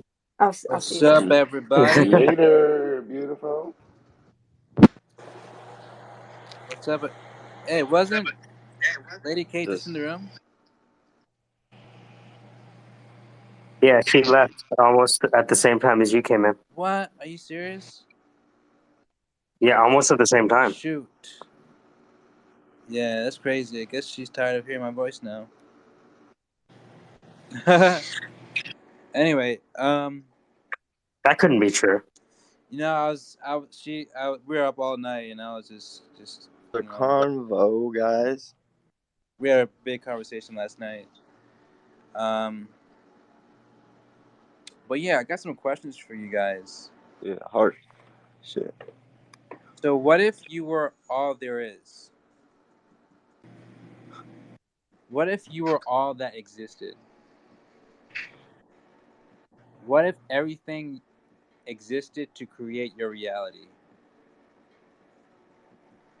What if you were that you so missed the plot that you were proverbially blind? Yeah, I mean, you would have to be proverbially blind. We weren't there at the creation of the universe. What could we possibly know? Yeah, but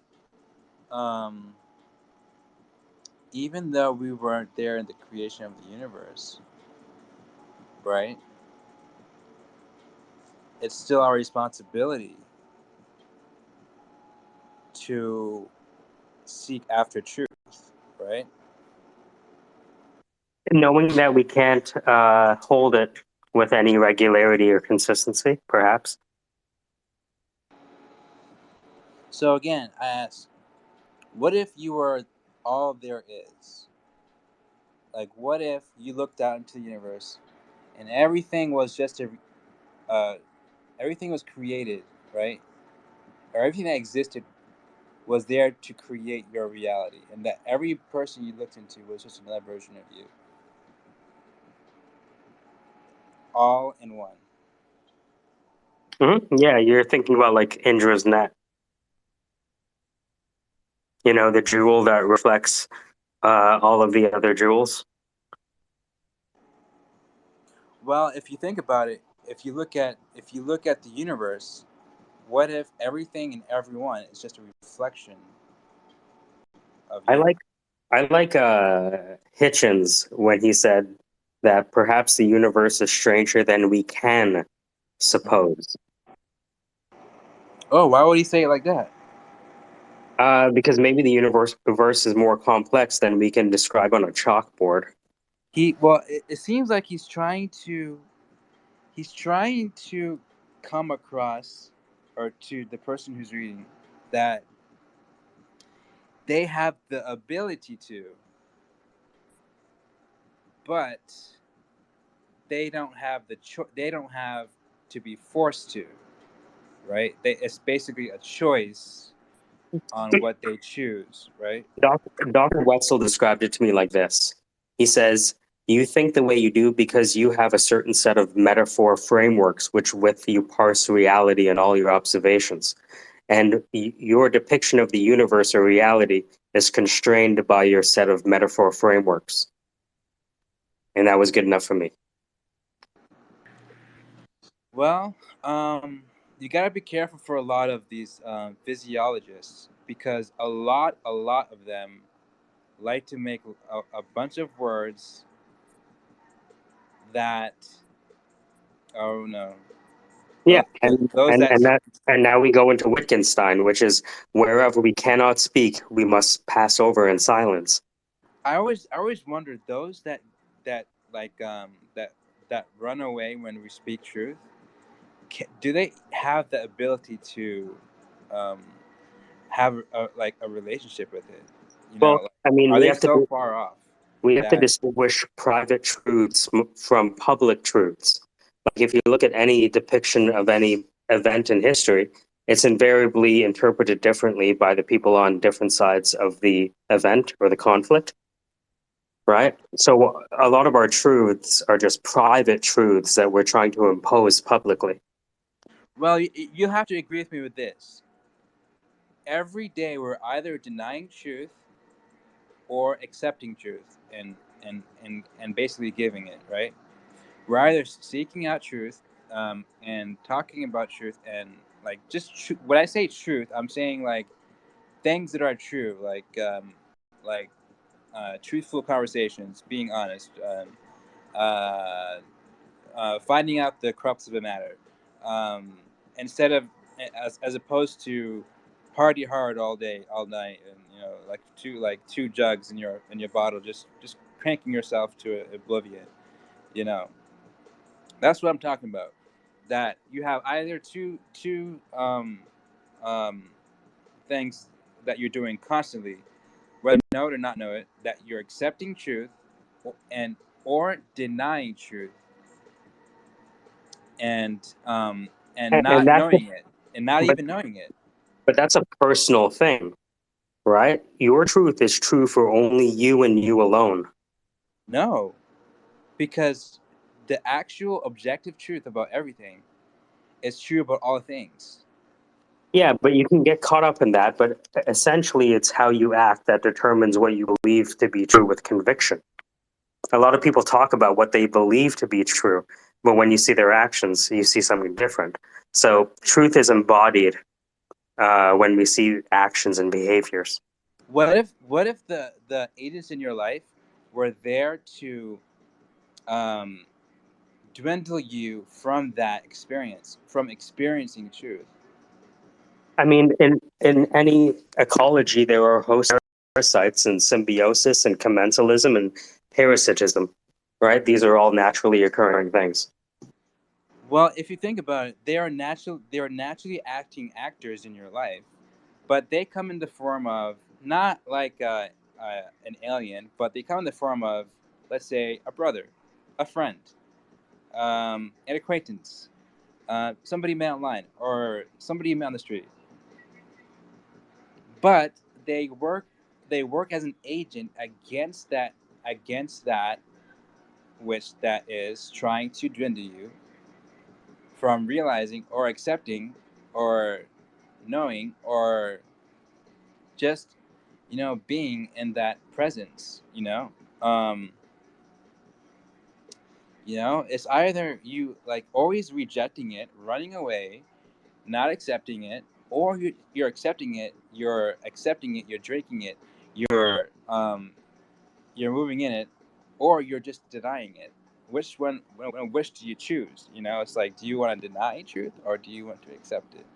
you know Yeah, I think, but everyone has an egotistical view of what truth is, right? And so we end up in this circular game of saying, "Hey, that apple is there. No, that's not an apple. That is an oople."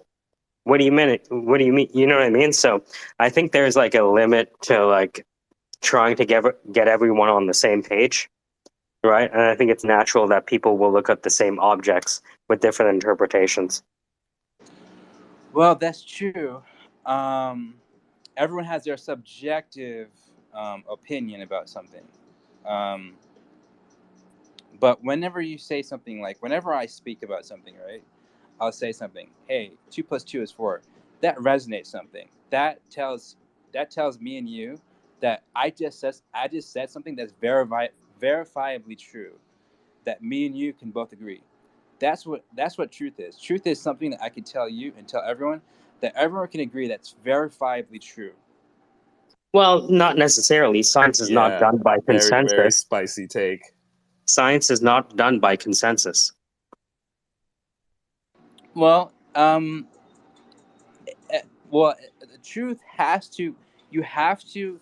You have to agree that whenever I say something that's true, it's something that's not that you have to agree with me, but you're either denying what I'm saying or you're accepting it. Not really. Or I'm parsing some of the words to be true and some to me not as true in a weighted average judgment.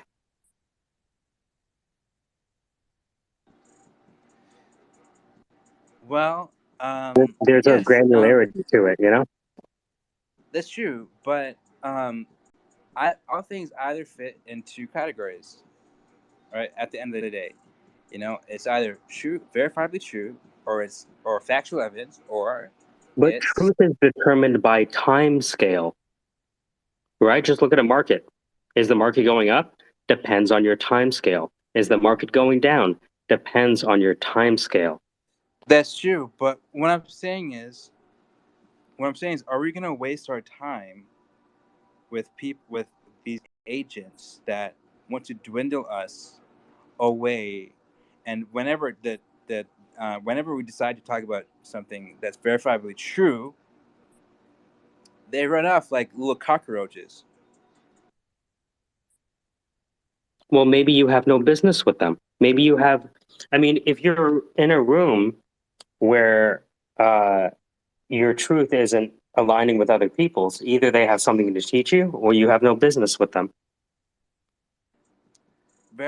Actually, very true, very true, and that's something that I didn't know in the past, but something I'm starting to learn.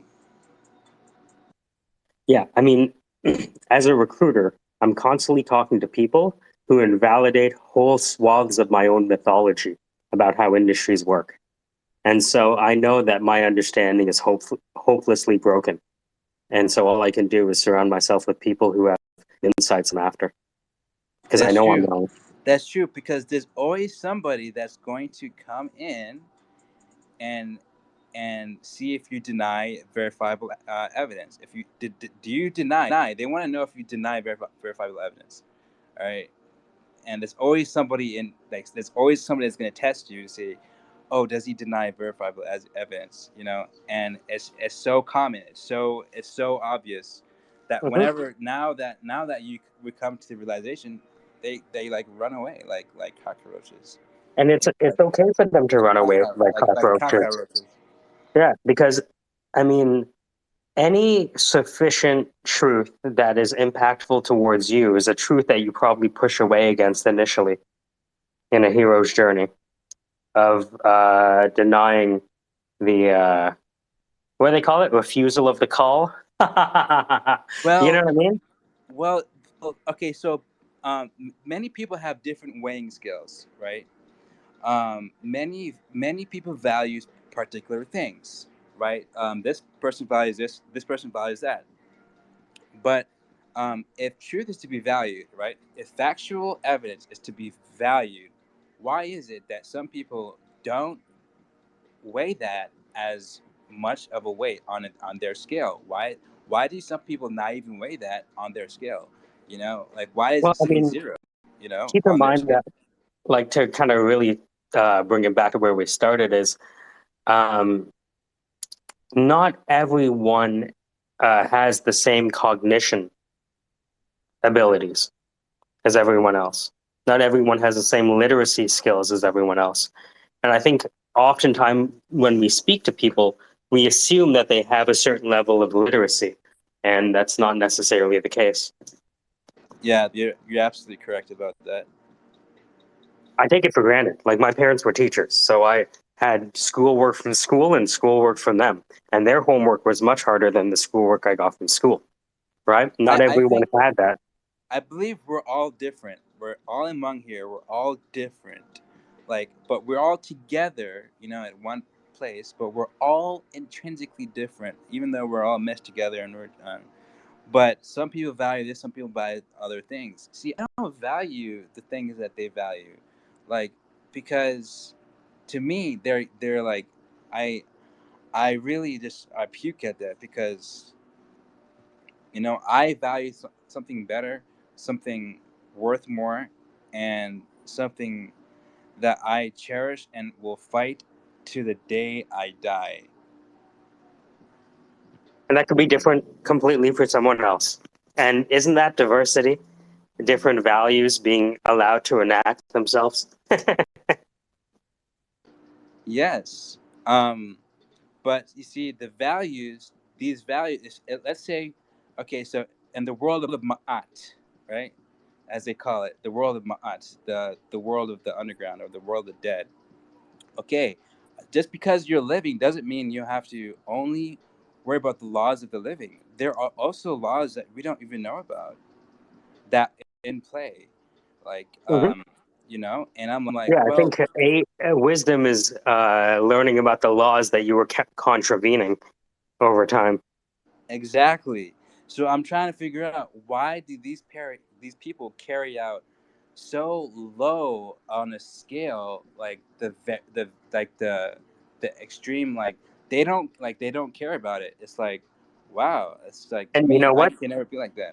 But it's their right to think the way they want to, right? Like, my rights extend to the tip of your nose. You know? That's true. So I That's don't have very the right to true. change anyone. I actually don't have the right Everyone to does change have that. anyone. Right, everyone does have that right. Even I have that right too. But only wisdom brings me to the realization that only through acceptance of that I can escape the detrimental consequences of ignoring that truth.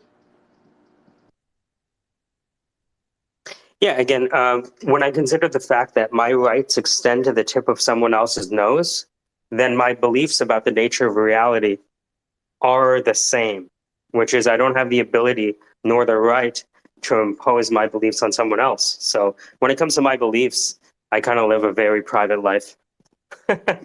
Well, it's not your own beliefs. These are very core beliefs that all believe, because everyone can believe it's verifiably true. Everyone. Yeah, I'm And not concerned with what's verifiably true, to be honest with you. I think that's a dead end towards action because you can get mired in like being like, what is verifiably true? What is verifiably false? But invariably, if we're working in emerging markets, we work in markets where the input-output relationships are probabilistic as best. So all we can do with verifiable truth is to set hypotheses and test those in real life. let me ask the last question that I asked. What if you were so missed the plot that you were, or that you are proverbially blind? Yeah, I mean Proverbially. that's Plato's cave, right? Yep. And a lot of people are proverbially blind. And that's their right. And you know what? There's probably a lot of people who believe you're blind too, and that's their right as well. Conversation between Alice and the caterpillar, and how she's trying to say, "Do you see?" But he literally has no eyes. So they're conversing in completely different Paradigms, but she doesn't realize it, and he's trying to tell her, "I do not see." Yeah. But she's thinking of understanding it. It's wild. I do not see, yet I perceive. Yes. She doesn't see the perception. Well, that's the thing. Until everyone sees, not everyone can. Not the light cannot shine to all. That's a belief, though. Maybe because different people see different light, we can come together and understand the true nature of reality, which is not visible through our lenses alone. Again, we're either in every single moment, we're either accepting truth. If once you realize this, you're either accepting it or denying it, even if you don't know it. Yeah, but that doesn't mean you have the right to impose your truth on someone else, right? That's where the demarcation point lies. You're free to believe whatever you want and enact that in your life, but it is a different thing to impose it on others, unless you, of course, you want to get into politics. Sure. But what's proverbially true, what's verifiably true, is true with everyone, and it's a It is truth. true only for a certain time scale. No, it's as true as me walking. It's as true No. as me going outside Yeah, and I think talking. that's too simplistic of a view on what truth is. Truth changes over time. What hasn't happened in a year can happen in a day. So there's a lot of people who are true today that are broke up tomorrow. So what has changed? Time has changed. Climatic patterns have changed. Okay, imagine that everything that existed around you, okay, was there to create your reality. So that no one actually existed. No one actually exists apart from a central being, right? But to create your reality. Yeah, I'm not saying it's not a fun thought experiment. I'm saying it's just one metaphor framework in which to perceive reality. Well, it's interesting though, right? I mean, look, I'm 39. I've seen a lot of metaphor frameworks. They're all interesting to me. I mean, if you think about it, I mean, to me, I want to understand as many things as possible, you know. That's just my, you know, type of person, you know. I like understanding things. I like talking about things that are true, verifiably true. And to me, that's just, you know, that's where I like to reside, you know. Hmm. I don't And like to reside just there, but I appreciate that perspective. Yeah. so if I talk about something, it's going to be true. If I say, you know, Verification is something that you have to do over and over and over and over again. Verification is not a one-time event. It is a continuous event. yeah, but if think about it, just think about it. You're either denying truth or you're accepting truth in every single moment. Yeah, and again, it's just one of those things where I think we're now talking in circles, but I think we understand each other, right? There's the doctrine of the objective truth, and there's the doctrine of change. This is Well, Democritus here's versus Heraclitus, all right. pre-Socratic. So here's the thing about objective truth and subjective truth. All right, objective truth is something that is like objective truth But is here's the thing: like we understand, like I understand. Here's my question: right. What? How do you believe the world would change if people came to a consensus on objective truth? If the people came to a consensus on objective truth, everyone would be in one mind. Everyone would know. There would be no one communicating, saying or this or that, or no one would get into fight because everyone would just be on the one consensus. Everyone would understand. Everyone would. Well, I mean, this is why they have the tarot card called the Tower of Babel, right? People create a means by which to communicate with each other, and the whole tower falls down. Right? I think it's an appealing philosophy to try to get everyone on the same page, on the same nomenclature. But I found people, even who share nomenclature, disagree. Well, think about it. What is an objective truth? Give me an example of objective truth, and then I'll tell you if you're right or wrong, because objective truth is objective. No, I think we're past the discussion. Actually, All right, so yeah, because I feel that you're misunderstanding what I'm saying. Objective I truth feel the same. I is. feel the same way, but I think we've kind of moved on. Oh, you Right? have moved on. Yeah, no, like I understand kind of where we're apart, you know, and that's actually good enough for me. Okay. Right? It's okay for us to be apart yet be together at the same time. Yeah, that's fine. That's perfect, actually. Welcome to Yes, that's Together true. Alone. That's true. Yeah, that's why we call this Together Alone. Have you ever wanted I to agree. hang out with other people, but So guide the conversation. Guide the what do I call it? Your next what do you call it? Course of action. Matthias, what book are you reading? So you're now starting on chapter 2 of Phenomenology of Spirit by Hegel. What did you glean from chapter 1? Hey man, to your point, it's Fire Moonrise because you're talking about objective truth, like a body of knowledge, a register that we could keep somewhere. Yes.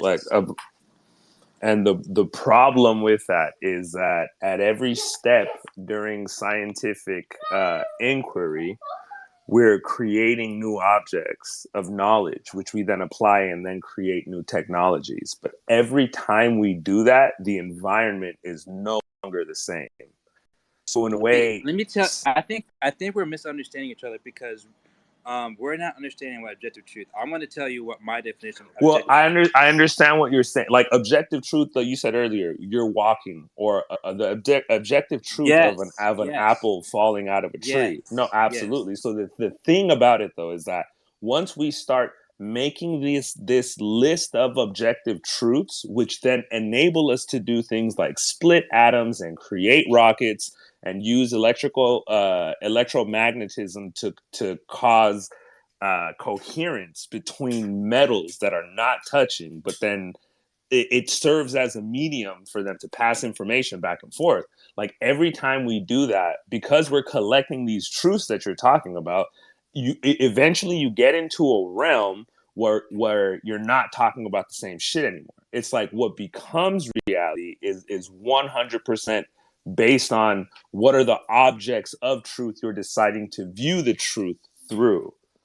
Correct. So when you decide that this objective truth is blah, it's like, it depends how far up this scale. So if we're talking about you walking, you sitting, or an apple falling, absolutely. But once we start to go beyond that and talk about, okay, well then this is what we should do, it may be that the environment outside us has then taken another step forward. So it's not even that the intervention is wrong. The intervention that you described was right for the environment that it was before. But if one thing changes, then the propagation of your system, like it will not latch on. It won't connect the way you think it will. Correct. So when I say something that's verifiably true, everyone can say this is true. Most everyone can say this is true. Almost 99% people say it's true. A verifiable truth. When I say verifiable truth. And we know what verifiable truths are because we see them and experience them every single day. And we know it, we just don't talk about it. Yeah, there's a guy you should check out. His name is Karl Popper. He brings up this concept of a black swan. And I heard this from my dad when I was a child. There's a couple guys that are famous now for recapitulating it, but he got it from this guy named Karl Popper.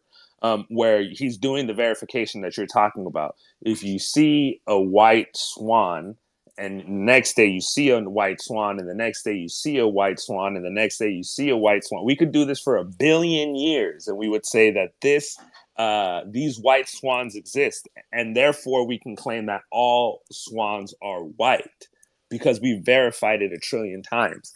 What's interesting is that's objectifiably wrong. Because he's only seen, like, if mathematically, how many swans do you see? You said, well, yeah, exactly. So you've touched exactly on the problem of believing that there is an objective truth. Like, you're right, there is an objective truth, but the thing about it is I actually cannot touch it. None of us can. Whenever we set up our instruments for understanding within ourselves, like with our concepts and our ideas, our metaphors for understanding all of that, reality pours into us, but the shape of reality that we take is the shape of our concept. So yeah, objective reality is out there, but we cannot penetrate it. We're only ever in touch with the surface.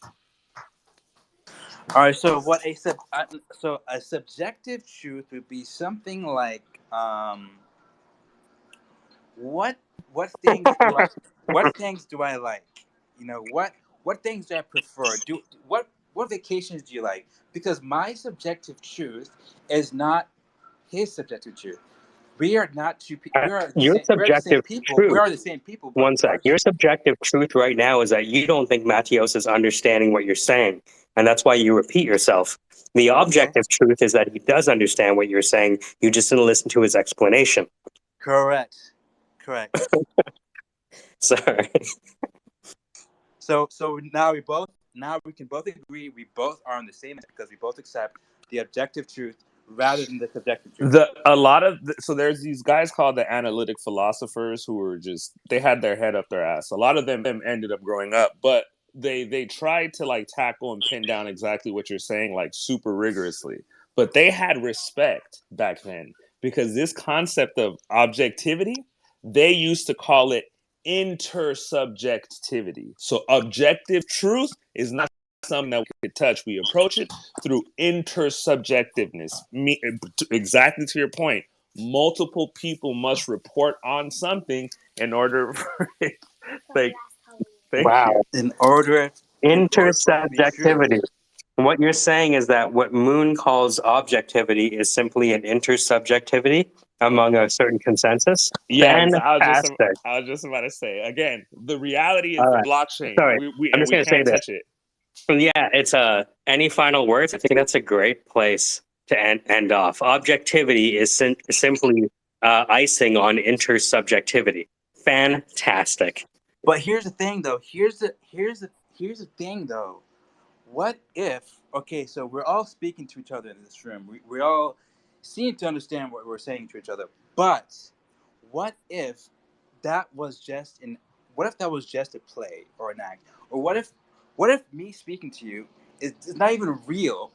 Is not even real. Okay, all right, and that you are the only one that exists. You are all that exists. I think that that's a beautiful take to have, provided that once you believe that everyone around you is fake, you don't start to treat them however you want. I have a quick interjection. Ahmed, I told Matios that you explained the monad to us. Matios and I have been trying to grok the monad for maybe 5 years now. I'm not sure if you have the time, but I would love to hear Matios and yourself talk about the monad, because maybe I can grok it in a deeper sense. Matthias has an explanation of the monad for you? We would like to understand yours. Yeah, exactly. Oh, my explanation of the monad is fairly simple.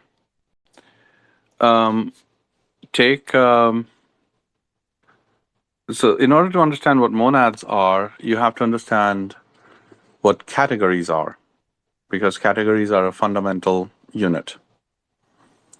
And the idea is a category is kind of like a set, but we don't say set anymore, because you can then run into set of sets, and then that creates an issue. And one might argue, well, what about categories? A category of categories, but it gets rid of a cyclical a paradox that appears with sets. But let's start. Shit! You're talking about the Barber's paradox? Yeah, Russell's paradox. There's there's lots of Okay, but let's just start. We start with category theory, right? Which is now the foundation of modern mathematics, because it gets rid of the paradoxes. Okay, so let's say we start, and the simplest way to understand a category is a collection of its members, where the members are selected based on some criterion. So you could have category of green things, category of trees, categories of things that glow, etc., etc. Right? Some common theme, and it forms a category. So far, so good. Yes, thank you. Yes. Can people give me a heart if you can hear me? Okay, great. All right. So the other thing about categories is that members have to be unique. So so you don't get so you don't run into a situation of a set of all apples in the world, right? That's not a thing. Okay, so if we have one category of things, and we have another second category of second things, and we create a rule between how categories of one things can map to categories in the second. Yes. Right? So it's just a rule that says, for example, you have one category of all, let's say you have a category of the cars, or the cars in the world. And you have another category of colors, right? So you can map all the cars to all the the colors, right? And the mapping doesn't have to be one-on-one, but essentially it's a mapping. The official name of that mapping is called a functor. It's not a function, but that mapping is called a functor. I'm sorry, can you repeat that? So you were saying this is the mapping between bodies is a functor? Yeah, that is the definition of a functor. Excellent. Okay, thank you. Okay. All right. Now, Do you happen to be a math specialist? yes, I happen to be a number theorist. I knew it. Okay. So now as I said, these mappings are basically you can literally think of them as arrows going from one set of objects to another set of objects. But there's nothing saying that you cannot have those arrows going back to the same set of objects. One example of it is numbers, right? So you can think of it as, let's say, if we take natural numbers, since a category of all natural numbers, we can create a functor on addition. So you add two numbers, you get a member of the same category. So far, so good? Yes. Is this almost like a partially applied? Never mind. I'm sorry. Yeah, but the reason we call it a functor is because we want to keep the definition more general than a function. Because function has other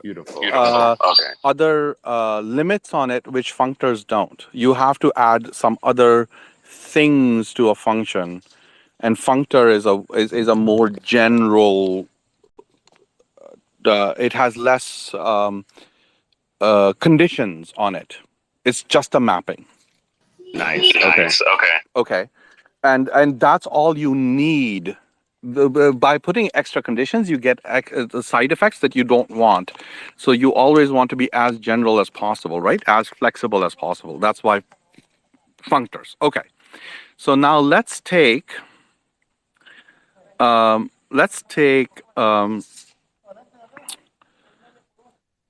two categories and look at.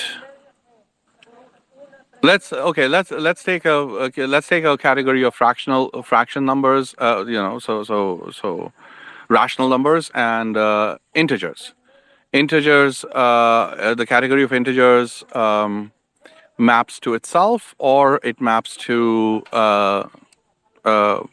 rational numbers under addition, subtract, provided it's let's say we do positive numbers for now. So positive numbers map to a positive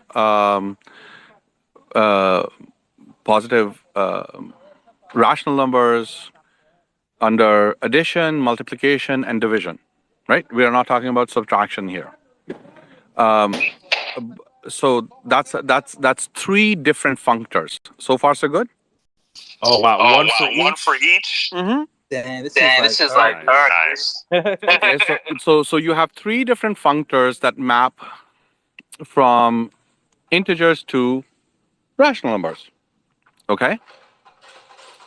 Now, interestingly, if you look at now, there are functors on addition, multiplication, and division.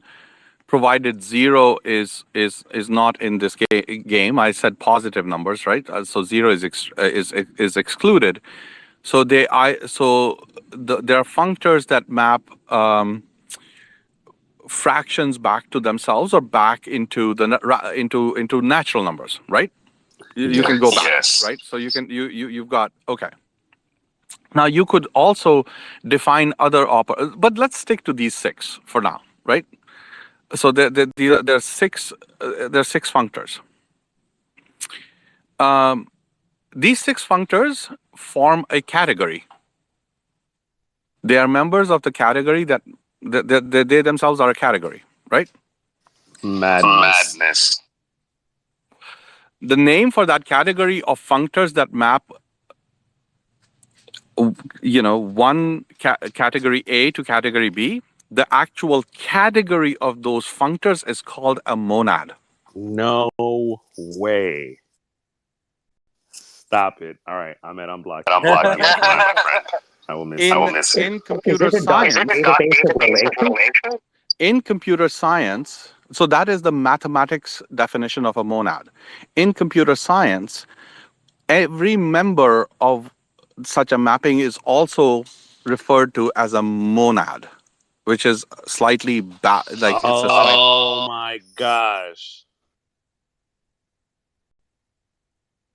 It's like they're applying the database pattern of having a table It of is monads, exactly and that. every row is a monad. Oh, fucking. Every basically, so in a database table, you would look at how one column relates to another column, right? So that is a mapping. So all the various columns. So let's say you have one column of X, which is your input. Then every other column that relates to that primary column is a monad. It's a mapping of that thing to the other thing. Wow. And you can chain them together. The nice thing about that is I can do addition after multiplication, after division, and then I still stay within these two groups, right? I map either back to integers or go into quotients, and then back from quotients back into integers and back and forth. And it's it's a fully analyzable system. And because monads keep you within the categories that they're defined in, they're very easy to analyze as their own thing, and that is their power. You can fully analyze them, and programming with them then makes it very, very easy. Hey, are you also a programmer too? Yes. Are you a programmer? Yes. So I am a number theorist, and I'm a computer scientist, and I'm a software engineer. That's how I make my money. That's where the intelligence comes from. No, but so if you understand this aspect of why what like monad is just the reason a monad is called a monad is because it's the first part of it, mono. It's a single mapping, right? Yeah, I can see how it. Oh man, I'm kind of reaching, so pardon the sloppiness, but I can see how this is related to projections, where you're fixing one dimension. So it's like that's why it's called a monad, or I could see how that's why it's called a monad, because once you fix one value, then the rest of it is implied by the fixing or whatever. I don't know. I'm done. But thank you. This was wild. Insane, bro.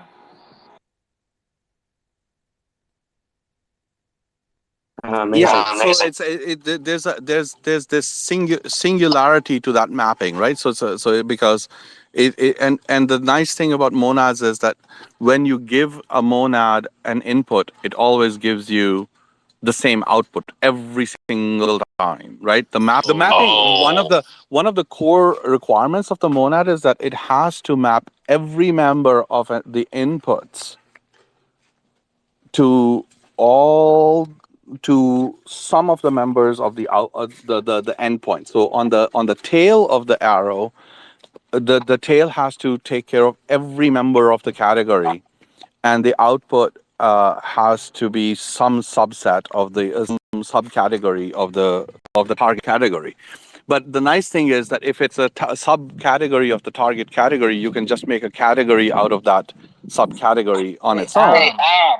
Would you agree that technology is in its infant stages? That we are currently using,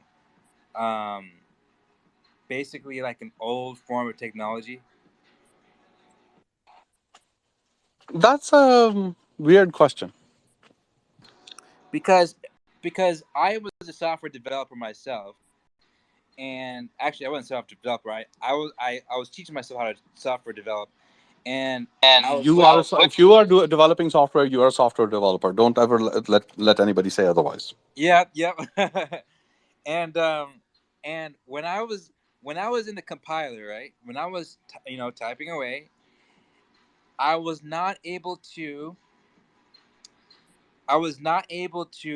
place my own values. I had to learn a preset of values that that could only do certain functions, right? Like put this on this page, put that on this page, but you couldn't make like a circle, or you couldn't make like it had to be a preset. You know what I'm saying? which led me to believe. Okay. You know that there's definitely has to be more to this, just zeros and ones. There has to be, more to, like, just following a preset, of why every web page looks the same, and I'm like, well, we have to be using some kind of, like, old technology or something, like technology has to be better at some point where I can just program something and I can make a web page look like anything I want to. Well, we are already there. I'm waiting for it. No, it's already there. Is it It's web? already there. No, it's not Web 3. Web 3 is no, it's not Web 3. So Tell us how you feel about Web3 on that. don't get me started on Web 3. But let me just take you back. The theory is far more advanced than the current outward practice in software development. So we know, for example, what is the ultimate computer? What does that look like? What its structure is? And it's called a Turing machine. And there is no superlative of it that is well defined. There are some, but we don't practically need anything bigger than a Turing machine to simulate the entire universe. It is sufficient. Turing machine does not have any limits on its memory. So it is comprised of an infinite ribbon and a head, basically.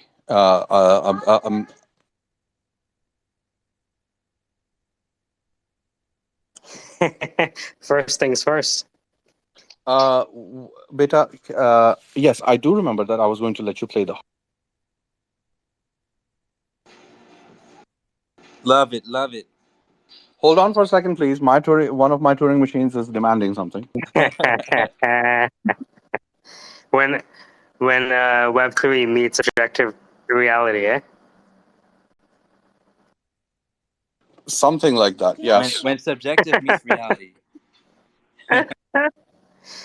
Have you ever wanted to be together with other people, but didn't like being around other people?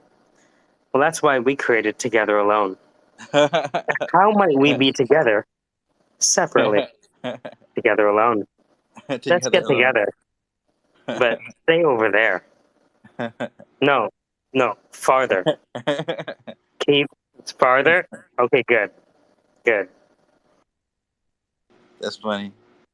That sounds like a commercial too. Oh, there's like a whole thing for it. There's a wonderful video on it, but yeah, Together Alone.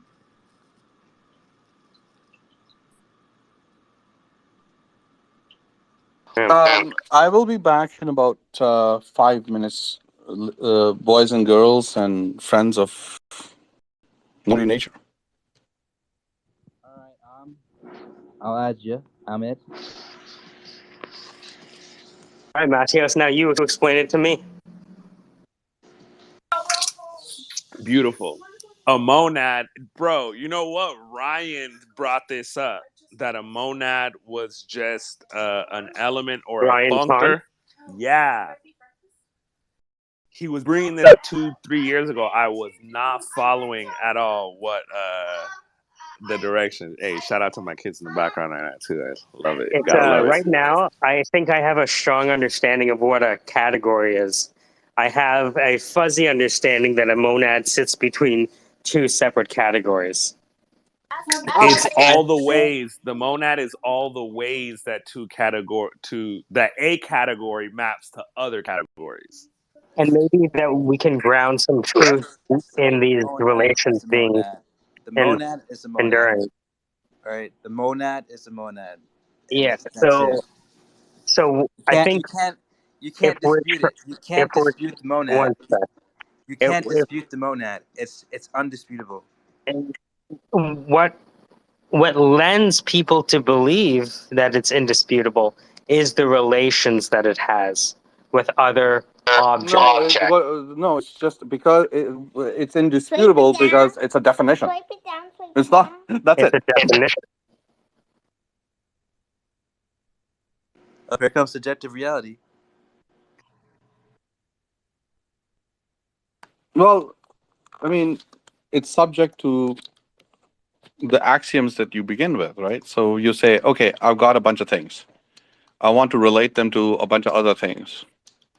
I need a way to relate these two things. That relationship is not necessarily bidirectional. So it's you start with a unidirectional mapping, right? If it's bidirectional and it's one to one, then it's called a bijection. But it's in this particular case, you want to be very general and like this thing relates to that other thing, and under some rule, and I call that rule a functor, and then I put all those functors all the functors that map my thing to that other thing in different ways. All of those are monad. The category of all of those. The category of all the functors that map A to B is called a monad. I wonder if we could like show this in Excel between two sheets. Sheet A contains one category of objects that are distinct of the same type, and another category that are Just a also. column. You don't need in Excel. What you do is you say, okay, you start with a number, right? So you put your categories in column A, and then you say, okay, this maps to some other category in column. You create another category called column B, and then create a mapping between A and B, right? Let's say over addition or over some type of a shift or multiplication. Oh, shit. Right, and then you list all the ways you can do that. That list is monad. So imagine we have A1 and then we have B1. Would the monad be the operation that's it? So you have a list in, let's say you have A1, right? And you have B, you have A1, it maps to B15 under some rule. But under other rule, it maps to B2. In a third rule, it maps to B1000. Those three different rules still map A to B. Collect all the relevant rules that map A to B. That collection is called a monad. Gotcha. Thank you. Bro. And you know what's fire, Ahmed, is that we were talking about this earlier. Me and the Corned Horse started talking 3 years ago because it was like, what is a monad? So I first heard about monads through JavaScript, and then I started looking at functional programming, which inevitably led me over to category theory. And when I got there, then I heard, oh yeah, Pythagoras had a monad too. And I was like, what the hell are all these people talking about? So you collapsed part of that question for me in saying that the computer science monad is just one of the functors in a mathematical monad. Yes, in the I love right. It's because there isn't actually a really computer science should be using the word functor. Because that's the accurate. Right, but they end up using monad because it sounds. they're assholes. No, it's because no. Well, yeah, it's very close to gonad, so I understand. So just to get this straight, is it true that a monad is a category of functors relating to categories? Correct. Dude. Gotcha. Okay. Thank you. That is being math with Ahmed. Math with Masood. Masood with math and Matios? Sure. Let's go. Yeah. A monad is a category of functors that relates two or more categories. Is that correct? I want to get that right. No, just two categories. Two categories. A Yeah, monad. yeah, two categories. You don't, because you don't need anything more. Because everything else that you just said can be constructed with this. What Okay, the keep going. heck Can you did you just say? Everything else that you said, it can be constructed with the original definition. So you don't need to add. Definitions in mathematics need to be just enough to create something new, but never anything more. They need to be elemental and composable in a very... Yes, you want them to be composable, and you want them to be just enough, because the more words you start adding, that means you're adding extra conditions, and if you add extra conditions, then you're limiting their scope. So, you want the scope to be as wide as possible, and there should be a really good reason to limit the scope. The limiting of the scope must give you something extra beyond what you could have already built with the stuff that you already had. So, for example, by putting in an extra condition of, let's say, there's this concept called a complete monad. I believe that's the term. A complete monad makes sure that every member of category A maps to every member of category B. Whoa. Okay. Is that non-ergodic? Anyway, ignore me. Fuck yes. Oh my gosh. Yes. So now, if you made it so that it was reversible. So, for example, if you went from A to B, but then from B you had a way to go back to the original A every single time. So if I took A1 and I got B1, and A2 and I got B2, and etc. etc.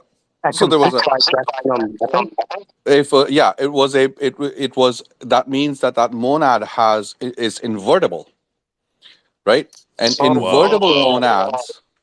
invertible monads are really nice to have, because the fact that invertible means that you can now, because of that extra condition, conclude new things about the nature of those monads. So one very interesting thing, bringing it to Web3, is blockchain world is based on hash functions, and hash functions are non-invertible monads. So for every one hash, there's only a single identifiable result? No.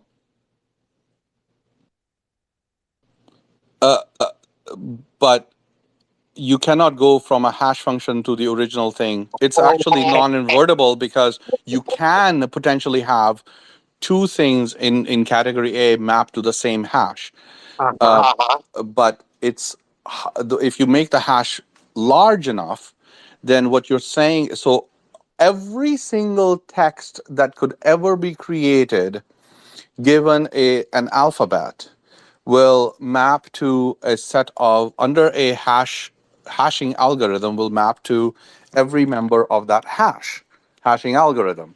Now, if your permutation of your alphabet on the left-hand side is sufficiently large, and the hash set is sufficiently small, then you will definitely run into clashes where two or more texts on the left-hand side will clash into the right-hand side often enough for you to find them.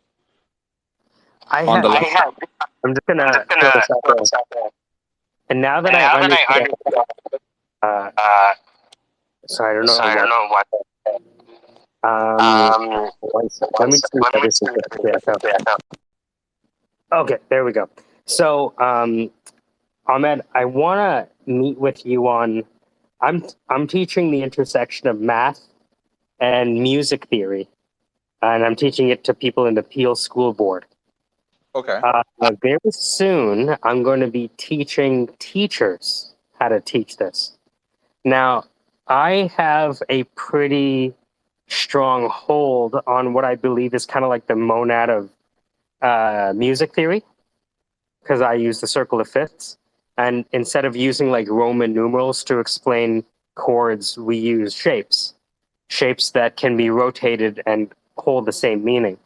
So just to put a pin in it, I want to show you the work that I've done geometrically with music theory, and Okay. then provide this static lesson that exists. Yeah, you should talk to Ali Yeah. about algebraic geometry, Well, because if I've known my interaction with her has led me to where I am now.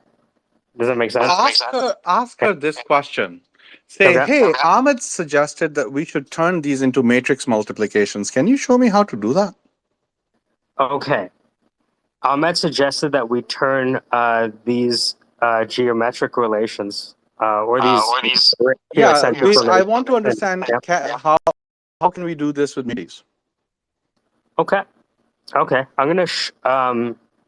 I have a visual way of representing a lot of this music theory. So there's a linear theory of music, which invariably uses Roman numerals. There is the kind of tetrahedral representation of music, where every major triad is the inversion of the minor, and then there's the dodecahedral, and then there's the circle of fifths. So the lesson contains all of these different types of geometric explanations, some which make more sense on a piano, on a guitar, some more on a steel pan, but because of the Pythagorean circle of fifths, it allows a geometric encoding that can be rotated anywhere. So that a major looks like the same shape, the minor looks like the same shape, the C flat minor 7 raised 13 looks the same no matter where you rotate it. Yeah, so there's you'll find something very interesting when you ask her that question. It'll reveal some interesting things to you.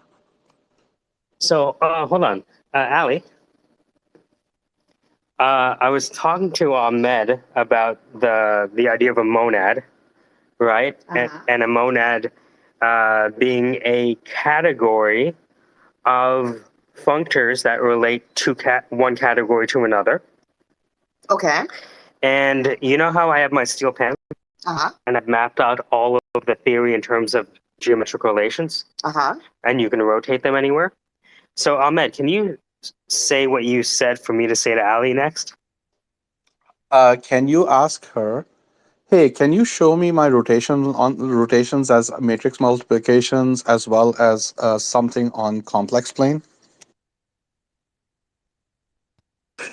Ali, show him how this works out on a complex plane or as simple matrix multiplications. She's thinking. Computing. Like, it's a shape rotation, right? It's just rotation. It's just rotation multiplications. Heck, if you can explain to him what an eigenvalue is, he can literally just go. He will go bananas on it.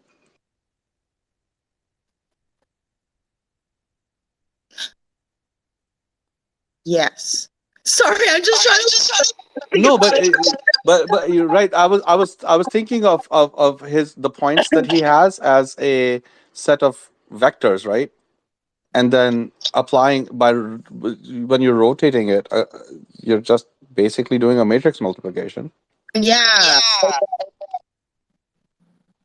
And then Sorry, you put it how into much my you brain and it's rotate. trying to process it. But yeah, so if we Yeah, could but if actually you break it down into so now you have a eigenvalues. matrix multiplication. So now, if the matrix multiplication has a determinant, does it produce a pretty? What type of a determinant it has will define whether or not that rotation actually is pleasing to the ear versus whether it's not. It's how would I have to encode the information such that the next operation step can be taken? Well, I mean, it's just it's just a set of matrix multiplications, and When you it would be assume The It will difficulty be is very that interesting because to we're look at the looking at a determinants. two-dimensional shape, but it's also translated by linear scale. And so that's where my brain is having a difficulty translating them together. No, but that's why I said put it on like think of it on a complex plane because you can do rotations, right? It's a lot simpler to put it on a Cartesian on a complex plane. Like treating you, there's two ways of going about it. You could treat it as complex numbers, right? Multiplication with complex numbers, or you could treat it as a multiplication with a matrix, a rotation matrix, or a translation matrix, or an expansion matrix. If it Right? were just a shape to shape, yes. Sorry? Let's do it. Okay. Okay. So, Ahmed, can we mute up? It's causing an echo. Go ahead. Oh, we can definitely talk about it. Like if you send me this stuff, I can tell you, I have a very clear picture in my head of how it will work, and I would be so surprised if there was. I would be stupendously surprised if there wasn't a very simple relationship between the determinants of these matrices and whether or not the sound, the change in the sound is actually pleasing to the ear or not. So that's a On it. So I know there is a pattern. What my brain is trying to. So the difficulty I'm having is that I know there's a pattern in the scale pattern, and I've read a few papers on the rotation of just the scale patterns, what's pleasing to the human ear of instrumental scales versus human scales. Right. So what we normally use in our. Oh, sorry. Sorry, I'm having difficulty with the. Okay. No, so if I understand, he's No, but basically I'm not done creating. yet. I'm not done yet. Yeah. So what I'm having difficulty is Oh, sorry, one second. Okay, go ahead. translating it to the pan circle. Just because so I understand the way that it's set up with the tone, semitone, and the way that we flip around the circle. It's like circle of fifths versus cycle of fourths. Yeah. Mm-hmm. But it's also linear. So I think I just don't know enough about the pan to be able to visualize it just because, Sure. So I understand what Ahmed's saying because I understand the linear scale, but I think I just don't know enough about the pan. And it's confusing. My brain is getting... It's okay. Yeah. I'm going to send you... it's basically a slide deck with about 400 slides that just show rotation and relations. Yep. It's not the same shape that you're just rotating. You say it's a triangle, but it's a different triangle as it rotates through. It's not the exact same triangle. And that's what I'm trying to say to Ahmed. It's not just a simple rotation of the same. No, but the triangle is morphing, right? So, but it is still a triangle, right? As it's going through, it's expanding, it's contracting. It's the three different points of the triangle are moving potentially at different rates, and they're going either in or out along the surface of the pan. Correct? Am I correct in that? I think once I show you the pictures, it'll make more sense than me saying it works with the picture. Okay, that's fair. Yeah. That's fair. What I'm going to say, I think I just don't know. Maybe I just don't know enough about math to understand how the relationship works. Yeah. Because I'm seeing it in my head, don't know how to calculate that. This is why we need each other. Right? No, that's brilliant. No, that's fine. But the way I was thinking about it was like, okay, if we just use like a rotation is one type of a matrix multiplication, right? Expansion is another type of matrix multiplication, and translation is a third type of matrix multiplication. And you just need those three to build up any other a transformation from one shape to another. Right. So now the question is, as you are doing, if we make that translation, if you impose an extra sort of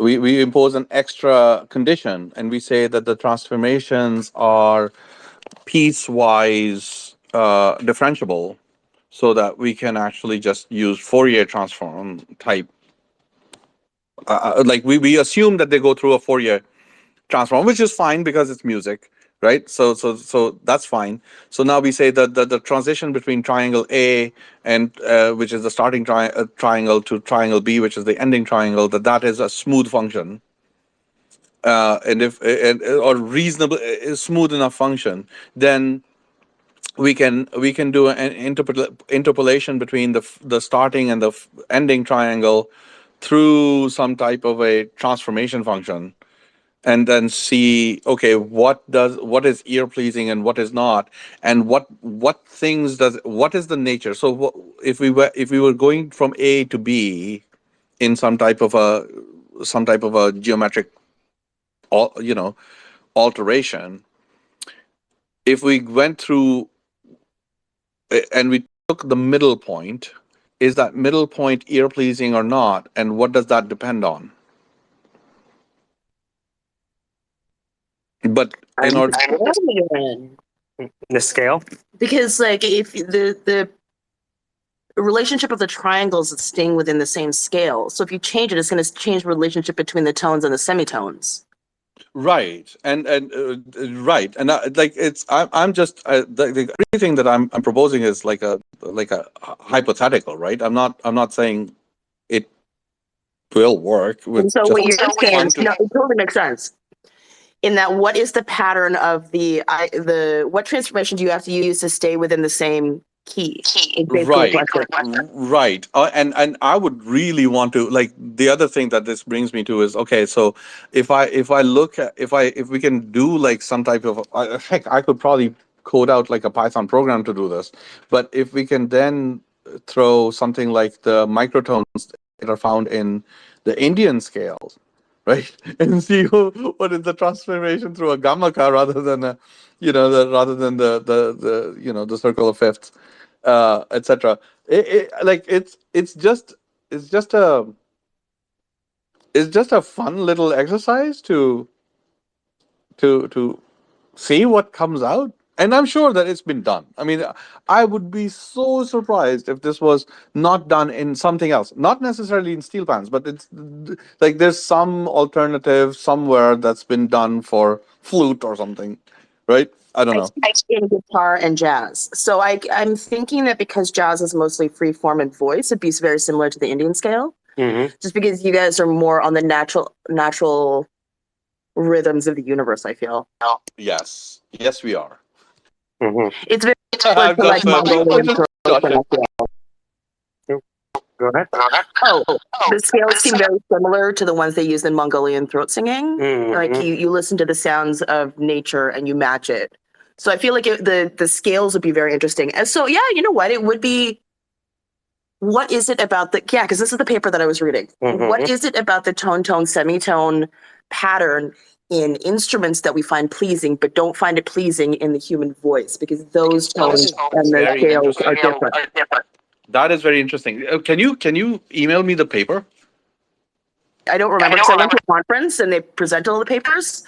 I'm going to see if I could find them. I did take notes. So I should have it somewhere. Okay, I'm sure we could pull that out. I'm sorry, I'm totally geeking out, but I have to go help my wife take the groceries out of her car before she divorces me.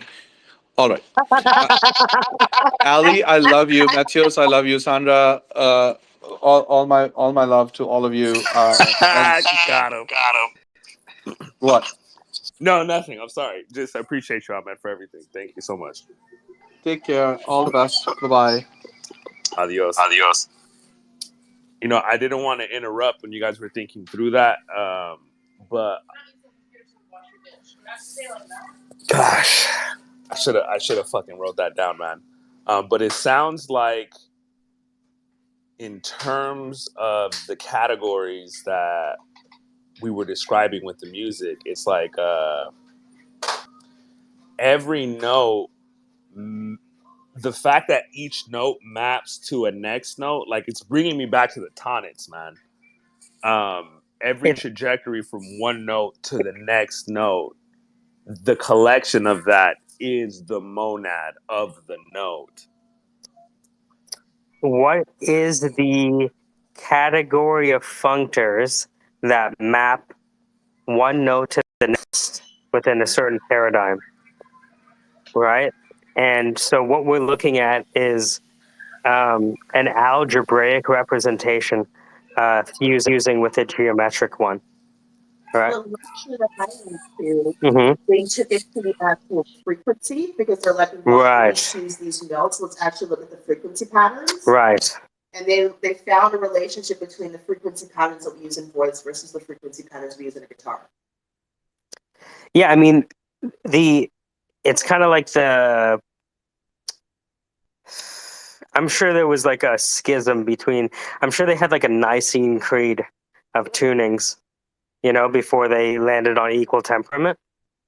It happened during the Gregorian chant. The German Enlightenment. Sorry. I know, the fucking Germans, of course, they fucking geeked out and had wars over tunings of instruments. Uns doesn't sound like I wanted. Look, during that period, you could not play tritones in church. Yeah, that's what sent me down the rabbit hole when I realized that the tritones were not allowed to be played in church. Yeah. I'm like, fuck off. What are the tritones on the seal pan? Oh, fuck. It's this relation? That's what set me off. This is why you should have taken music all the way through. No, but then I wouldn't have enjoyed it. There are some things you don't want to study in school, I think. Took music all the way through OAC. And like that, I learned that in grade 12, and I was like, what the fuck is happening in this universe? Ratiocentrism, man. All the way down. It's just relations all the way down. And that's what the physicist said. It's microstructures, right? We like to think it's all the way down, but it's not so much all the way down. But these structures at these levels of scale in a recurring nature. Maybe the Mandelbrot set is just showing at scale what the relations are. No, I just realized. Do you think it has to do with some sort of hypnotic effect of using this relationship? And this is why this is the only music that government allows you to listen to? Oh, because it constrains thoughts? Yeah. Yeah, I can see that. But at the same time, when you think about scales, we can only hold 7 plus or minus 2 objects in working memory. Well, why just frequency is what we're talking about? I mean, Beethoven would say it's equal temperament because he wants his thing to be played the same all over Europe, right? But he was already born into the system at that point. I mean, this is the Nicene Creed of tuning comes in. Like, how complicated do we want this piano? Frequency, because certain frequencies cause different things in us. Like I learned about how a cat frequency is actually the frequency of bone growth. Oh. So if you put a purring cat on top of you, you literally will heal faster. Oh, wow. If you put a what on top of you? The frequency in which a cat purrs is the same frequency that we use in our bodies to grow bones and new tissue. So if a cat's purring and you put it on top of an unwell part of you, you'll heal faster. Just because of the frequency that the cat makes. Dude. Are there any studies on that? Or? Yeah, I read that in a paper. So, like, maybe the music that we are allowed to listen to in the scale frequencies actually have an effect on society. Because remember, during the Creed, like, we couldn't sing human tones. Mm-hmm.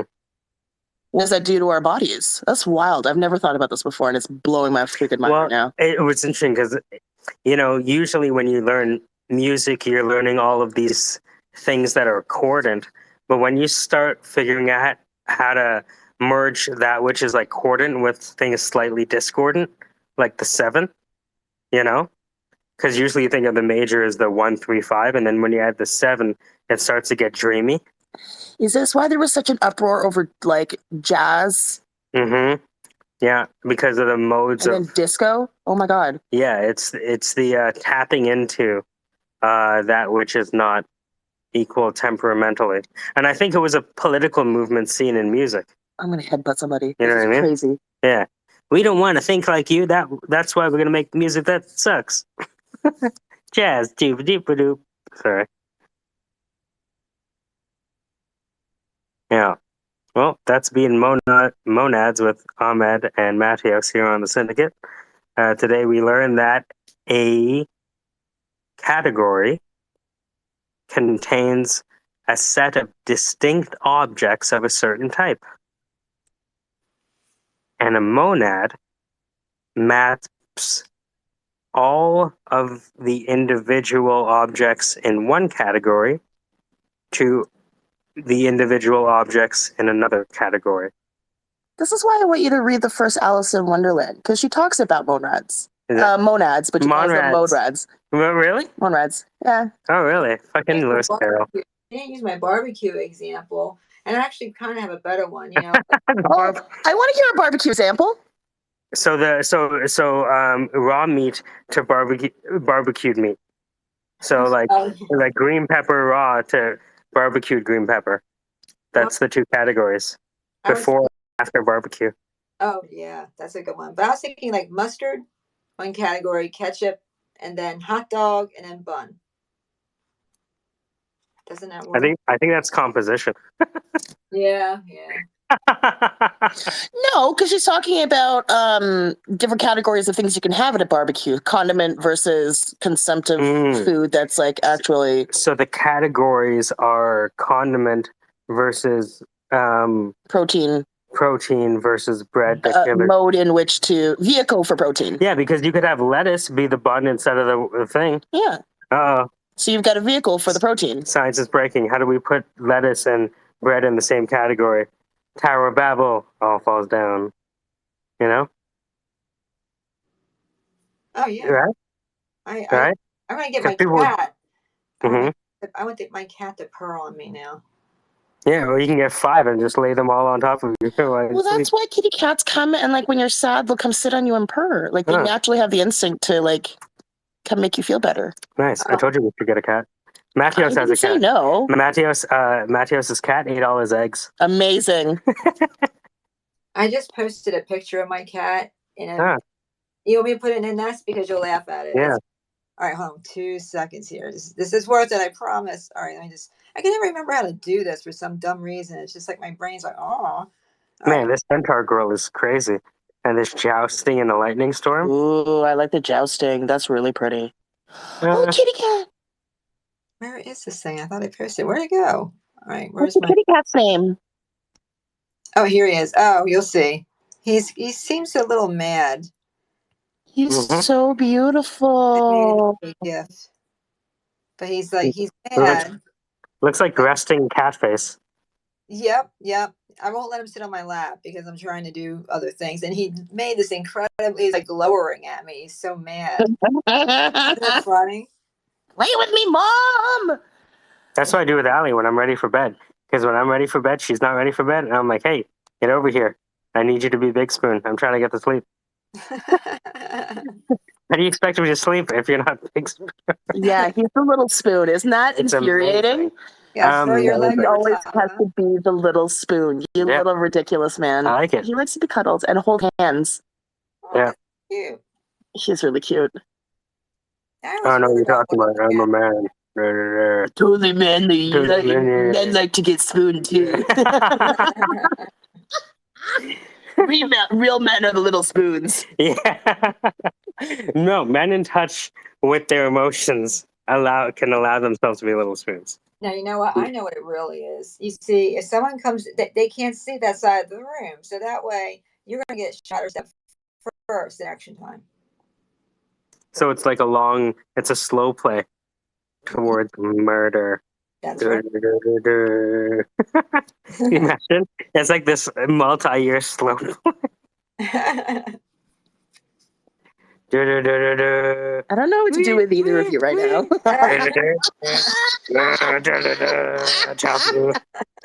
Amazing. Oh my god. All right, guys. So we have this, what was it, 3 o'clock? So this is about, 5 hours from now? I'm going to take care of some... Yeah. So I'm going to take care of some work, but I'll see you guys soon. Maybe I'll open up a space maybe 15, 20 minutes before the class. Okay. Yeah. All right, guys. We'll see you soon. Monads! I like it. Farewell, my friends. Abby Anto. Polka dot door, the polka dot door. See you soon at the polka dot door. Signs and stories and so much more. To the syndicate.